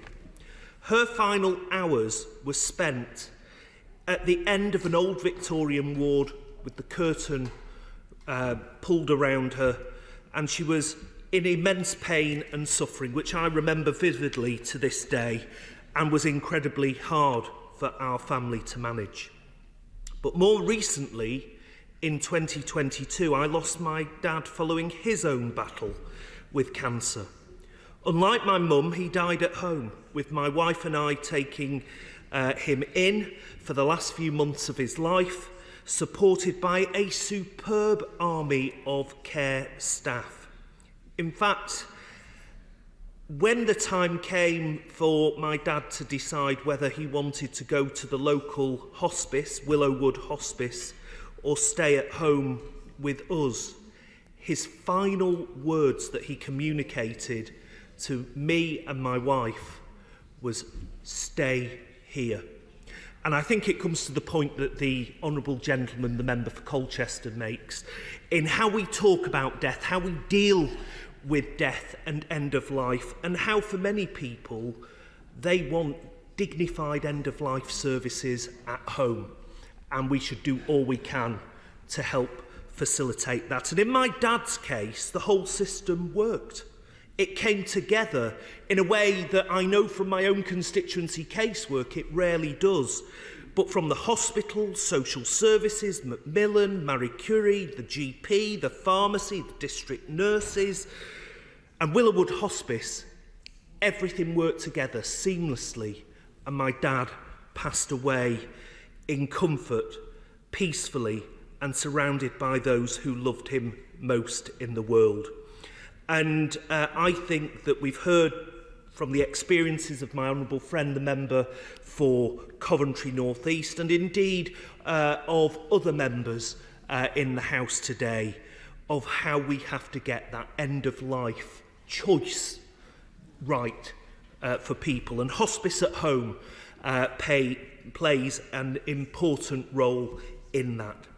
Now, the sharp contrast between those two journeys emphasises to me in a deeply personal way just how impactful end-of-life care can be.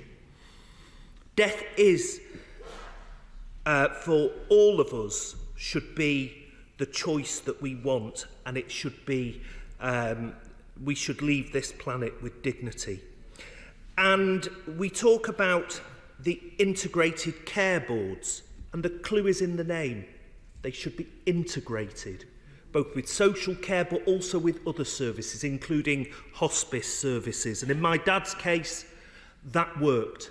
But as we've heard from members across the House, in too many cases that integration just isn't there yet, and the ICBs are not spending the money that the government has rightly devolved to them for a specific purpose, not being spent as we would want it to be. Now, hospices play such an important part in that deeply personal journey for hundreds of thousands of people and their families every year right across the country. Working in partnership with existing local systems, hospices ensure people receive the care that is most appropriate to them, considering all their needs. And I want to pay particular tribute to one of my local hospices, Willowood Hospice in Ashton, Tameside. The tireless work and dedication of their staff was a vital support when caring for my dad in his final days. They showed hospice care at its best, and they have my immense gratitude for all they continue to do. But they, like so many others, find themselves in a perilous financial position. Willowood faces a structural deficit of £750,000 this financial year. Without finding a way to plug this gap, their services will have to be reduced. And there is real pressure on all hospices to generate their own income, with Hospice UK estimating that as much as 2/3 of income for adult hospices is generated through fundraising, with some like Willowood having to raise 80% of their funds themselves. Many hospices do incredible fundraising work, with armies of volunteers finding ever more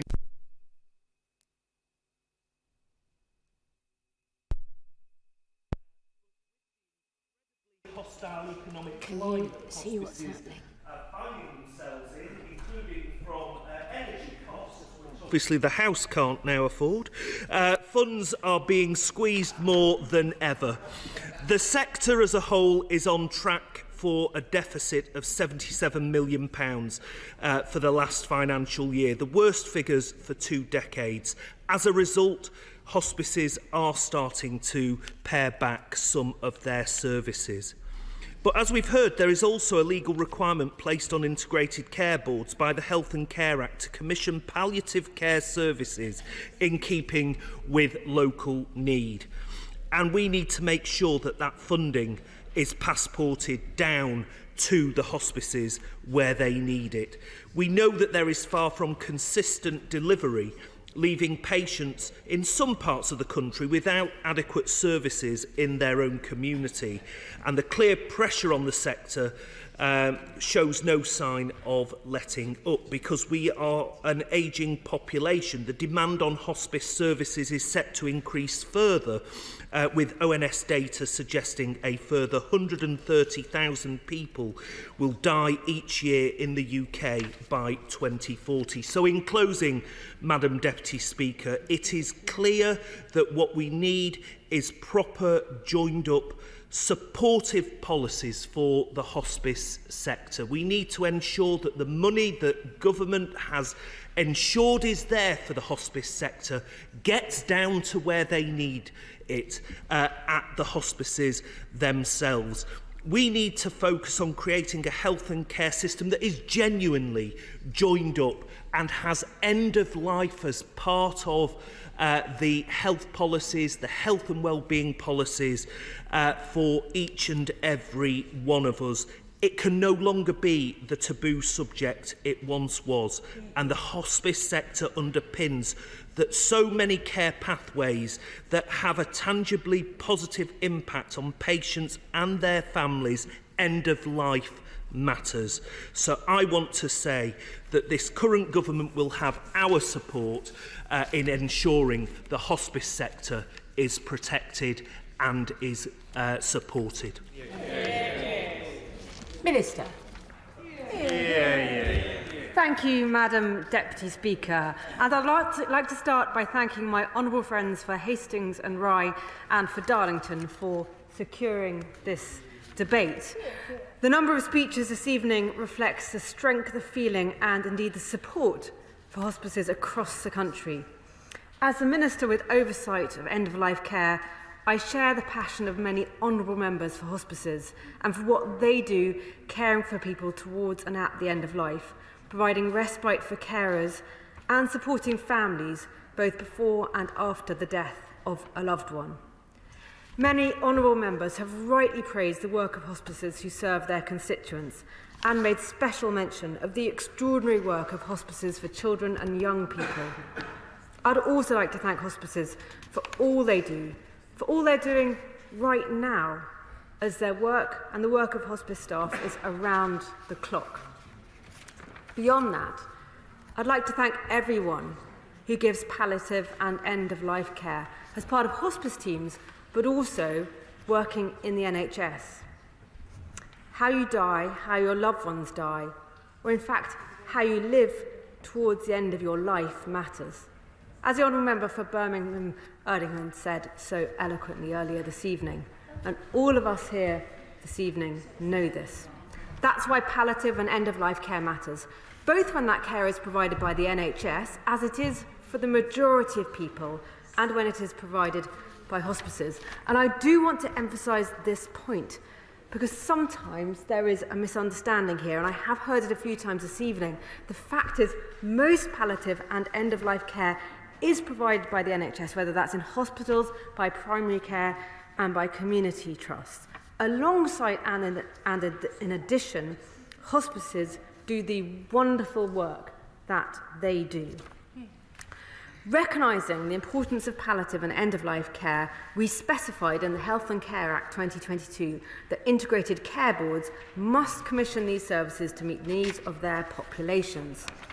Some honourable members have argued this evening for the funding for hospices to be centralised, so taken away from those integrated care boards and allocated, I assume, either by NHS England or the Department for Health and Social Care. Now, while I understand the motivation of honourable members calling for this, I don't agree.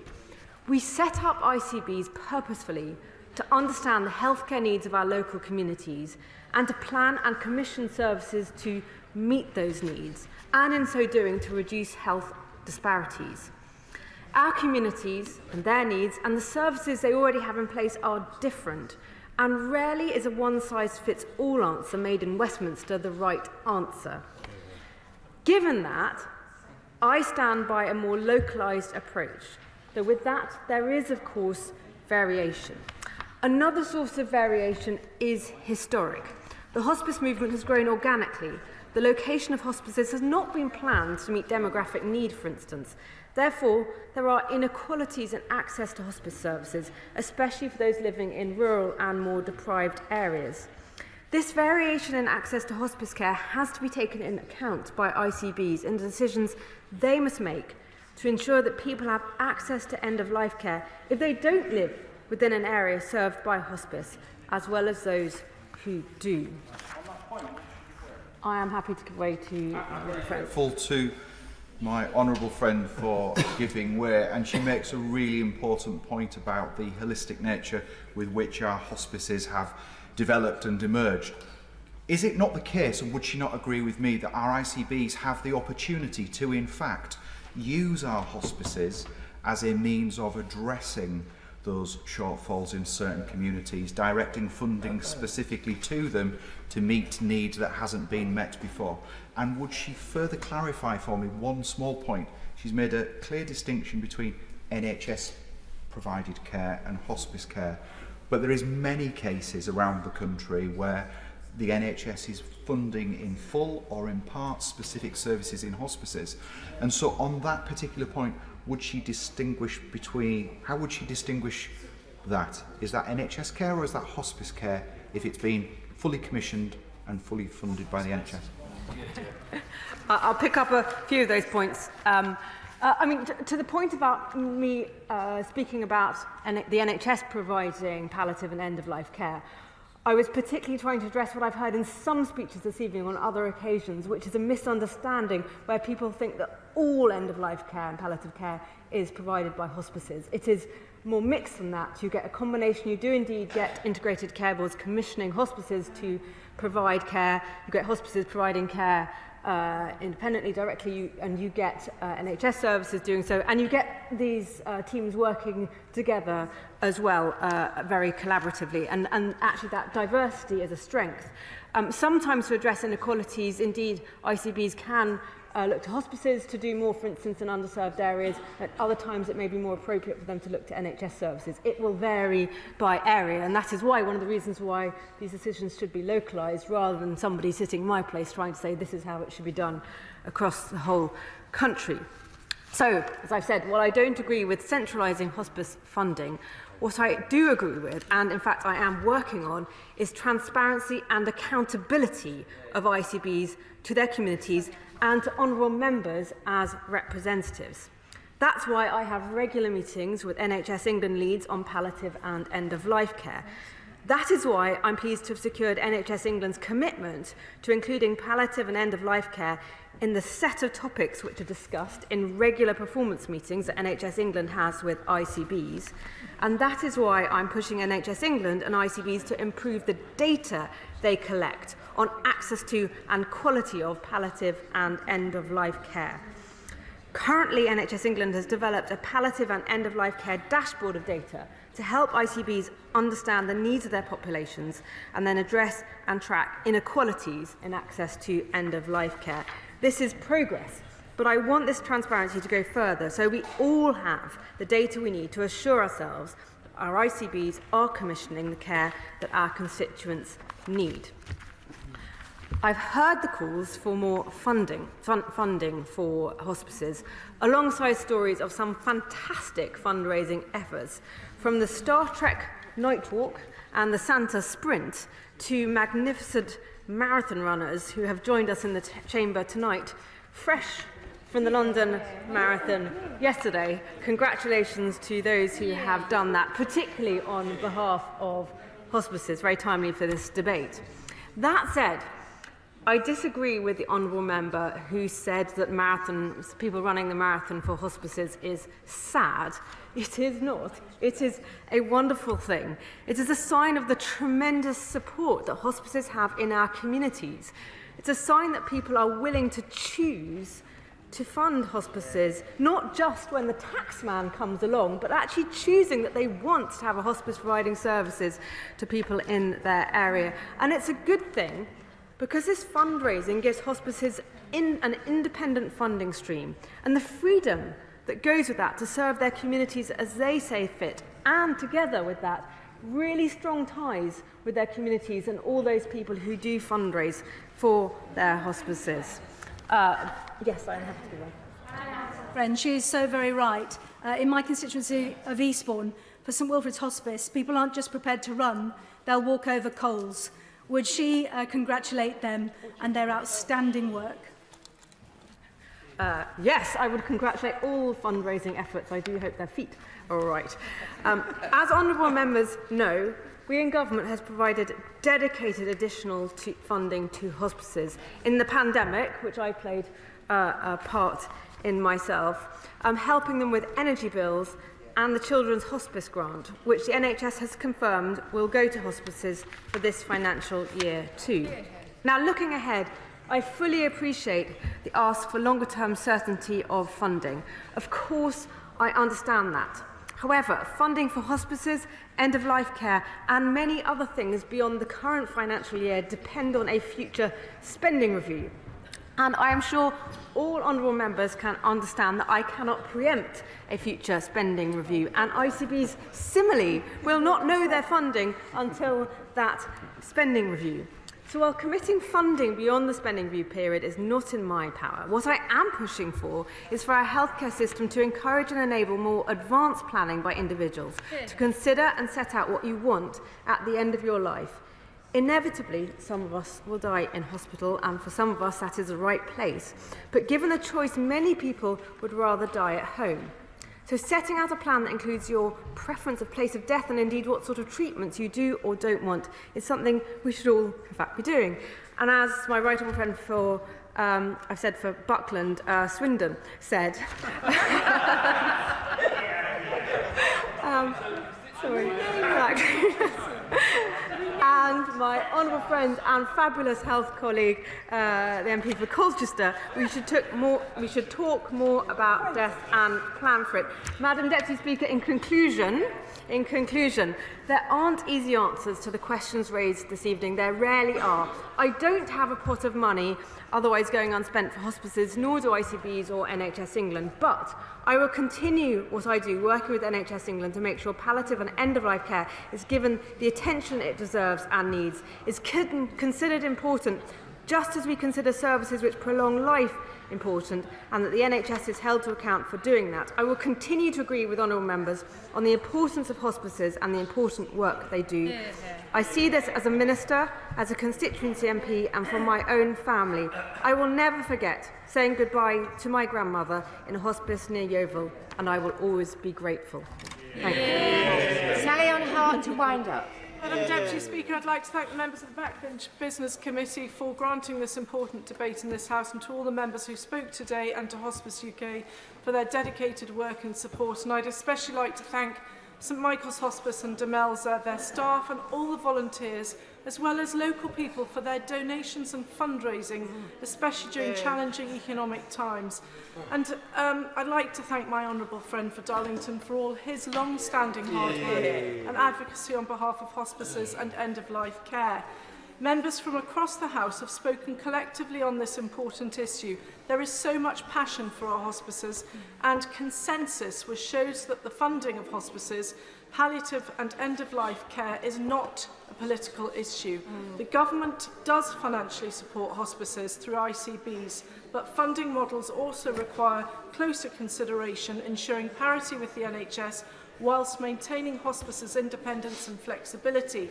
The Minister has heard many similar themes, mainly surrounding certainty of funding and on a sustainable basis, and better collaboration between ICBs, NHS and hospices, and I thank her for her work and her consideration and listening to this debate.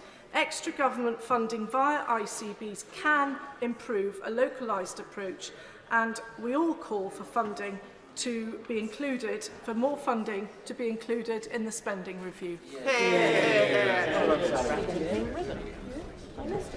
The question is, as on the order paper, as many as are of that opinion say aye. Aye. The contrary, no. I think the ayes have it. The ayes have it. We now come to motion number 9, relating to business of the House today. Number 2, Minister to move. I beg to move. The question is, as on the order paper, as many as are of that opinion say aye. Aye. The contrary, no. I think the ayes have it. The ayes have it. Order.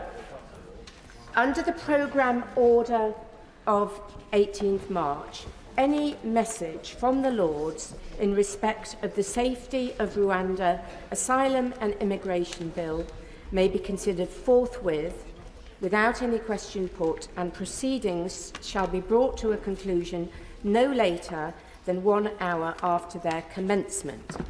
A message has been received from the Lords that the Lords do not insist on an amendment to the Safety of Rwanda Asylum and Immigration Bill, to which the Commons have disagreed, but propose an amendment in lieu, to which they desire the agreement of the Commons, and they do not insist on another amendment to which the Commons have disagreed. The Lords' amendment and a government motion relating to it are available online and in the Vote Office.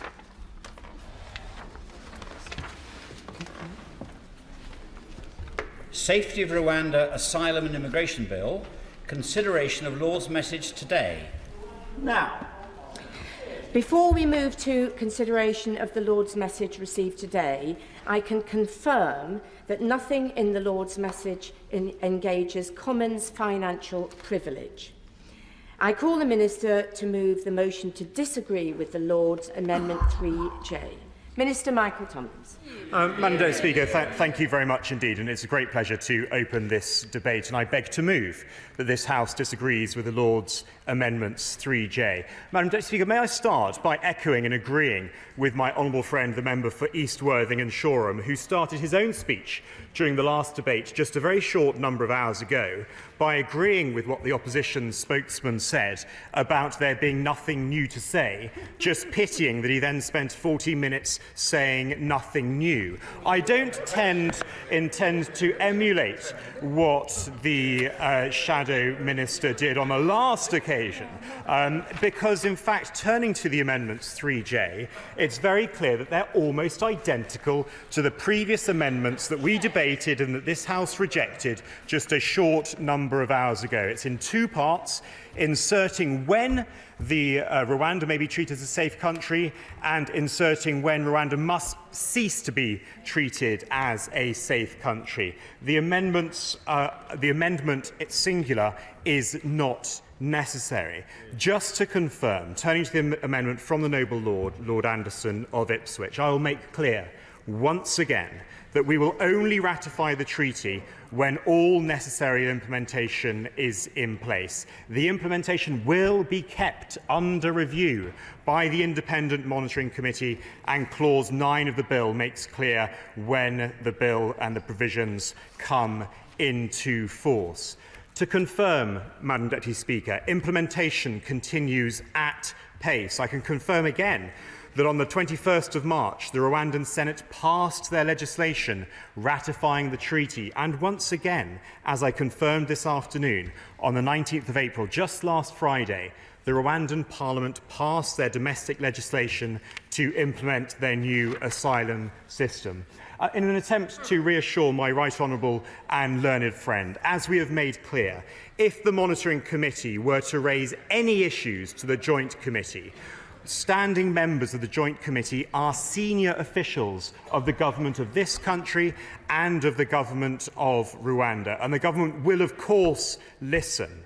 And I remind my right honourable friend and honourable friends that it will be up to the Independent Monitoring Committee to raise issues at any point. Madam Deputy Speaker, there is nothing new in these amendments. These amendments have already been rejected. Enough is enough. I beg to move. The question is that this House disagrees with the Lords in their Amendment 3J. Shadow Minister Stephen Kinnock. Thank you very much, Madam Deputy Speaker. So for several months now, the Prime Minister has been ferociously attacking their lordships in the other place, simply for doing their constitutional duty by seeking to revise and improve this bill. And tonight we see the evidence of why it is so important that they did just that. And I would like to put on record my thanks to the noble Lord Brown for his tenacity in securing a significant concession, and it is a concession, which promises that Afghans in the UK who have put forward credible claims of evidence of a connection to Afghan specialist units will not be deported to Rwanda.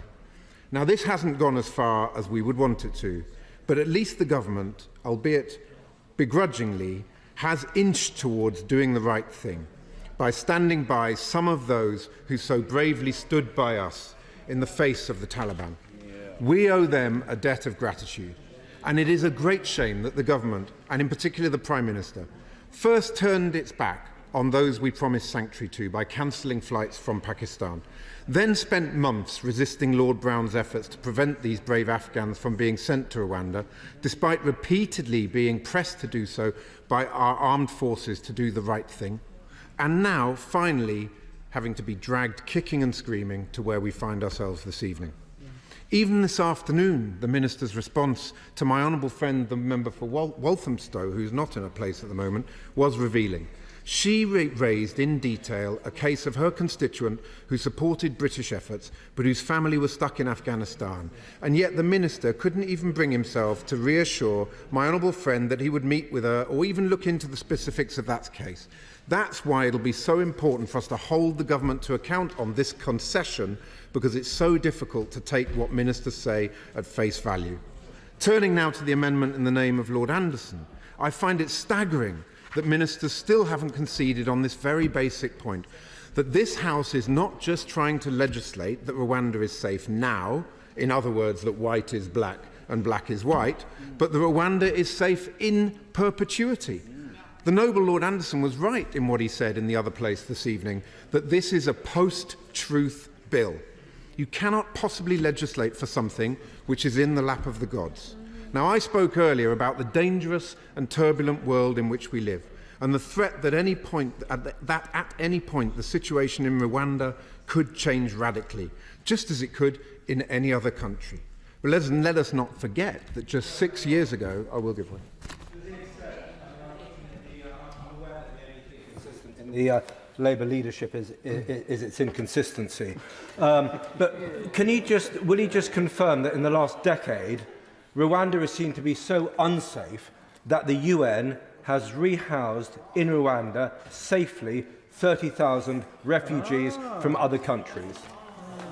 Well, I thank the honourable member for his intervention, and I'm very glad that he asks about what's happened in the last decade. Because let's not forget that just 6 years ago, 11 refugees were shot dead by the Rwandan police for protesting about food shortages, as reported by the UN. So I thank the honourable member for that point, because I think he makes the point clearly for me, that 6 years ago, 11 refugees were shot dead. I'd welcome his comments on that point. Does he want to intervene again? There's 30,000, I'm sorry about that incident, but the 30,000 refugees, 30,000 refugees have been safely, 30,000 refugees have been safely rehoused in Rwanda. It is deemed to be safe by the United Nations. It is deemed to be safe by pretty much everybody apart from the Labour Party. That is the point.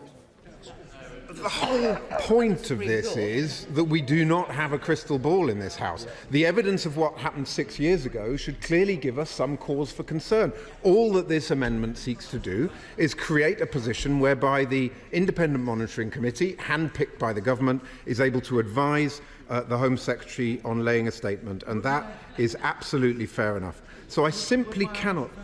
I will give way. I'm grateful to my honourable friend, and I was listening carefully to the intervention that he took that referred to the last decade and the 30,000.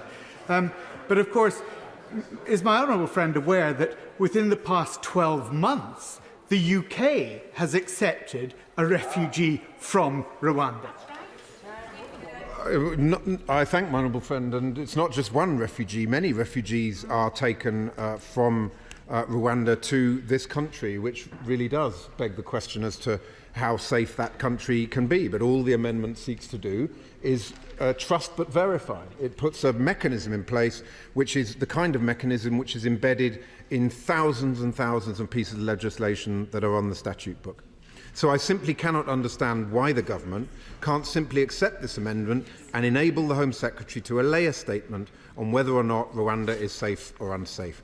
That would provide important safeguards, and of course it is not in any way a wrecking amendment, just like all of the other amendments that the government has rejected. They do not prevent flights from taking off.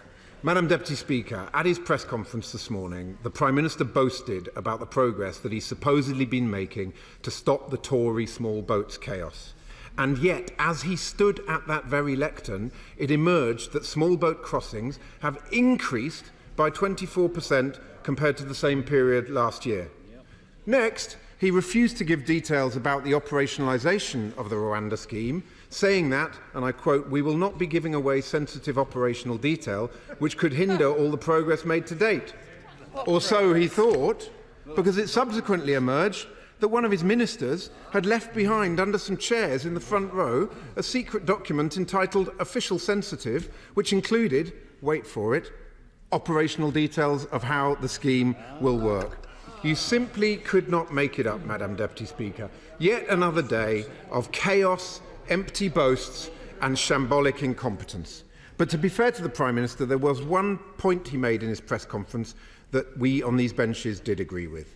In response to a question from the media, he clearly stated that the test for this policy will not be whether a few symbolic flights take off, as his former friend and the Immigration Minister had previously said, the former Immigration Minister, but, in the Prime Minister's words, success is when the boats have been stopped. Well, that's how he wants to be judged. And that, I can assure the House, is how we on these benches will judge him and how the public will judge him too. For 2 years now, we've been urging the Prime Minister to stop the boasts and instead start stopping the Tory boat's chaos. But sadly, he has chosen to ignore us on both fronts. Instead, we need Labour's plan to redirect the Rwanda money into a cross-border police unit, to smash the criminal gangs upstream, and a returns and enforcement unit to remove those who have no right to be here, reversing the decline in removals that we have seen under this government. Because only Labour's plan can fix our country's broken asylum system.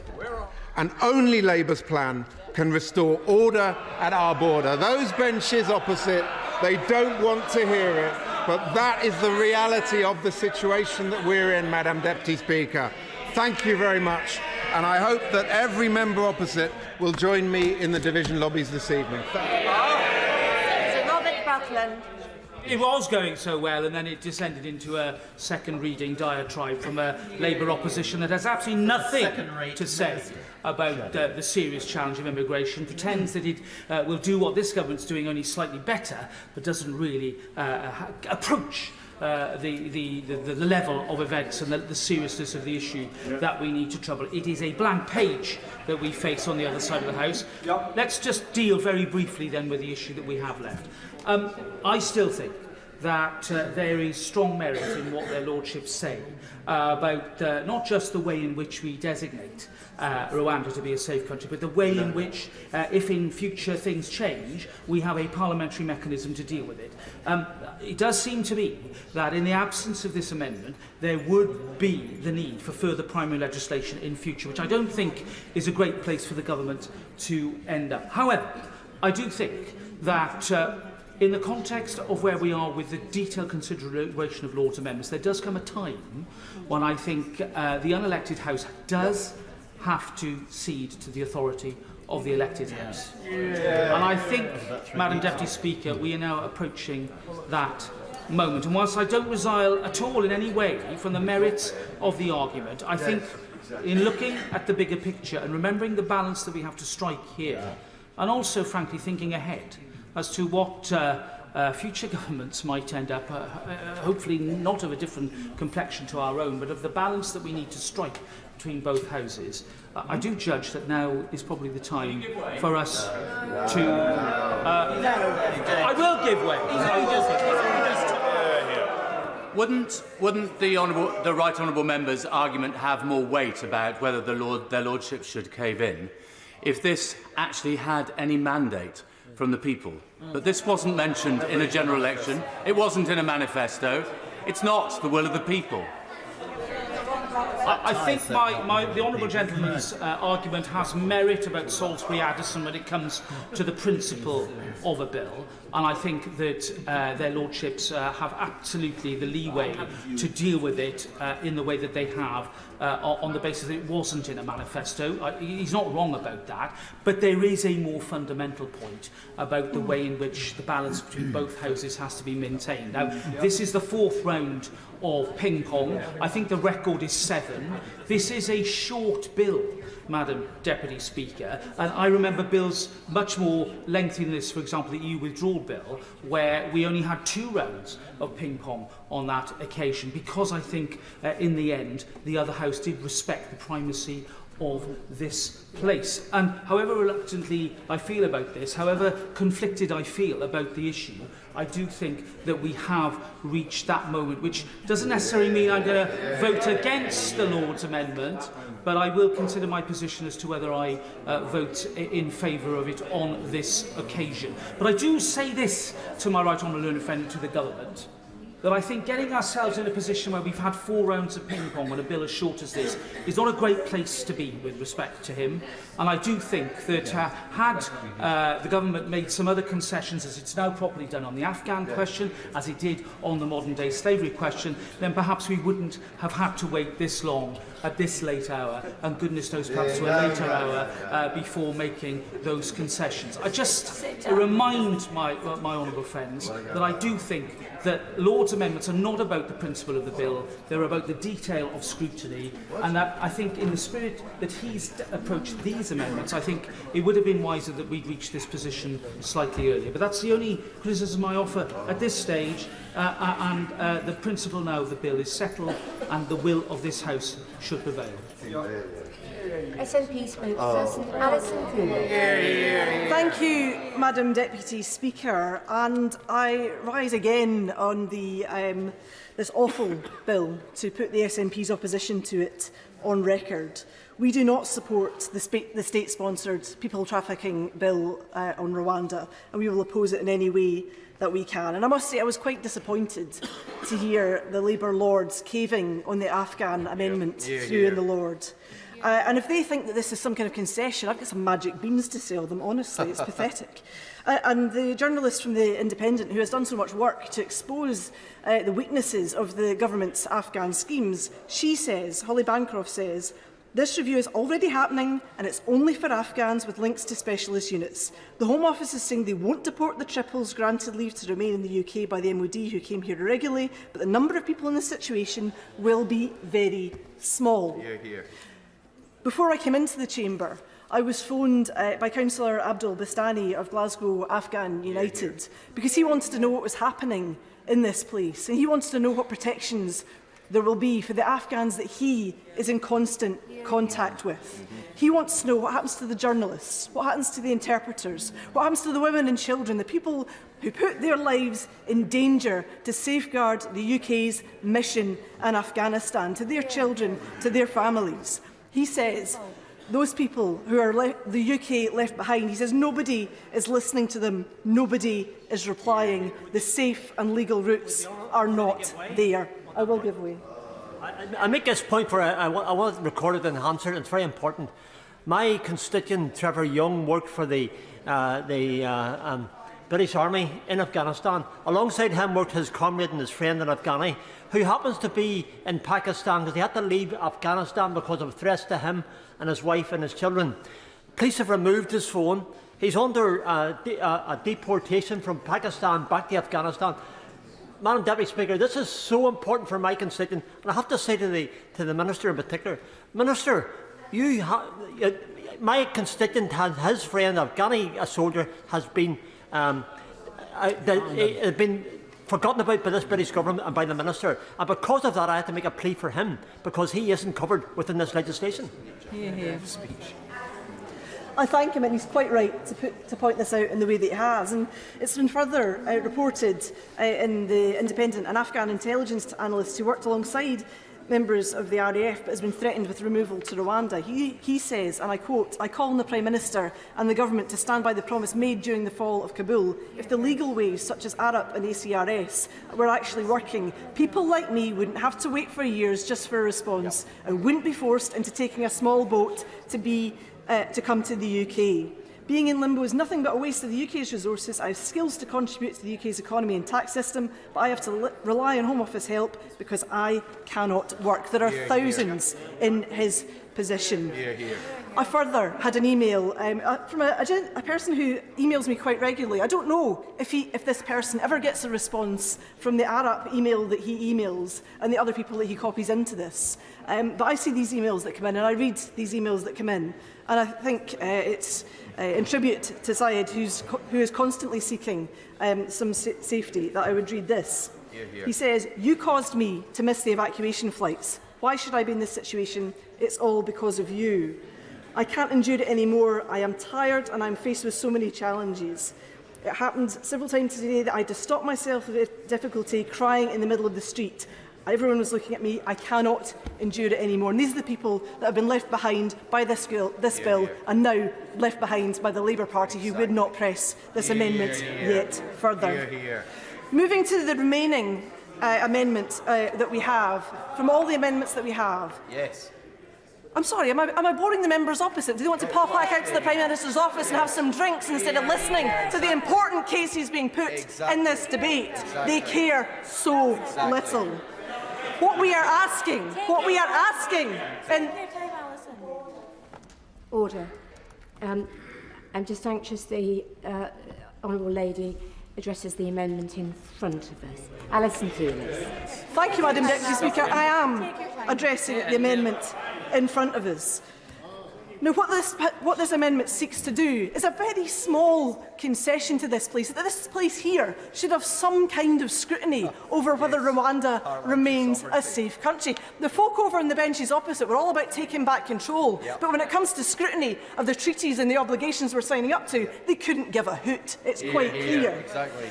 Now, all that we are asking for in this amendment, all that the Lords are asking for in this amendment, is that some assurances now and in the future that there will be scrutiny as to whether Rwanda is indeed a safe country. Yeah. That is not asking too much. Now, what I would like to know from the government is they say that they will be ready to remove people in 10 to 12 weeks. And the government has said that Rwanda will be safe when the treaty is in force. So can I ask, will all the matters of implementation be in force in 10 to 12 weeks? Will the policies be in place in 10 to 12 weeks? Will the staff be in place in 10 to 12 weeks? Will the judges be in place in 10 to 12 weeks? Will the lawyers be in place in 10 to 12 weeks? Will the appeals system be in place in 10 to 12 weeks? Will all of these things be there? Will the accommodation be there in 10 to 12 weeks? Because we know they've already sold it off. And what airline company have they contracted to remove people in 10 to 12 weeks? Because they have been extremely unclear about whether they even have an airline company, and they have not told us that. This House deserves to know, because we are not going to get the opportunities again to scrutinise the government on whether or not the Rwanda Treaty is actually being implemented. And I think that's the very least that this House should be able to do, to be able to keep a check on the government and on future governments as to whether or not they are fulfilling the obligations that they carried out. Because we know that even when this treaty was being negotiated, that Rwanda were engaging in refoulement of people. So if that was happening when the treaty was being negotiated, is it still happening now? Can the Minister give any assurances that Rwanda is not refouling people right now? And if he cannot come to the dispatch box and give that assurance, we should not be passing these we should not be rejecting these Lords' amendments and approving this bill this evening. This bill has been very unusual in the number of Lords' amendments that we have had, Madam Deputy Speaker. I've never seen the like. Now, I don't believe in the House of Lords. It's a principal position of the SNP not to send people to an unelected chamber. But this Westminster system is broken when the supposed revising chamber has been ignored throughout the entire process of this bill. A revising chamber is supposed to be allowed to revise, but yet this government has ignored every single reasonable amendment that the House of Lords has made. It's exactly the same as when the bill is introduced as when it will come out of this process.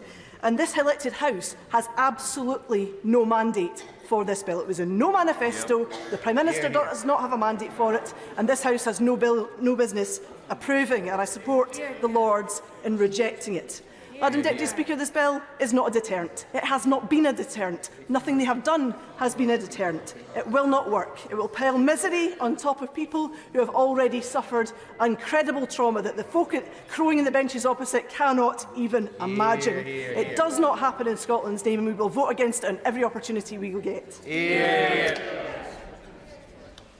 The question is that this House disagrees with the Lords in their Amendment 3J. As many as are of that opinion say aye. Aye. The contrary, no. No! Division, clear the lobby.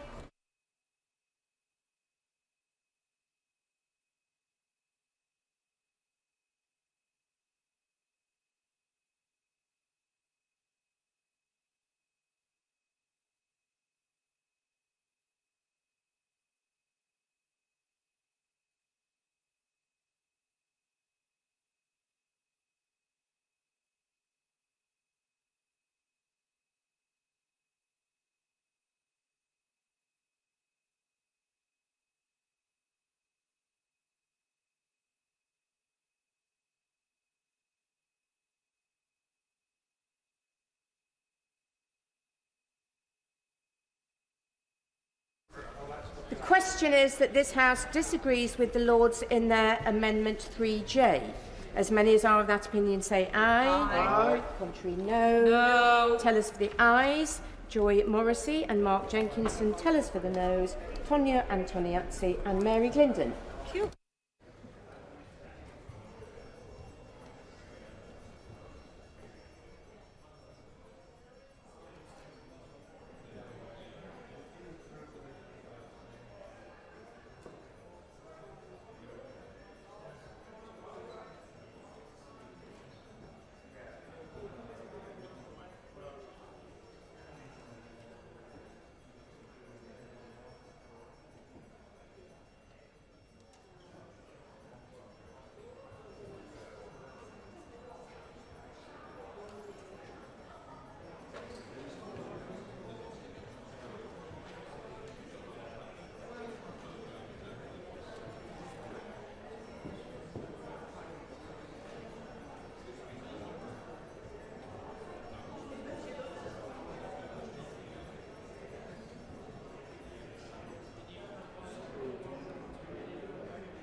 Order.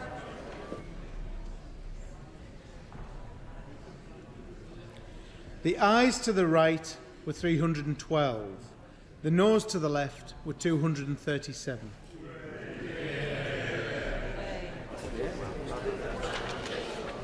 Thank you.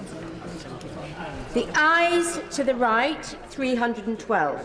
The noes to the left, 237. So the ayes have it, the ayes have it. Unlock. Minister to move that a committee be appointed to draw up reasons. I beg to move that a committee be appointed to draw up a reason to be assigned to the Lords for disagreeing to their amendment. That Michael Tomlinson, Scott Mann, Kieran Mullen, James Sunderland, Stephen Kinnock, Colleen Fletcher and Alison Fulis be members of the committee. That Michael Tomlinson be the chair of the committee. That 3 be the quorum of the committee. And that the committee do withdraw immediately. The question is that a committee be appointed to draw up a reason to be assigned to the Lords for disagreeing to their Amendment 3J. That Michael Tomlinson, Scott Mann, Kieran Mullen, James Sunderland, Stephen Kinnock, Colleen Fletcher and Alison Thulis be members of the committee. That Michael Tomlinson be the chair of the committee. That 3 be the quorum of the committee. That the committee do withdraw immediately. As many as are of that opinion say aye. Aye. Of the contrary, no.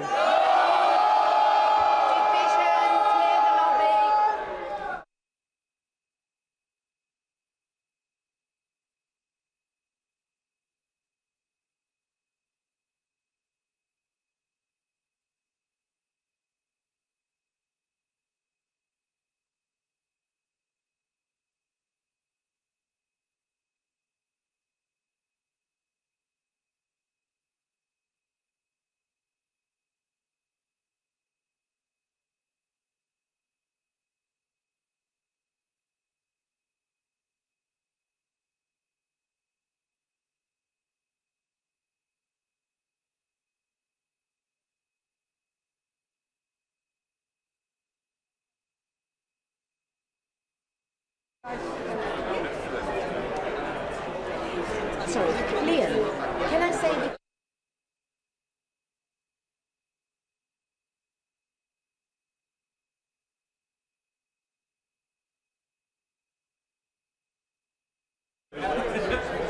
The question is that a reasons committee be appointed along the lines as I've just set out. As many as are of that opinion say aye. Aye. The contrary, no.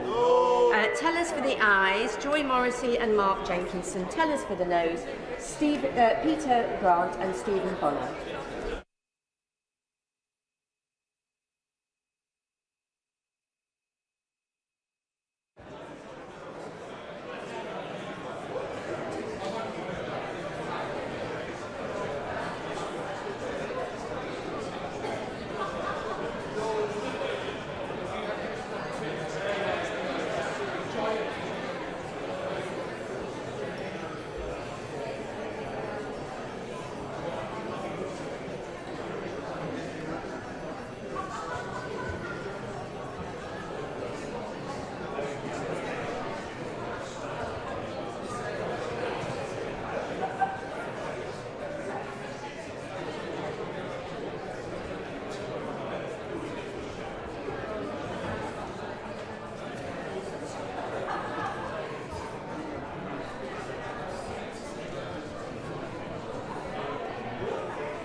Lord Chairman. Yes.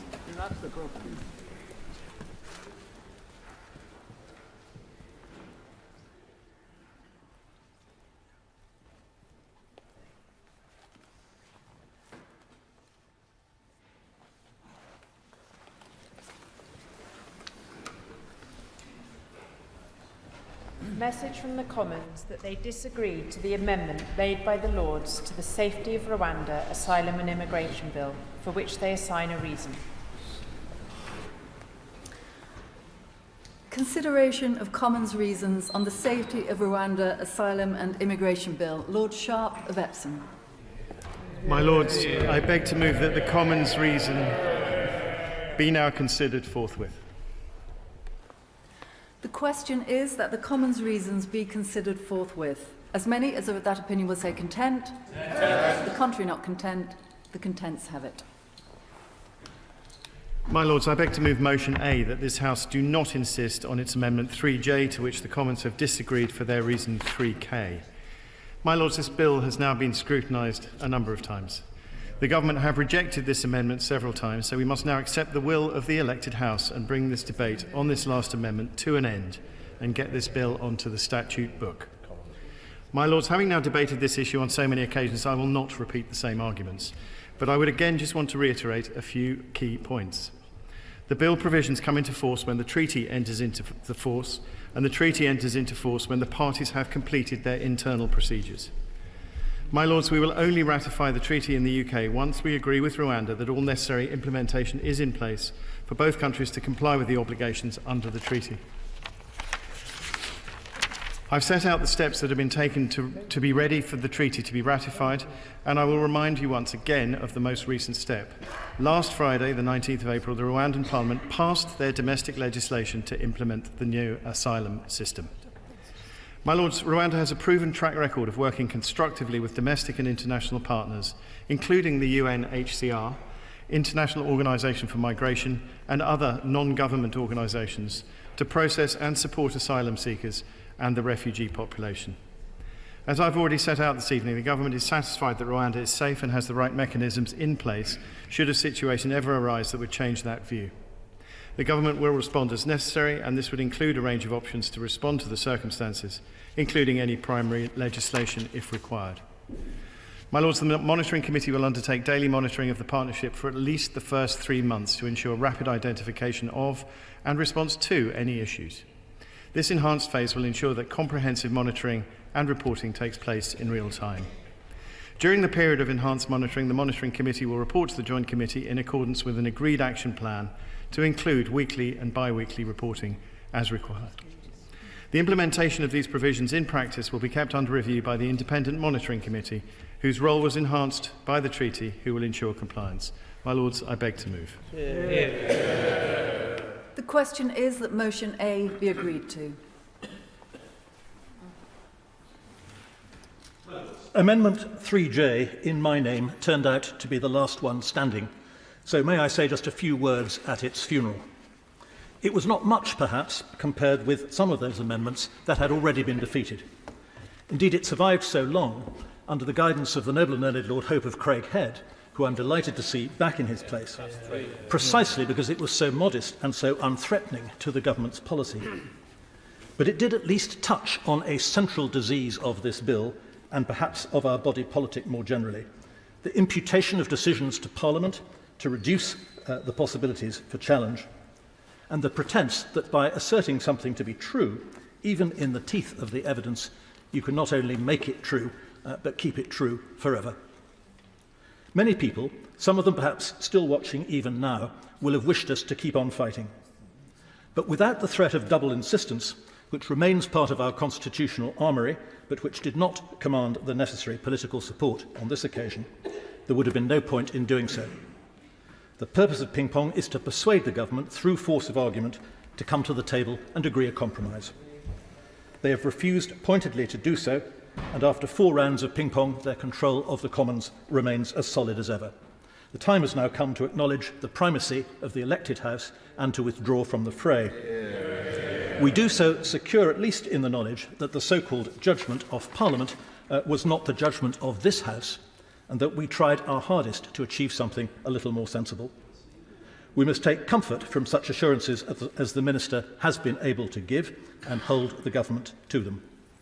This is the Government's bill, resolutely free of any outside influence.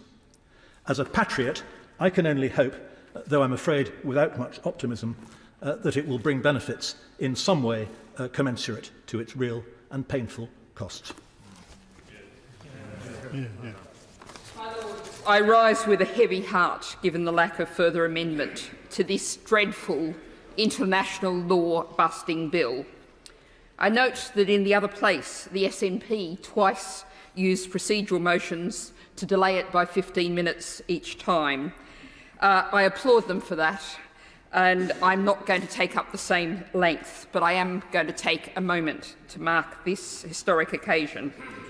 Your Lordship's House has put a lot of work into trying to make this bill comply with international law, with basic moral laws, with the principles of justice and fairness. The Noble Lord Anderson of Ipswich earlier today said, its costs will be measured not only in money, but in principles debased. Disregard for our international commitments, avoiding statutory protections for the vulnerable, removal of judicial scrutiny. Close quote. Nothing, my lords, has changed in this bill in the last few hours.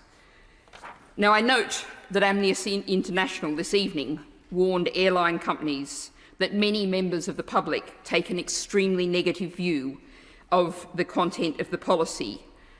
Now, those were really unnecessary words, because no company of any repute whatsoever is going to take part in implementing this dreadful policy. That's a measure of this bill and the disgraceful, despicable actions it represents. I'm disappointed to see the almost empty benches around me. I note that the Liberal Democrat benches are here having played their part in trying to stop this bill at second reading, and I commend them for that action that the Green Group supported. And they are still here to the bitter end. Now, we heard from the Noble Lord the Minister, we'll hear tonight, and no doubt we'll keep hearing in the coming days, well, we're the unelected House. That, my lords, does not mean that this House is without moral or legal responsibilities. I have asked the House a number of times, if not now, when? What will it take to make this House say, here we take a stand? We've had the abomination of the Elections Act, the elements of a policing act that targeted Gypsy, Roma and Traveller people explicitly. We've had multiple indefensible restrictions on the right to protest. Now, we are letting through an attack on some of the most vulnerable, desperate people on this planet. What more will we let through? I suggest to noble lords as they leave this chamber tonight to ask themselves that question. With a desperate, flailing government party bereft of ideas and philosophy without principles, this House will keep being tested. So I ask these empty benches, you might be waiting for an election, but what kind of country will it be if you don't stand up now? My Lords, we recognise, of course, the resolutions of this House and the strength of this House in the way that it has worked on this bill. And that doesn't suggest for any one moment that this House has changed its view. It is simply that we have had, of course, to recognise that the other House has the ability to, elected ability to be able to override whatever we wish. And recognising that, however, doesn't mean to say that, of course, the work on what happens and the outcomes of this bill are still to be discussed and debated. Yeah. And the Noble Lord the Minister, and I'm going to repeat his words at least 3 times during the last 3 sessions here, said that the government will not ratify the UK-Rwanda Treaty until all the necessary implementation is in place for both the UK and Rwanda to comply with the obligations under the treaty. Now, it does seem to us that given the position that this House has taken, it would be very valuable indeed for whenever the government is prepared to sign that treaty, that we have an opportunity to talk about it and debate it in this House. And I wonder whether the Noble Lord the Minister would acknowledge that and give Parliament an opportunity, and this House an opportunity, to discuss these matters when that matter comes up. We are assuming, of course, that that will happen within the next 10 to 12 weeks, because that is the timetable which the government has set itself. And therefore, these matters will be of very importance to the House, who have grave concerns about the issues which have been debated here many, many times. So, in recognising that we are at the end of this route of the legislation, it doesn't mean that we're at the end of the debate which we must have on the way and the manner and the objectives which the government has set for itself, and putting that as more scrutiny which we come before us would be most helpful indeed if the Noble Lord the Minister could grant us that time for that debate. My Lords, can I start the final stages of the passage of the bill? It's not a third reading, but I would just like to thank again the government frontbench, Lord Sharp, Lord Stewart, who's not here, I can't see him anyway, but also the government chief whip and the leader of the House and others for the way that overall they've conducted the proceedings of the bill. It's been very much appreciated. Can I also just say that although the bill is something we disagree on fundamentally, and the government will now own that bill and see how it works, I am somewhat reassured by the process, unlike Baroness Bennett, somewhat reassured by the process that has been undertaken. Because as a result of what we've said, and contrary to what the Prime Minister said at the beginning of the bill, which completely dominated our discussions for much of the time, the government have amended the bill. And it would have been extremely helpful to the government frontbench here and others who may be listening to recognise that the House of Lords does have a role to play. It is perfectly appropriate for the Lords to delay and to say that we think the government should think again, even for the government to think again twice. And if it hadn't been for us demanding that the government think again 3 or 4 times, Lord Brown's amendment would not have been passed. And given the importance that everybody in this House attributes to Lord Brown's amendment, I would think that was cause for reflection on how well the system actually works. It irritates, when I was in the other place, it irritates the government. The government feels as though its elected mandate is being overridden. But actually, except in very exceptional circumstances, that doesn't happen. I don't know how many times I've said from the front bench, and I'm sorry to reiterate that process, but it's really important. I have said numerous times from this front bench, as has my noble friend Lord Kennedy, and as the noble Baroness Smith, the leader of our party in this place, that we will not block the bill. And yet consistently we see from the Prime Minister, including today, that the Labour peers in this place seek to block the bill. I just say, when I hope that the noble Lords opposite come to this side of the House and we go to that side of the House, I hope that will happen. I'm not sure that it will happen. But if it does happen, I hope that noble Lords will reflect when we put forward various pieces of legislation to do with trade union rights, for example, to do with all of those sorts of other bills that we've suggested, that they will remember that the role of the House of Lords in those circumstances will be to challenge a Labour government at that time, which hopefully will come in place, but that they will not seek to block or undermine the elected will of the people, which is not what we've sought to do. So, I hope, in the concluding remarks that I'm making, that the serious point I'm making about the way that the political system operates in this country should be a cause for us to reflect on, that with respect to this bill, although we fundamentally disagree with it, it has worked reasonably well. And as I say, I look forward to that happening in the future. The government now own the bill. The government will see whether it will work or not.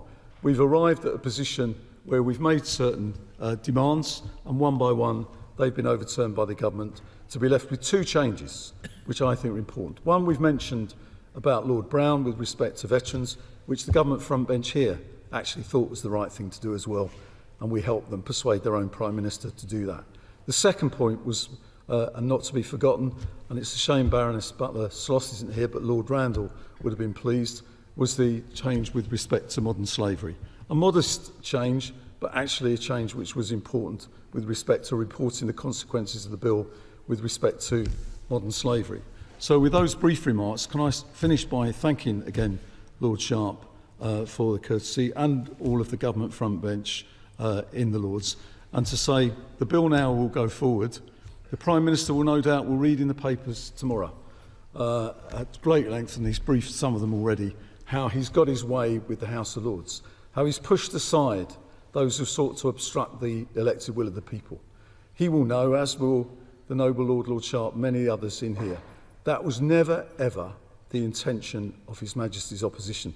But no doubt we will read in the papers tomorrow that it was. I think that actually isn't a great reflection on the way Parliament operates, and actually reflecting on the good way that it's operating should be the headline tomorrow. If I might intervene briefly, if I ask my noble friend for indulgence.